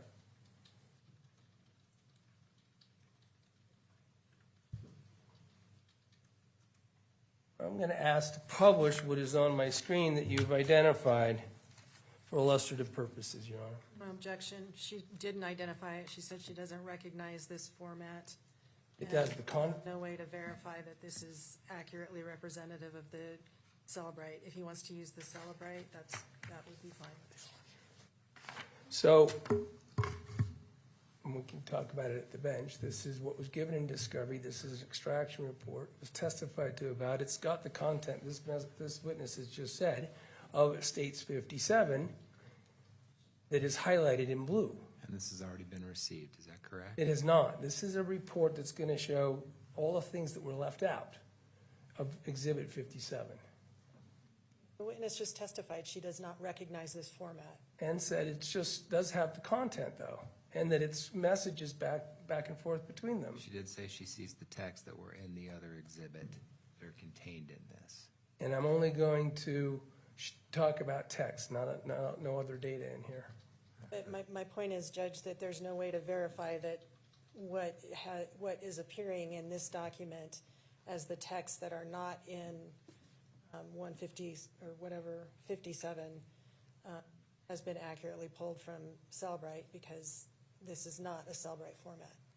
It is, and it goes to wait. And for that purpose, all allowed, objection overruled. We published this report. You may. Right, we already established that highlighted in blue, as we went through States 57, are what the jury got out of State 57. There's two missing here that are talking about the communications, right? And then we have the assume you got your meds and went to bed. That was in States 57.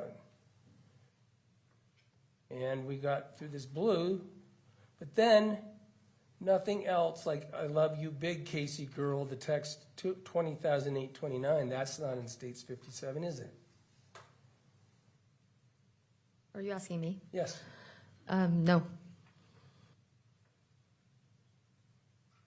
More stuff in here is happening about nurses and all that back and forth about the subject of Kacee continuing to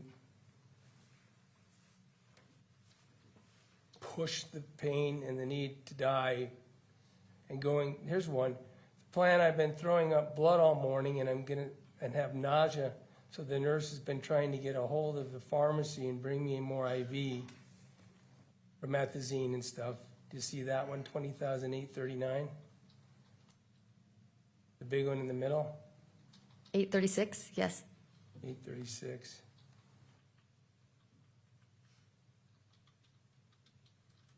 This is highlighted in orange. It is not in Exhibit 57.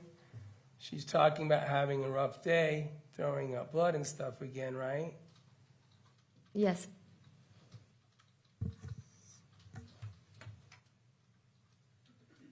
Also not in is this 20,844 that talks about praying Correct. and asking Meggan to just keep praying, right? I just keep praying, right? Yes.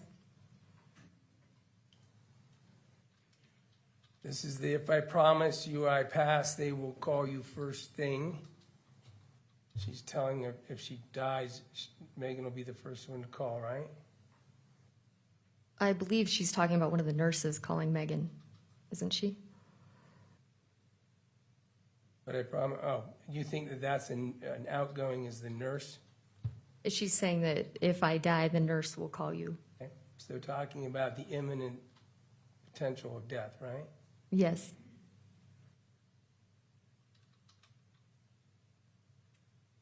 And then, going through all these,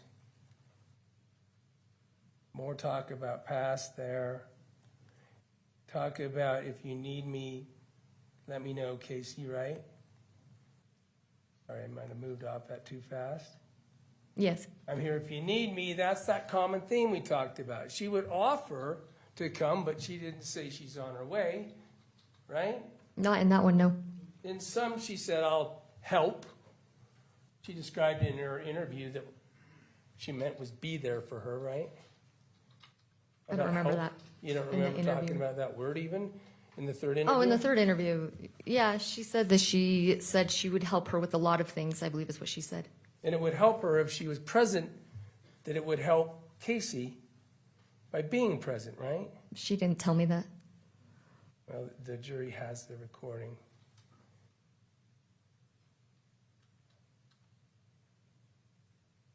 Going through these messages that aren't in the exhibit.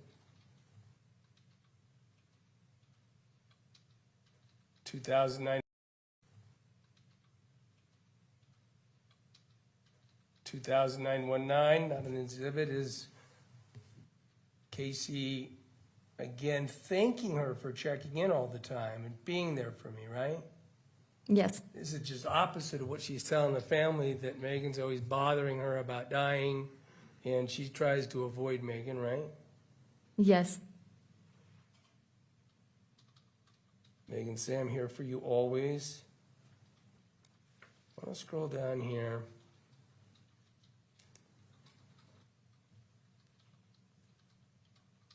This is one that's outgoing from Meggan. I'm sorry, outgoing to Meggan, right? It says, I wish I was still living with you. Right? Yes.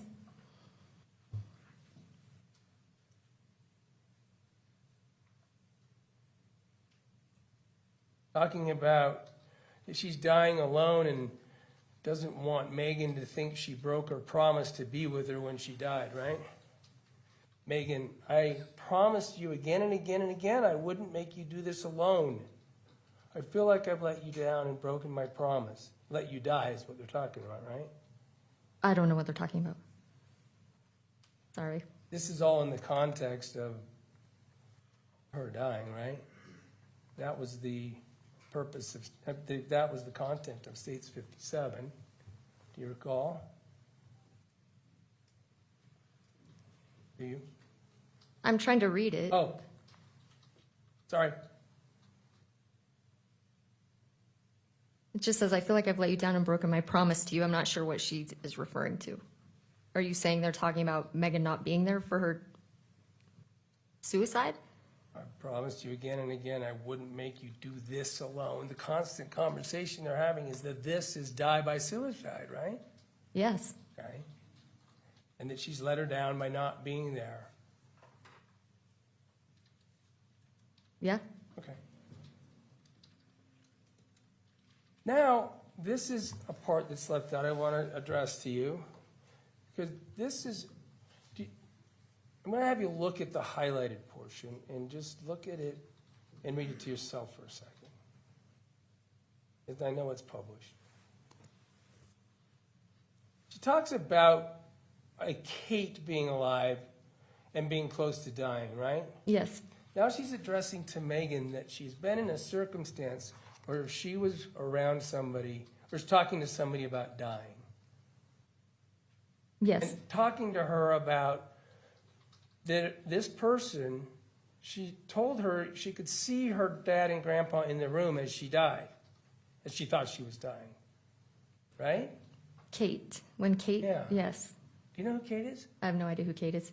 So this could be just some fake, right? As far as I know, I don't know.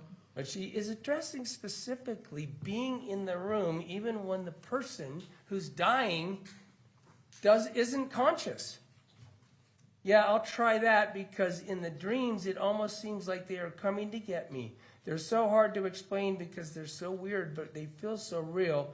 But was she in and out of it? Says Meggan, asking about in or out of death, right? Or was she completely with it? I know my dad has seen people in the room when they are about to go home. That is not very typical, right? And she says back that she had learned that even when you're in a coma, she could hear me at the hospital talking to her. And she tried everything she could to let me know she could hear me. But she physically couldn't move her body to let me know. That's what Kacee is talking to Meggan about, even being there for her, for someone, when they're unconscious. Right? In that text, I think in the other one she was referring to spirits in the room. Right, so a bunch of spiritual stuff, being there, being present when someone is dying, even when it's apparent that they're in a coma or unconscious, right? Yeah, she's saying that that's what Kate said. All right. We can take that down. Good. Oh, yes, I am. All right. I just want to return then to your investigative theme. want to turn to, I think, what you've acknowledged, that you started with Meggan Sundwall in this investigation, in this case, telling her that even though she made herself look really bad in texts and interviews and deleting texts, the case had to be proven with evidence. Yes. Matter of fact, I've got a clip of some of the things you said. They would come in the third interview that is already in evidence that the jury will ultimately be able to hear in total.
Sorry, here we go.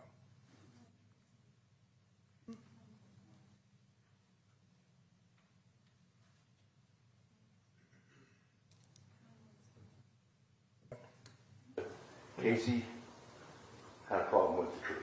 You recognize that as Fair enough. Special Agent Hale's voice? Yes, I do. Like, Kylie made it clear enough, and that's been one hard thing for me, is because I have been so involved in Casey's life, that when Kylie made those, I don't know if you'd say threats, but she made it very clear that if I didn't leave and I didn't get out, that she would call the police. Because I don't want to look like what Kylie is accusing me of. She said, I know that you gave her something to kill her, and I'm going to find out what it is, and I'm going to destroy you. And I said, what are you talking about? She said, Kacee told me that you have in the past. And I had, which obviously she did, but, I mean, what would I poison her with? Arsenic, or, I mean, this is, I'm sorry, but this makes me angry. But implying doesn't prove anything. You went over to her house specifically on the 12th because this was the plan to end her life with insulin. Text messages don't lie. Well, right, of course I'm going to delete messages when Kylie tells me that she believes that I poisoned her sister and that she's going to find out what I did and make me pay.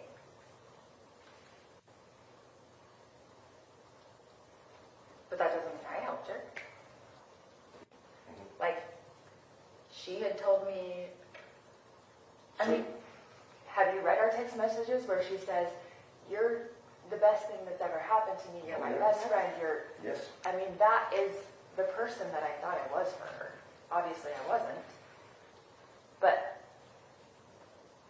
I'm not looking at it, when I'm in this situation, I'm not looking at it as like, oh, I need to protect myself from the law, because I didn't think that that's what the situation was. Like, that is not, I know that would be your go-to, what you would think, but not me. And obviously, has this changed everything? Yeah. Perception. That's all it is perception. Like, because I don't want Kylie to ever, I mean, that scared me. It scared me when Kylie threatened me like that. Well, I mean, wouldn't you think so? Yeah. Like Did you inject insulin into the port on August the 12th while you were there? No, I Yes did or no? not. Okay. If in your mind, if you thought that there was this other thing, you wanted to relieve her of her misery, you can't do that. You're only there to watch a movie. Clear it. And let's be honest. You were there. You knew this was the end. This was going to be your last day. I was there to spend time with her on her last day. Yeah. So, and that goes back to that very blunt question I asked you, and you said no. That's great. But if there's evidence to prove otherwise, we have a problem. Fair enough? And if there's not, I'll ride off into the sunset. And if we can prove through evidence that you did, Oh, it's terrible that, from your point of view, right? Like, I mean, you trusted her, she was your best friend, and this is what's happening. And just, I don't even know what to say about it. Like, none of us do, you know? Like, it's all shocking. the next stage of this is going to be weighted evidence. And there's nothing, I don't know how to make it any softer.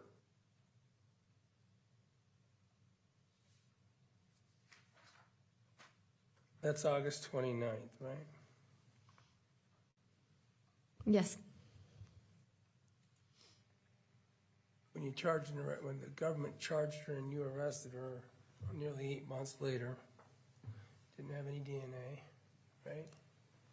No. Any DNA that incriminated her, right? No. You didn't have any fingerprints that incriminated her, correct? No. You didn't have any medical doctor on the 20th. You didn't even have Mass Teller's records yet, right? No. You had no expert or medical doctor that had told you that they could determine by this chart that any insulin was given to her after she would be unconscious, right? No.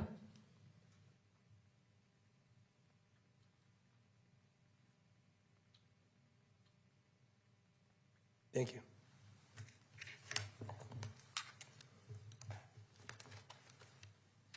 Redirect. Yes, thank you, Judge.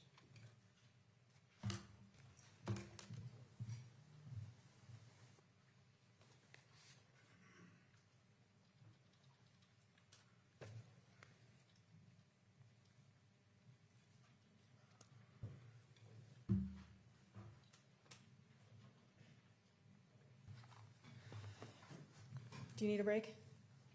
I'm okay. Okay. I don't know if they do. Are we okay, Judge? Keep going? Yeah, we can go for a little bit. Okay. Does anybody on the jury need a quick break? All right, we'll keep going for a little bit. Mr. Williams just ended with, you had no DNA, no fingerprints, no medical opinion. What did you have? I had a lot of timeline information and text information. And texts are evidence, correct? Yes. Our texts, what did you consider to be evidence? Sorry, I'll let the judge rule on the objection. If you could re-ask the question. Thank you, Judge. The phone, Let me the forensic. Let me re-ask the Okay. question. What evidence did you have? The forensic download of the phones. You had her presence at the scene where this happened as well, right? Yes.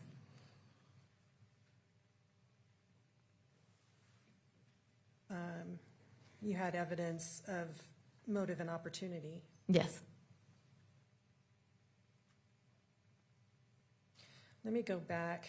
I'm going to sort of follow Mr. Williams' process as he went through. So this will harken back to this morning.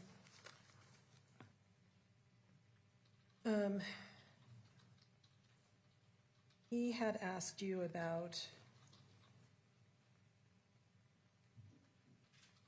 the ME's, the medical examiner's determination that this manner of death was undetermined. Do you recall talking about that? Yes. And it was also fair to say undetermined in your own mind when you started this investigation. Yes. Sustained. What was the status of your mind when you started this investigation? When I started the investigation, it appeared to those on scene that it was either suicide or foul play, so I started from there. And what did you have that the ME did not have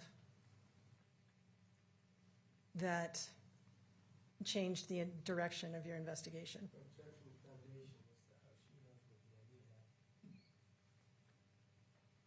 Ms. Thomas? She's been here throughout. She heard what the ME testified to him receiving and reviewing in preparation for his report. And she knows what investigation happened after the ME's report was written and communicated.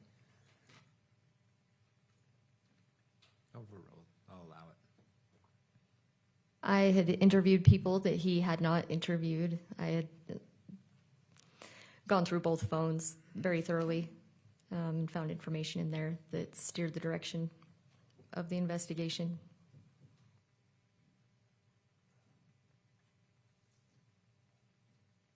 How much of the text messages did the medical examiner have when he wrote his report?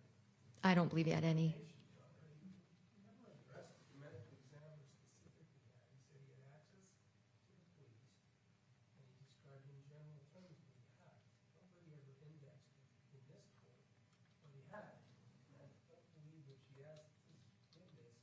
What's in his file, she's gonna know. If she does, that would be lay the foundation. The medical examiner testified to what he had, and he testified that he did not have any of the text messages. The question is what she knew about what was in his file. That's correct. I'll sustain the objection. Were you aware of whether the medical examiner had been provided by you as the investigator with any of the text messages that were involved in this particular case? No. No, you're not aware? No, he did not. Thank you.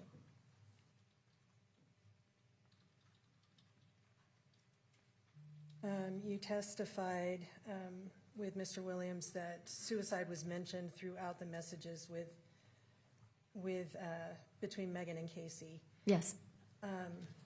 Was the word suicide used between them?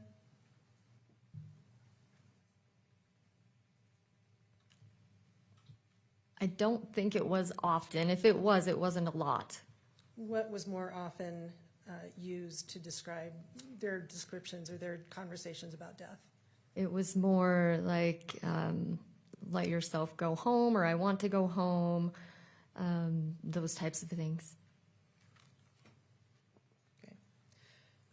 And how many of those types of conversations also appeared in other messages that you reviewed from other people other than Meggan?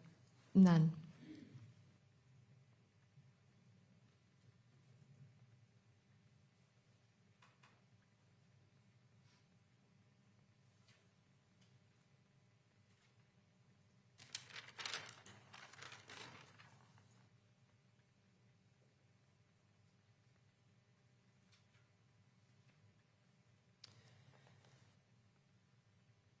Sorry, I'm just trying to cut this down so we're not here all afternoon.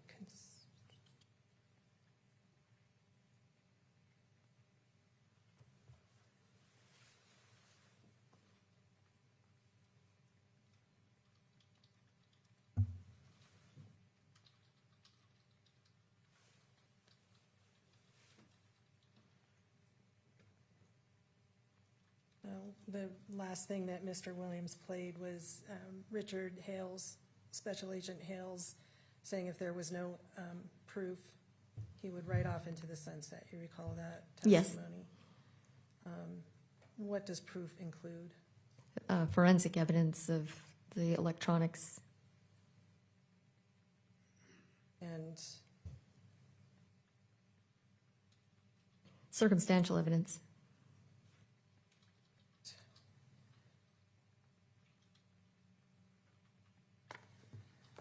I'm trying to interpret my notes, I'm sorry, to be.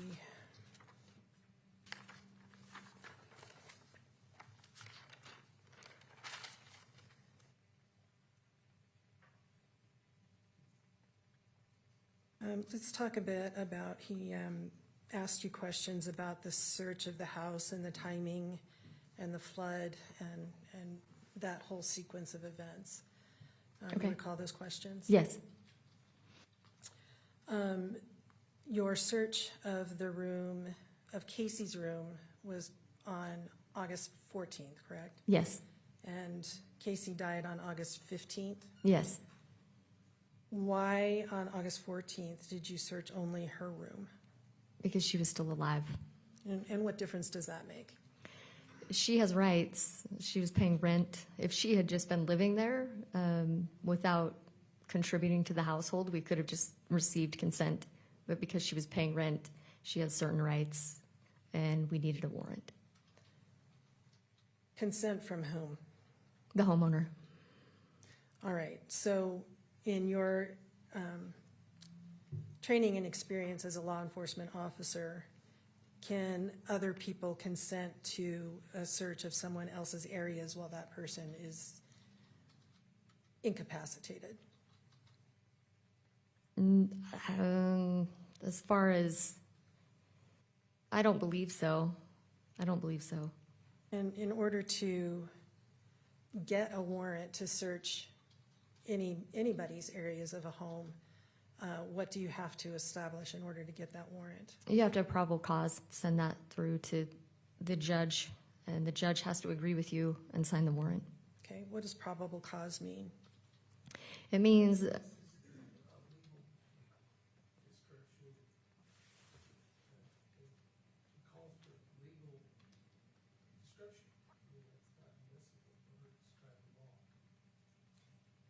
I'm asking in her experience as a law enforcement officer what she has to establish in order to obtain a warrant.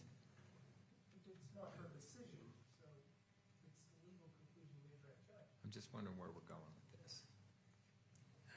There were questions about why she didn't search Kyle/Mark's room, and I'm wondering if there was any probable cause to have obtained a warrant in order to search Kyle/Mark's room. That's just going down the rabbit hole. What would have been a legal conclusion, a legal determination? We're going to get into whether or not she's correct, whether or not she can gain consent, which I thought I asked her about. I'm going to sustain the objection. Let's move on. Thank you.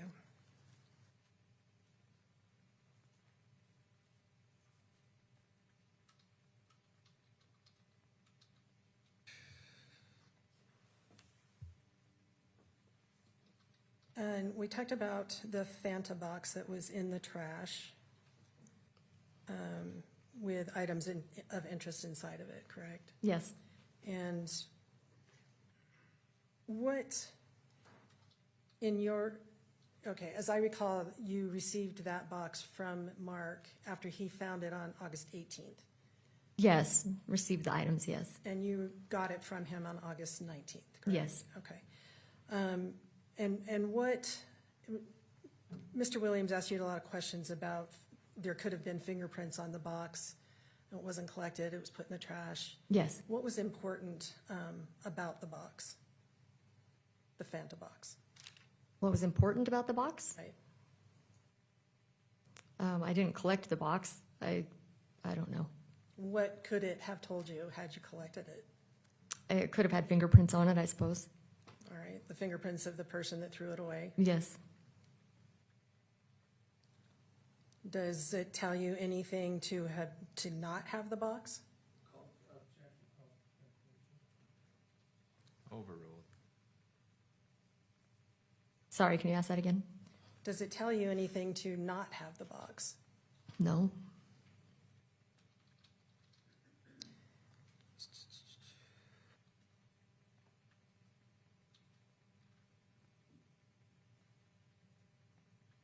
What reason would Kacee have to hide her trash inside that box? Did you get any indication of that from when you talked to Mark? It does, I'll sustain it. I want to talk about Exhibit K. Sorry, that may be the wrong one. Let me actually first start with, we could show 175, please.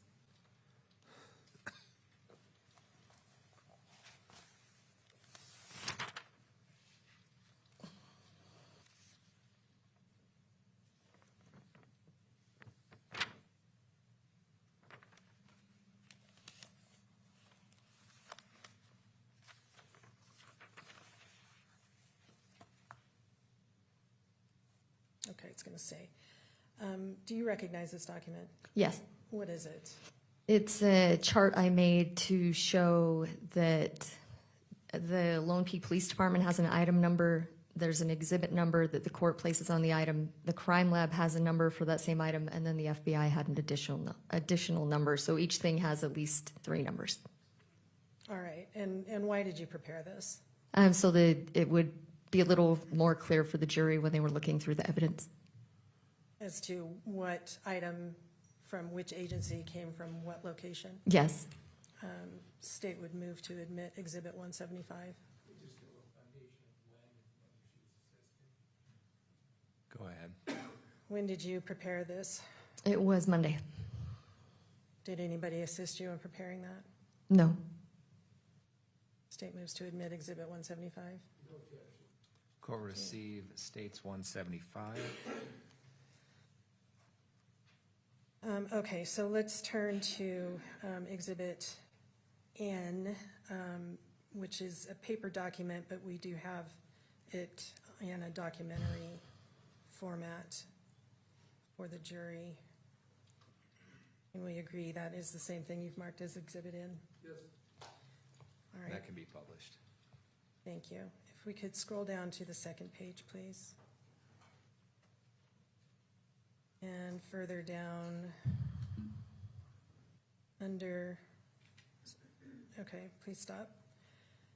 Under methods of analysis, well, I'm sorry, can we go back up to the items submitted? So items under agency item 20 were what? The items in the Fanta box. All right, that included both the syringe and the glass vial? Yes. All right, and the crime lab then gave those items its own numbers, correct? Yes. And that was what was reflected on your chart? Yes. All right, now if we could scroll down to results. Okay, it says the cuttings of the swabs from the syringe, which is Q1.1.1.1, did find that it was likely that it originated from Kacee Terry, correct? Yes. And it provides limited support for the proposition that Kacee Lyn Terry is a contributor to that DNA profile. Yes. So it's not definitive, it's limited support for that finding? Yes. All right, and then if we continue to scroll down, please. Under disposition of evidence, oops, sorry. Can we go back up again? Under methods of analysis, could you read that third line down for us? No DNA was detected on the following sample, therefore no further testing was conducted. And what was the sample they're referring to? The cuttings of swabs of glass vial. So there is no DNA found on the glass vial, correct? Correct. Okay.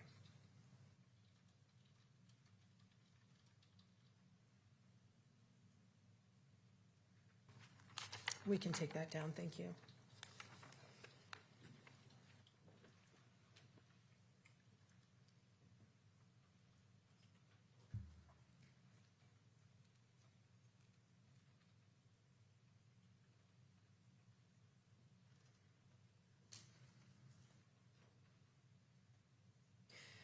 Mr. Williams talked to you about Kacee's unlawful use of medications, prescription pills, trading them with other people. Yes. Is that accurate? Was there, what in your, well, let me back up and try this a different way. As a member of the Lone Peak Police Department, are you aware of other investigations going on in your agency? Yes. Was there any investigation going on at any point up until August 12th of 2024 investigating Kacee Terry? Overruled. No.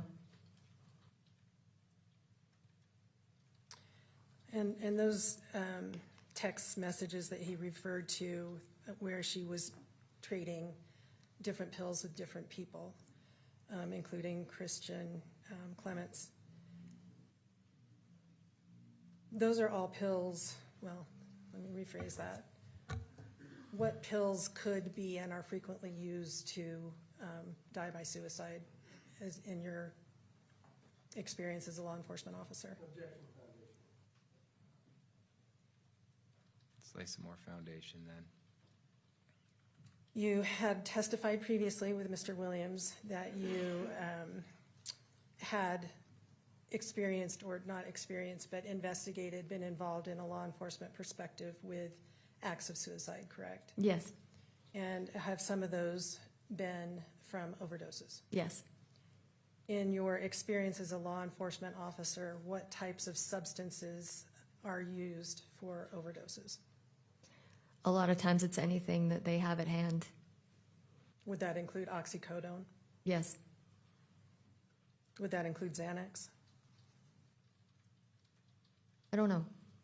Okay, not in your experience, Not in my experience. but oxycodone. Yes. Mr. Williams introduced the APS report of the financial reported thefts from Kacee, and that report reflects $68,000. Is that accurate? Yes. What did- 68,800 and something, I think. Okay, what did Mark report to you is missing? 1,700.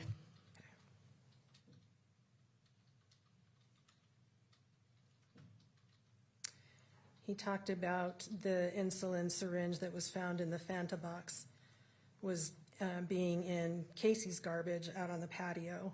Do you recall that? Yes.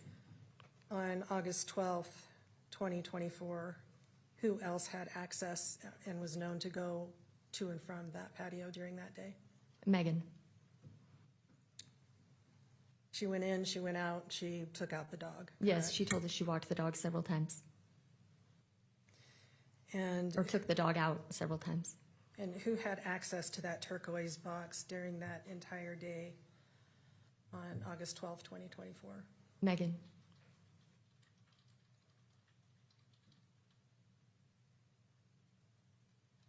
Mr. Williams introduced a copy of the Lone Peak Police Department policies, but didn't let you tell him where it talks about body worn versus handheld. Yes. Can you find that for us and read it?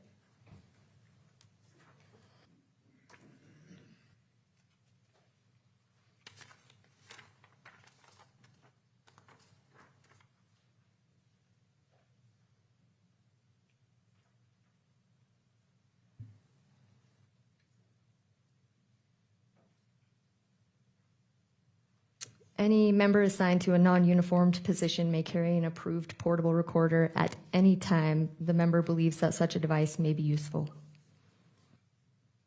Okay, thank you.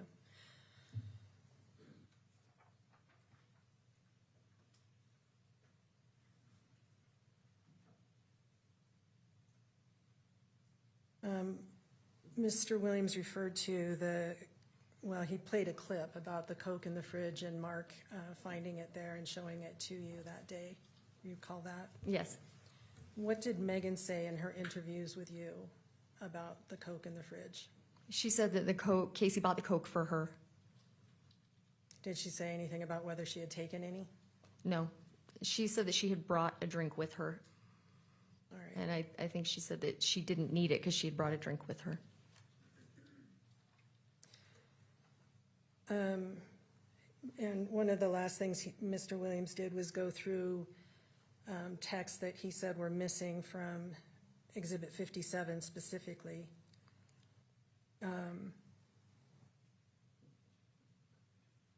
Did you happen to note where Exhibit 57, what time of day that starts? No, I didn't notice. Can we show that? It looked like it was over several days, though.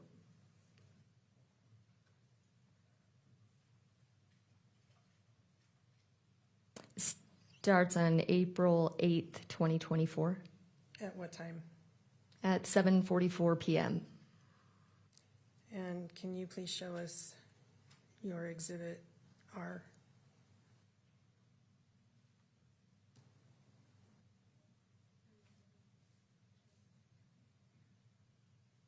You're asking defense to show it? Yes, the exhibit they introduced.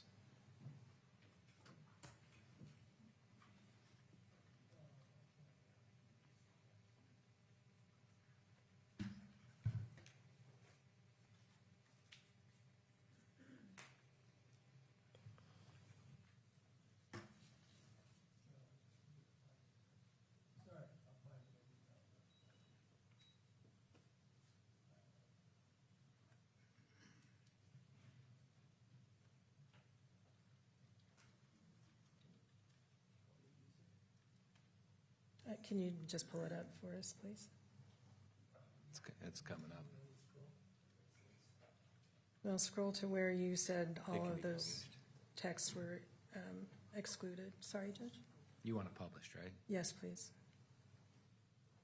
So we didn't receive this, it was for illustrative purposes, correct? Oh, that's right. Yeah, I think that's correct. I can move it in, Your Honor. We'll do so now. No, I'm going to object to moving it in, but let's go ahead and scroll down to where you, okay, then we can take it off the publishing, and I can ask her about the time. It's been published, I think it can be published as well. Talk later. Yeah, it's been published before. You can go through it, Ms. Thomas. Okay. I'll scroll at your request. Show us where you claimed the messages were excluded from Exhibit 57, please. Yes. Everything that is not other than blue. Okay, There's you, 137. all right. Thank you. That's sufficient. And Take it down? you can take it down. So there were 137 texts conceivably that were not included in Exhibit 57, correct? Yes, were there 157 total or 157 excluded? I didn't understand what. Well, that's what Mr. Williams just told us, that there were 157. Sorry, I've mixed up my numbers. 137. 137 texts in that thread? Missing. Missing, okay, Missing yes, from Exhibit 57. okay, All right, so we didn't read an additional 137 texts correct. from that day.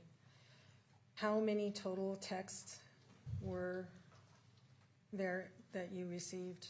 28,880. And if Mr. Williams is correct that there's about 100, that means there are how many that were not read to the jury? Are you expecting me to do math right now? 100 out of the 137? 100 out of the 28,880. Oh, sorry, 28,780. Okay. You had, Mr. Williams asked you if it was illegal to be at a suicide. You recall that? I do. And your answer? I don't think it is. It's not illegal to attend a suicide. Correct. Okay. Can we pull up Exhibit 53, please?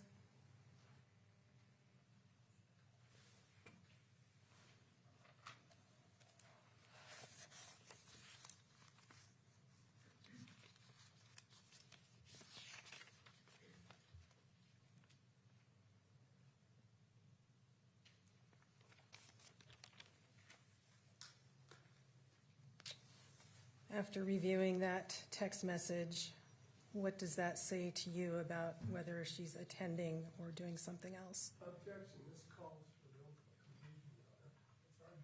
It's argument. Ms. Thomas? Judge, it's the defendant's own words in a text. I'm just asking why it was relevant to the officer.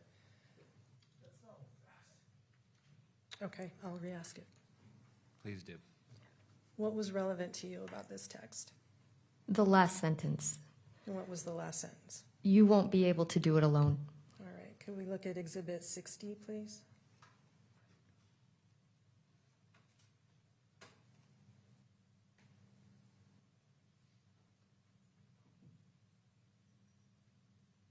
Keep scrolling down.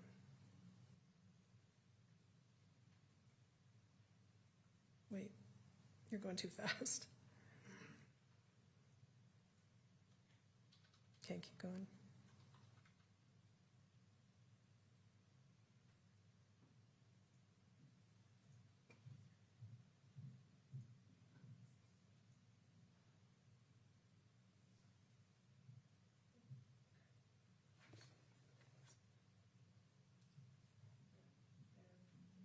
Open.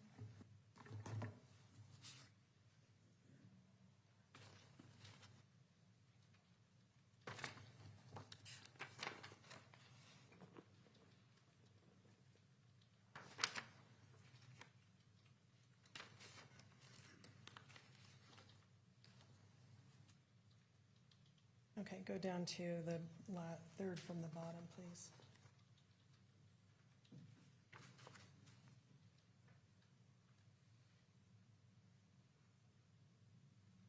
Keep going up a little bit more. Up, thank you. Okay, what was significant to you about this part of the exchange? Kacee is telling her that Meggan can give it to her after she falls asleep. And Meggan says, you won't even know, Kacee. Okay. And, oops, did I lose my notes? Could we take a look at Exhibit 70, please?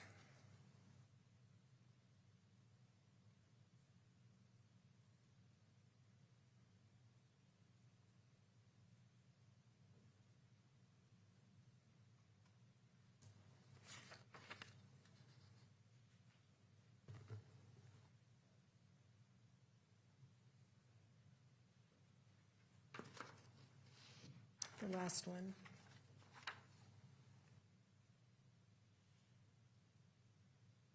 Meggan says, do you want me to come over and do it? And they were talking about what specifically? I believe putting all of her meds into her port. Okay. And why was that significant to you? Because Meggan's offering to do it for her.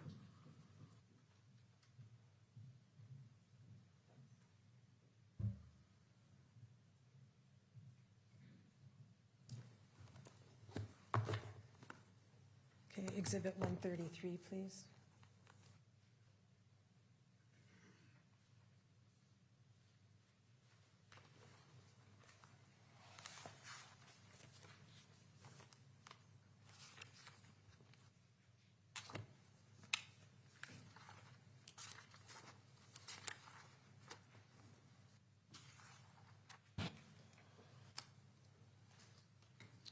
We could look at the, I think it's the third one down.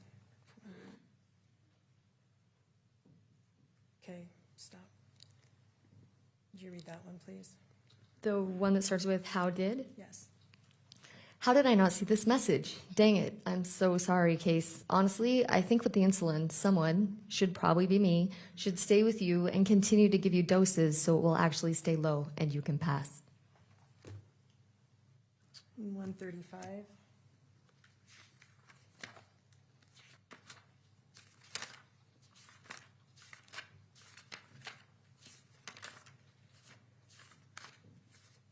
Counsel, are these new text messages that are being read, or are we treading the same ground? We are reviewing messages that were introduced during her testimony in the context that she was crossed on. So we're treading a lot of the same ground, it feels like. I'm There's- really worried about time. I'm gonna let There's you just do two it. more. I'm gonna let you do it, but I understand, we Judge, gotta, there's just gotta two keep more. moving.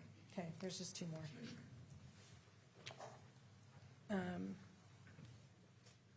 All right, and what did they say on this one? What did Megan say? says, Case, can you get the insulin? They are keeping you off for 48 hours. Let's try it. I'll come and help you and give it to you regularly and see if it works. All right, and the last one is 137.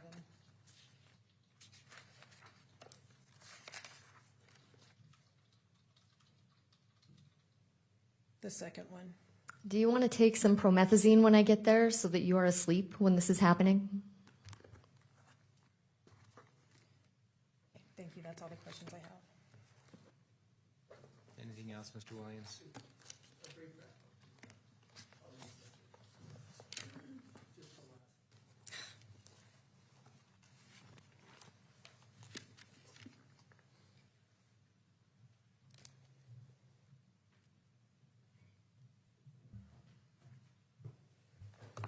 I guess Ms. Thomas has laid it out. Attending a circumstance where somebody caused their own death, not illegal. That's what you said, right? Yes, Being present, not illegal, right? correct. You're investigating whether or not Meggan Sundwall did something to cause death, fair enough? Yes, And you saw over the course of 4 years and 28,000 texts and discussions between the two of them that there are times that she would suggest help, whatever that meant, right? yes, Some other more descriptive, over 4 years, right? yes, The 4 years that Kacee kept living. yes, So when you wanted to find out whether she did something, those messages, you said, what's your evidence? The forensic evidence of the phones. Those messages and are circumstantial evidence. Is that what you said? yes, But when you talked to her, and we heard the discussion with you and Special Agent Hales talking about having to prove she did something, right? yes, If it happened to be that she didn't need to, then it wouldn't be a crime, right? that she didn't need to what? That she didn't need to help, that Kacee did something to herself that caused her death, right? I'm going to object that this is calling for a legal conclusion. Talking about the nature of her investigative evidence and what she had. I'll As was allow I. it. I'll allow it. Can you re-ask? That if it turns out that Kacee died by only things that she did to herself, suicide, fake suicide, but things she did only to herself, that Meggan didn't do, and it happened to be the case that she died, Kacee, from what she did, then you don't have your crime, right? Can you reword it? If Kacee did whatever caused her death to herself, then no crime, right? Correct. And so as you investigated, we just went over this, what you could do, what you told her on as early as August 29th, that you would, the kind of things you would do to try to prove that she did something in that room was DNA that didn't come back to her, right? Yes, Was fingerprints that didn't come back to her, etc. All that evidence that you did to try to prove that she did something, did not prove it. It didn't have any positive proof, right? Object to the final conclusion of that particular question. Sustained. All those things you did not prove what you told her you were gonna go prove. Objection, it's the same It- question. It is. Okay, you told her you were gonna prove that she did something when you're in the interview, and that's what you went about trying to do, is come up with some proof that she did something. Judge, this is the same question. It is. But what's objectionable about it? You are leading to the legal conclusion that is the province of the jury. Talked about her investigation, just now read that. And she's already testified as to those answers. You asked the question in cross already, and now we're just reinforcing it. And you got your answer. Thank you. I did. Appreciate it. You can step down. thank you.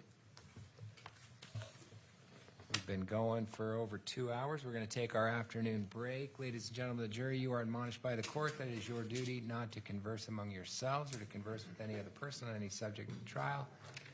And it is your duty not to form or express an opinion thereon until the case is finally submitted to you. This includes no individual research on the parties, attorneys, or claims. All rise for the jury.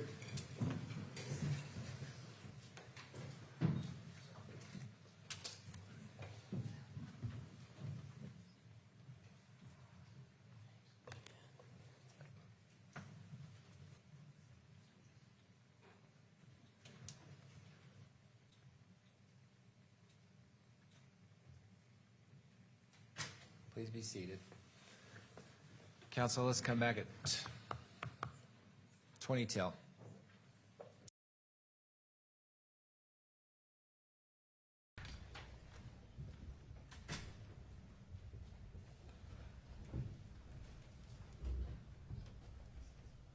Please be seated.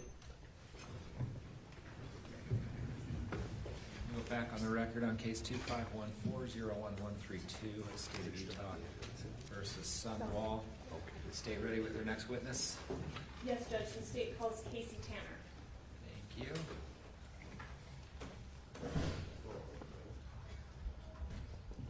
Please come forward, sir. We'll get you sworn in. Come right up here.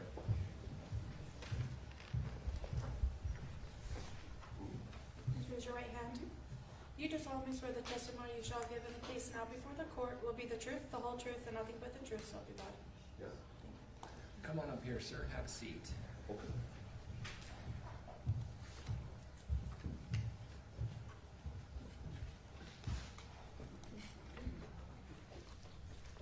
We appreciate you being here. Well, thank you. If you can make sure you keep that mic in front of you at all times, we can make a good record and we'll all be able to hear. Okay. Where we run into trouble if people start kind of wandering, and I may remind you that. Sounds you good to being me. here. Counsel. You can state and spell your name for the record. Yeah, it's Kacee Tanner, Casey Tanner. Sorry, obviously, we're dealing with a few people named Kacee here, so that's why I wanted to get the spelling of your name correctly. Yep. Did you know Kacee Terry? Yes, How did you know her? I married her. I'll start back further in time.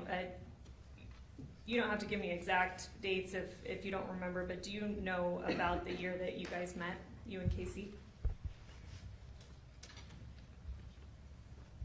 Maybe 2004, 5? 2004 or 5? I think so. I think my son was like 1 or 2. How did you meet Kacee? Got out of the shower and she was standing in my front yard. Probably a lot to that story.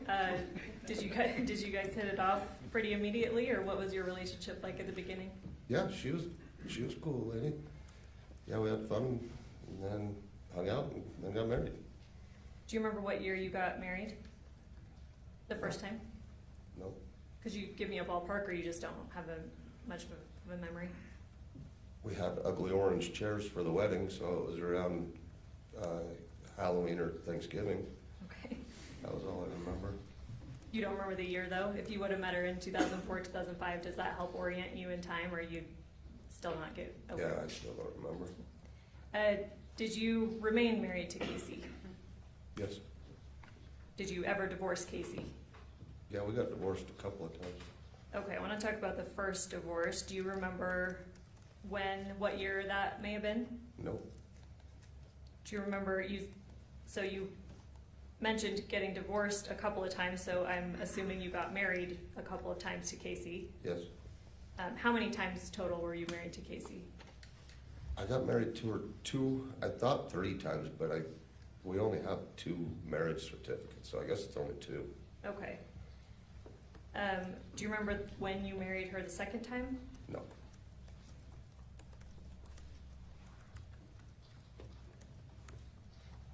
Do you remember why you divorced the first time?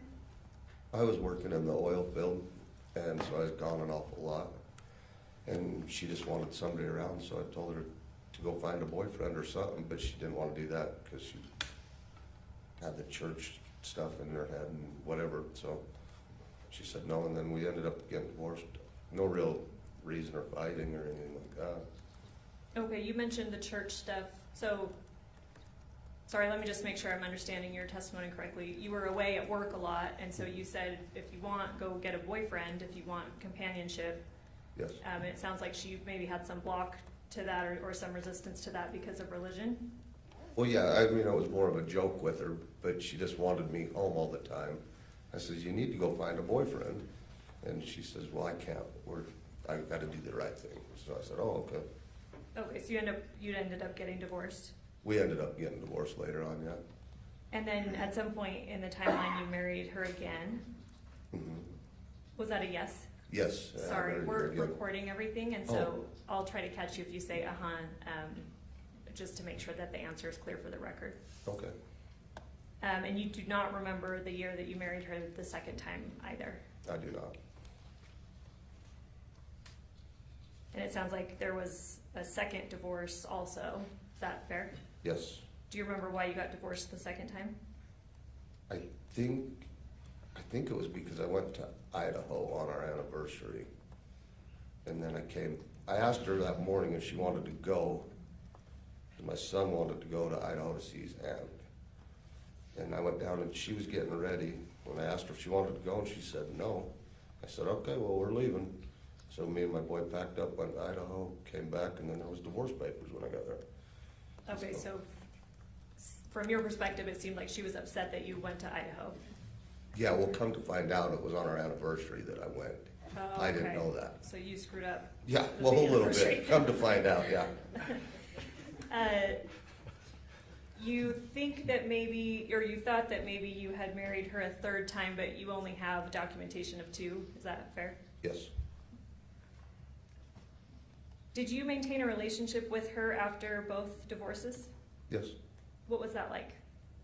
We'd still call each other or go hang out or do whatever. Was it amicable? What does that mean? Did you divorce on bad terms? Was there a lot of fighting or the periods No. where you wouldn't talk a lot or at all? No, we never really fought. Would you still consider her a friend after your divorces?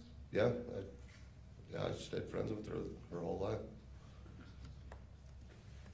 Did Kacee ever tell you that she had cancer? Yep, or yes. Do you remember about what year that may have been? I don't. It's okay if you don't, okay. Did you believe her that she had cancer? No. Did you tell her that you did not believe her? Yes. How did she react to that? She said she did. And I just told her there was nothing wrong with you. Start smiling and we'll go play. Did she continue to talk to you about her cancer? No. No.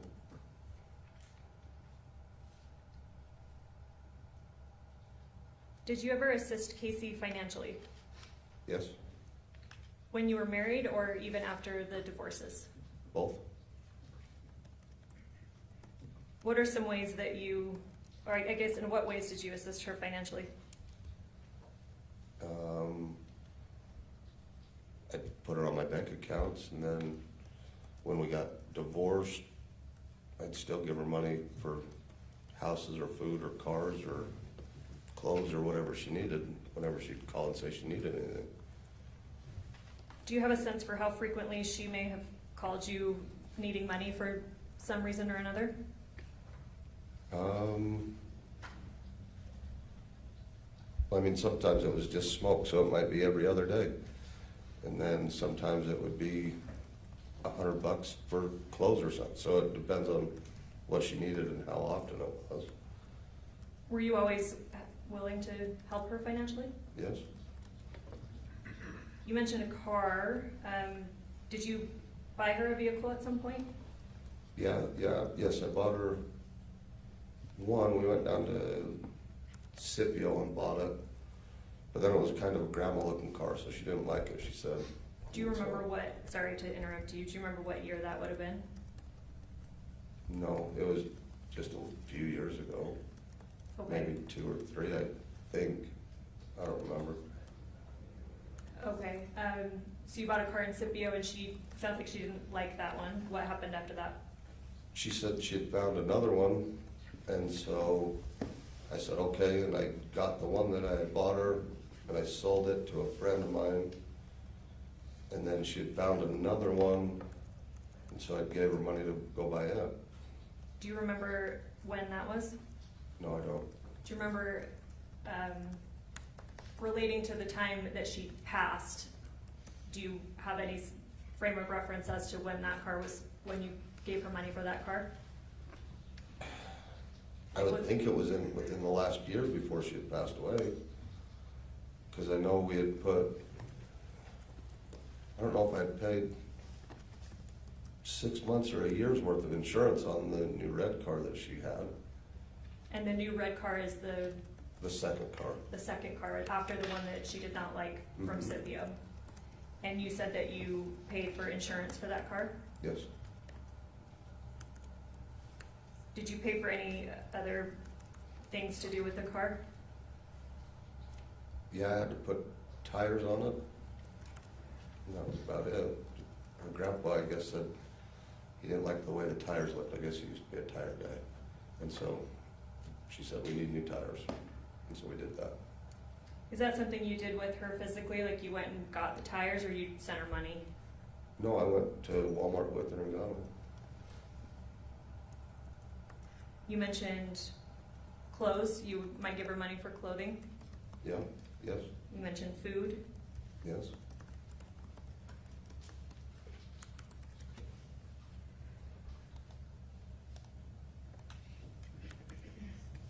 How frequently were you in communication with her, let's say in the months leading up to her death? I'm not sure, to be honest with you, just whenever she'd call or text.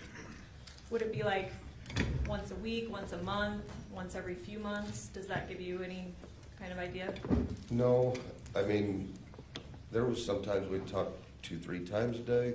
Sometimes it would be once every 2 weeks or so. Just whenever we decide to call or talk, or if I seen something funny, I might call or text her, or vice versa. Were you aware of her having a surgery in the month before her death? Her knee surgery? Yes. Yeah, yes, she told me about it. I went up and seen her after. You went and visited her after her knee surgery? Yes. Did you know the condition of her other knee? Yes, she was supposed to go get that one done after this one healed. Do you remember how long before her death you physically saw her? It sounds like, well, I don't know. Was that when you went to visit her after her knee surgery, or did you see her physically after that? Honestly, I don't remember. Do you remember the last time you saw her, what her demeanor was like? She was dying in a hospital bed. Sorry, before that, before she was in the hospital, from the August 12th incident, when you saw her when she was healthy, what was she like? We was just sitting, I think we was sitting up at her grandparents' house, and we was just chit-chatting out back, and she was a happy girl. She was excited that she got one of her knees done and was able to start walking up and down those stairs again. During that last encounter before her death, did she tell you anything else about her future plans? Yeah, she said she was gonna get her other knee done, then she was gonna go get a job.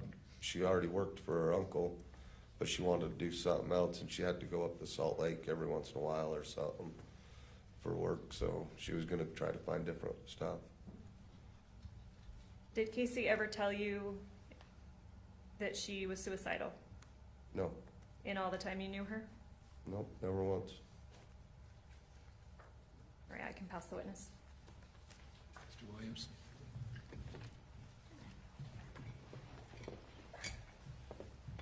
Good afternoon, Mr. Tanner. Well, good afternoon. Nice to see you. We've never met, right?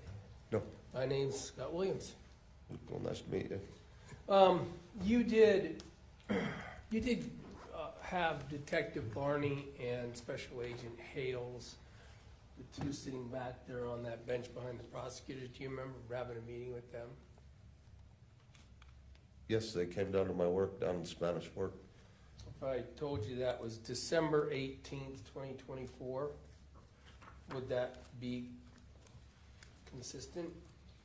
I'm not sure when it was, but That's what I just told you and asked if it might have been then. We've yeah, got- I don't know. Did you know it was recorded? Did I know it was recorded? Yeah, No. but they didn't tell you they were recording the interview they had with you on December 18th, 2024? They may have. I just don't know if they did or didn't. Fair enough. You didn't see a recorder, you didn't know. Well, the reason I'm asking is because I might ask you some questions about that, and there's a transcript and stuff, and it's not very fair to you if you've never been shown that and you don't remember what happened, what, a year and a half ago. Okay. Yeah. Fair enough. So let me just start without using that, though, and ask you a bit about Kacee. Okay. Now, Kacee, I think you've described her as a, in fairness, I don't want to be critical, but as a lie face, right? She's lied, yeah. She's a lot, that was kind of one thing about her is she could spin a yarn. Sure. And she could get things she wanted by doing that, right? Well, she could ask and get anything she wanted. From you. Well, I don't know about everybody else, but yeah, for me. I mean, for instance, one time you guys got married because she wanted insurance, right? Yeah, we've been married a couple of times. She needed insurance. I needed somebody home while I was out of town to take care of my son. So you got married? Yeah. Yeah, okay. I'm just Benefits saying, both of us. I think that's what marriage is for. if she could get things from you by asking in your particular relationship, right?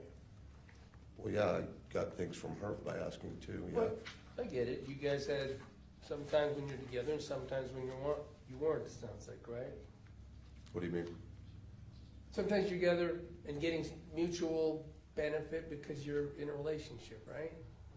No, we always had mutual benefits. Okay. You got married to get life insurance is the only point I was trying to make that happen, right? I never had life insurance. So you don't remember telling the police officers that she said, we need to get married because she needed insurance? She needed health insurance, not life insurance. Oh, okay, I don't Yeah. remember if I said life insurance or just You insurance. just said life insurance, Yeah, yeah. all right. So she wanted insurance, and so you guys would get married so she could get insurance, right? Health insurance. Yes, she needed health insurance, yes.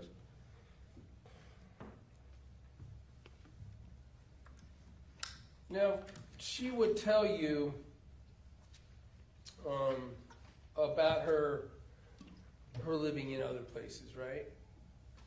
Like in different homes? Yeah, Yes. with yes, other people. Yeah, she lived in Orem with one of her girlfriends, and then Alpine, and then her grandparents, and then with Jim and Kylie, and then with me, and then with my mom. She's moved a few different places. Okay. When she talked about her family, she told you that she didn't like them, right? She didn't like Kylie and Jim when they would do certain things. She didn't like her aunt and uncle if they did certain things. Me if I did certain things, or her friends if they did certain. So it depended on what was going on at that point in her life, yeah. I just want to address her family. I'm not trying to move you anywhere. All I have is your prior statement. Do you recall that you told the police at least that she hated living at her grandparents'? Yeah, at times she hated living with her grandparents. And that they fat shamed her. They shamed her about her weight. Yes, yep, she had told me that, yep. And that they were mean to her. Right? Do you remember she told you that? That her grandparents would be mean because they'd fat shame her? Yeah. Yeah, I said yes to it. Okay, but just in general, for instance, when she told you she hated her sister Kylie, didn't she? She said she's hated her sister Kylie multiple times, depending on if Kylie would not let her have something or not do something with her or not. Well, one time when you were asked by the police, do you remember when they asked you if she and Kylie get along, and your answer was no, she hated Kylie? Yeah, I'm pretty sure she did tell me that.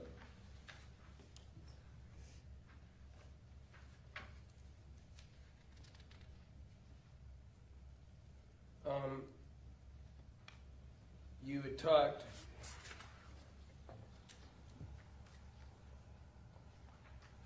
about the fact that she had a drug addiction problem, right? Pill addiction. Pills that were drugs? Pills, not drugs, but Opiates, pain pills? not heroin. I said pills. Okay. Okay. I didn't think I said heroin, I was just trying to understand what information. Okay, so drugs, I'm saying no. Pills, I'm saying, yeah, she's taking pills. Specifically Xanax and opioids. Oh, I'm not sure on which one she took.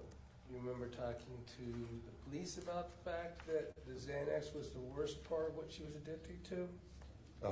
I remember when she had taken some Xanax, she was all looped up one time, and that's probably the worst. If she would take it in pain pills, then she was just tired and mumbled. You remember that you told the police at least about how she would manipulate so she could get more pills? No, I don't remember that.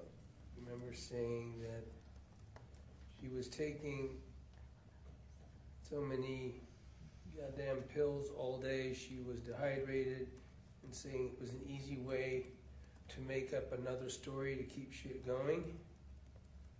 Remember saying that to the police? I don't remember saying that. You remember attaching that activity precisely to her desire to get sympathy? She did like to get sympathy. And that she was pretty good at it? Yeah.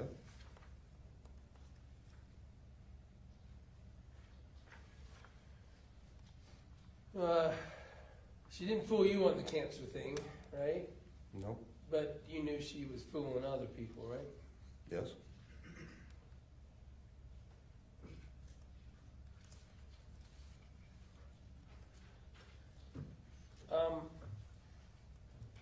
At the end of the interview that you did with the police officers, do you remember telling them that they're going to have a pretty tough job getting through all of her lies? No, I don't remember saying that. You remember them saying on December, whatever it said it was, December 18th, 2024, at the end of their interview with you,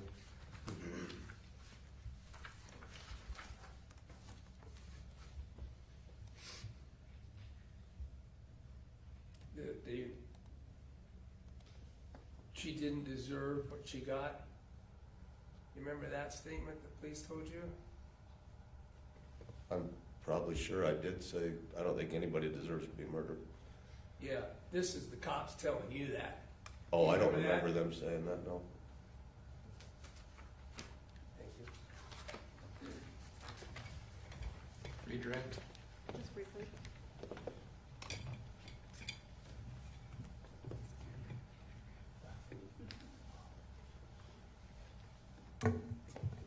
Mr. Williams asked you if you've characterized, you've called Kacee a liar before, right? Yeah, whenever she's lied to me. And we know, we've talked about a number of things that she's lied about. She lied about cancer, for instance. Yes. And you knew that? Is that right? Yes. Did you still like her as a person, though? Oh, yes, I love that lady. What were some things that you loved about Kacee? Objection beyond the scope. It's my direct. Direct is in scope. He asked him plenty about negative aspects of her character and if she's a liar. It is beyond scope across, but I'll allow it. What things did you love about Kacee?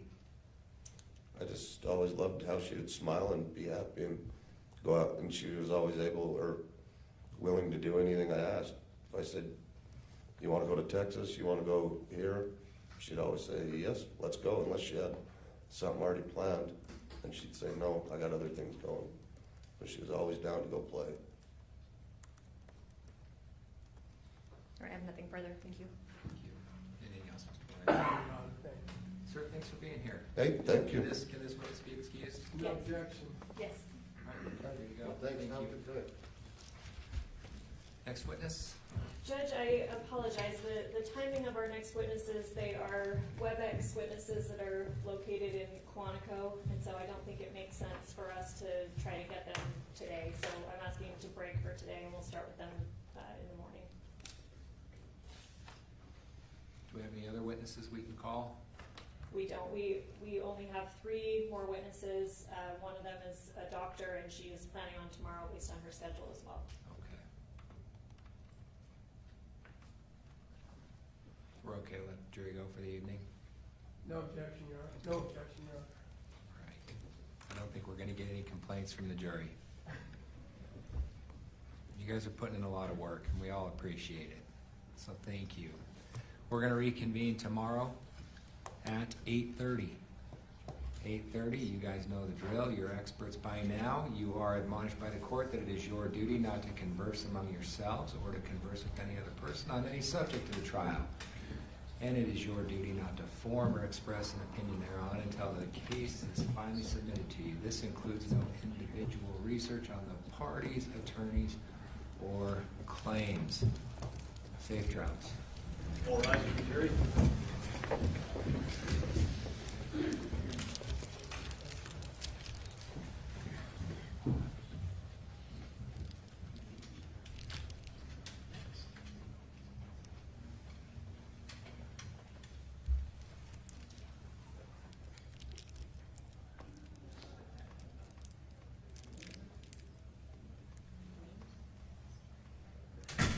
Please be seated.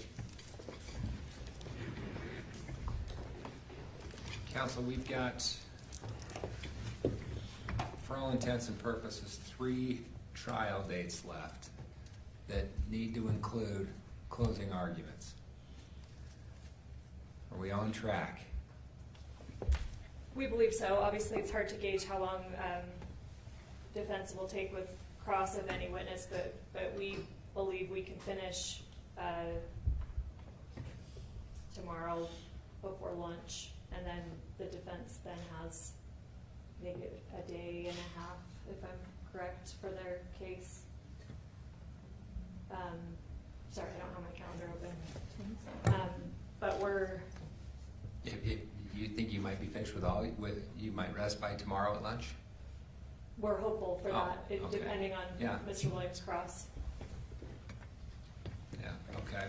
That's what we're aiming for. Because I would really like to get to closings Monday afternoon and then have them come in, if we can do that, and then have them come in Tuesday morning and get to work. I've said repeatedly, we're not giving it to them Tuesday afternoon. We're not doing that to them. That's what we're aiming for. Okay. Obviously, it's hard to gauge, not knowing how long Mr. Williams may take with any given witness, but we are aiming to close by tomorrow afternoon, lunchtime. Mr. Williams, your thoughts on the schedule? That jumps, everything I've been working with on timing.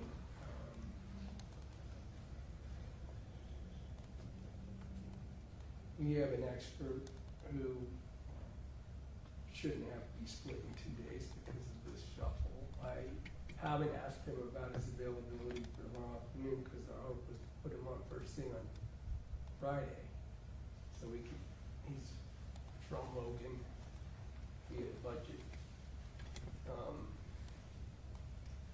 We have another expert, Chris Bertram, who's probably pretty nimble in terms of timing. We'd like to finish with that expert. We, now knowing what the state is going to close with and who they're not going to call, and given the nature of the trial, have to consult with our client quite significantly. might be worthwhile for me to seek some time. Thursday or tomorrow, Friday, to ask the chief and the jail to approve contact visit, private contact visit here. We did that in that trial that we did for Judge Griffin. We got the chief of the jail to allow a non-observed privileged contact visit, but we did it in the holding cell. That might be something I asked for, so that I can have some time, as you know. I can't visit my client after 4 down at the jail. So when we're in trial, we don't have privileged contact visits. It sounds like there's precedent for that then, with the jail to allow that. They did great. From the Okay. last trial did, it was really great. The chief just authorized the transportation officers. I wasn't there. Can't remember who it was, but authorized the transportation folks to allow it to happen in the holding area. You're gonna need to be able to have those conversations. Yeah. So I don't think there's any necessarily inconsistent things about the potential to finish as you've described, but it might be a bit checkered when I try to get back a hold of our experts. There's also a toxicology expert who, well, I've let the state know, is not available to testify until Monday. Our thought was That'll still work. yeah, I thought it was As long as it's Monday morning. yeah, we always thought that our thought, and we don't know if we'll need him. He's a rebuttal expert to their expert they're calling tomorrow, DeSalvo. I think I know what she's going to say, so very likely we need Michael Moss, our expert, but it has to do with insulin and timing and stuff like that. So, as you can tell, I'm speaking from the seat of my intelligence, so to speak, but I don't think there's anything inconsistent with closing in the afternoon. I guess I always thought we'd come in fresh and close in the morning on Thursday. That doesn't sound like that's in your mind. You mean? I mean Tuesday, sorry. You mean Monday? No, come in the morning on Tuesday, yeah. That's not something you're I don't, entertaining, it I sounds like. don't wanna do that to the Okay. jury. With a case like this, the last thing we wanna do is give it to them in the afternoon. They need to come in and get going and have time, the time that they need, whatever time that is. I know, and I know the court. You guys have all been. I know the court appreciates that, we do too. And we have tried to be nimble with the state on figuring this out with witnesses and things, and it's been changing. It happens, changes for them, schedules happen. I'm trying to adapt to it, trying to respond to your question about what our needs are going to be, give a little heads up that we may need some breaks of time that Certainly. that can happen here. And look, it's no surprise that there's an event that it could occur that could take significant time. Certainly. We'll work around it. I think, given what you said, I'm going to work hard to be ready to close this case on Monday afternoon. That would be helpful. I'll keep everybody up to date on our needs. But of course, here in open court and with Ms. Sundwall, everyone will appreciate that you agree. I think that these decisions will be made on the importance of getting everything that the defense thinks that needs to be done and preserving the rights. We'll do our best on time frame, but we will absolutely be working on the side of completeness. Thank you. Counsel, I want to thank you for being able to pivot and adjust to the time. And every trial is different. No trial's the same. And I'm preaching to the choir with all of you. Thank you for your professionalism and your ability to pivot and sort through these issues. I know at the close of the state's case, we're going to have some discussions about various things. And we'll work through all of it. Anything else we need to cover before we break? Now may not be the time, but just wanting to maybe use time we have. I don't know if parties in your honor is prepared to talk about closing jury instructions, or if we'll need to carve out time to have that discussion later on. We can do that later on. Okay. And then also... And we're going to have some discussions at the state rests on Yes. different things too, and what may go in those instructions, what may not, things of that nature. Okay. And then, just for the record, my understanding is that these physical exhibits that have been admitted, that the court will not take them now, and so I just wanted to make a record that our plan, if that's accurate, is to have Detective Farney take possession of them again and then bring them back for when the court will take possession of them. Is that an accurate understanding? or- Any objection, Mr. Williams? No, Your Honor, I actually, in this case, I would suggest they don't go back if there's something that are dangerous, but I think we're talking, for the record, I don't remember the numbers through, the numbers, we're talking about syringes, Yes, and insulin. a vial of insulin. I think Yeah, maybe there should be I'm discussion okay. about whether that needs to go back at all. Case law suggests that some things shouldn't go back unless they ask to have them brought back because of the very reason they're going back now to a secure facility. We can have that discussion. I don't think the state will have any objection to whatever Your Honor decides on that. I just Okay. wanted to make a record that Detective Farney intends to, for chain of custody purposes, obviously, take them back with her. Yes, let's do that. I suppose we may need them back though tomorrow because tomorrow's, the state's experts are gonna refer. Yeah, I think the plan is for her to just keep them as she has been doing. She's gonna have them available. Yes. Okay. Anything else, counsel? I don't believe so. Not that I can think of. Thanks again for the efforts that are going into this case. It's important for the process, specifically for Ms. Sundwall. So, thanks. Thank you, Your Honor. All right, we'll be in recess. We'll see everybody bright and early at 8:30. Thank you. All rise.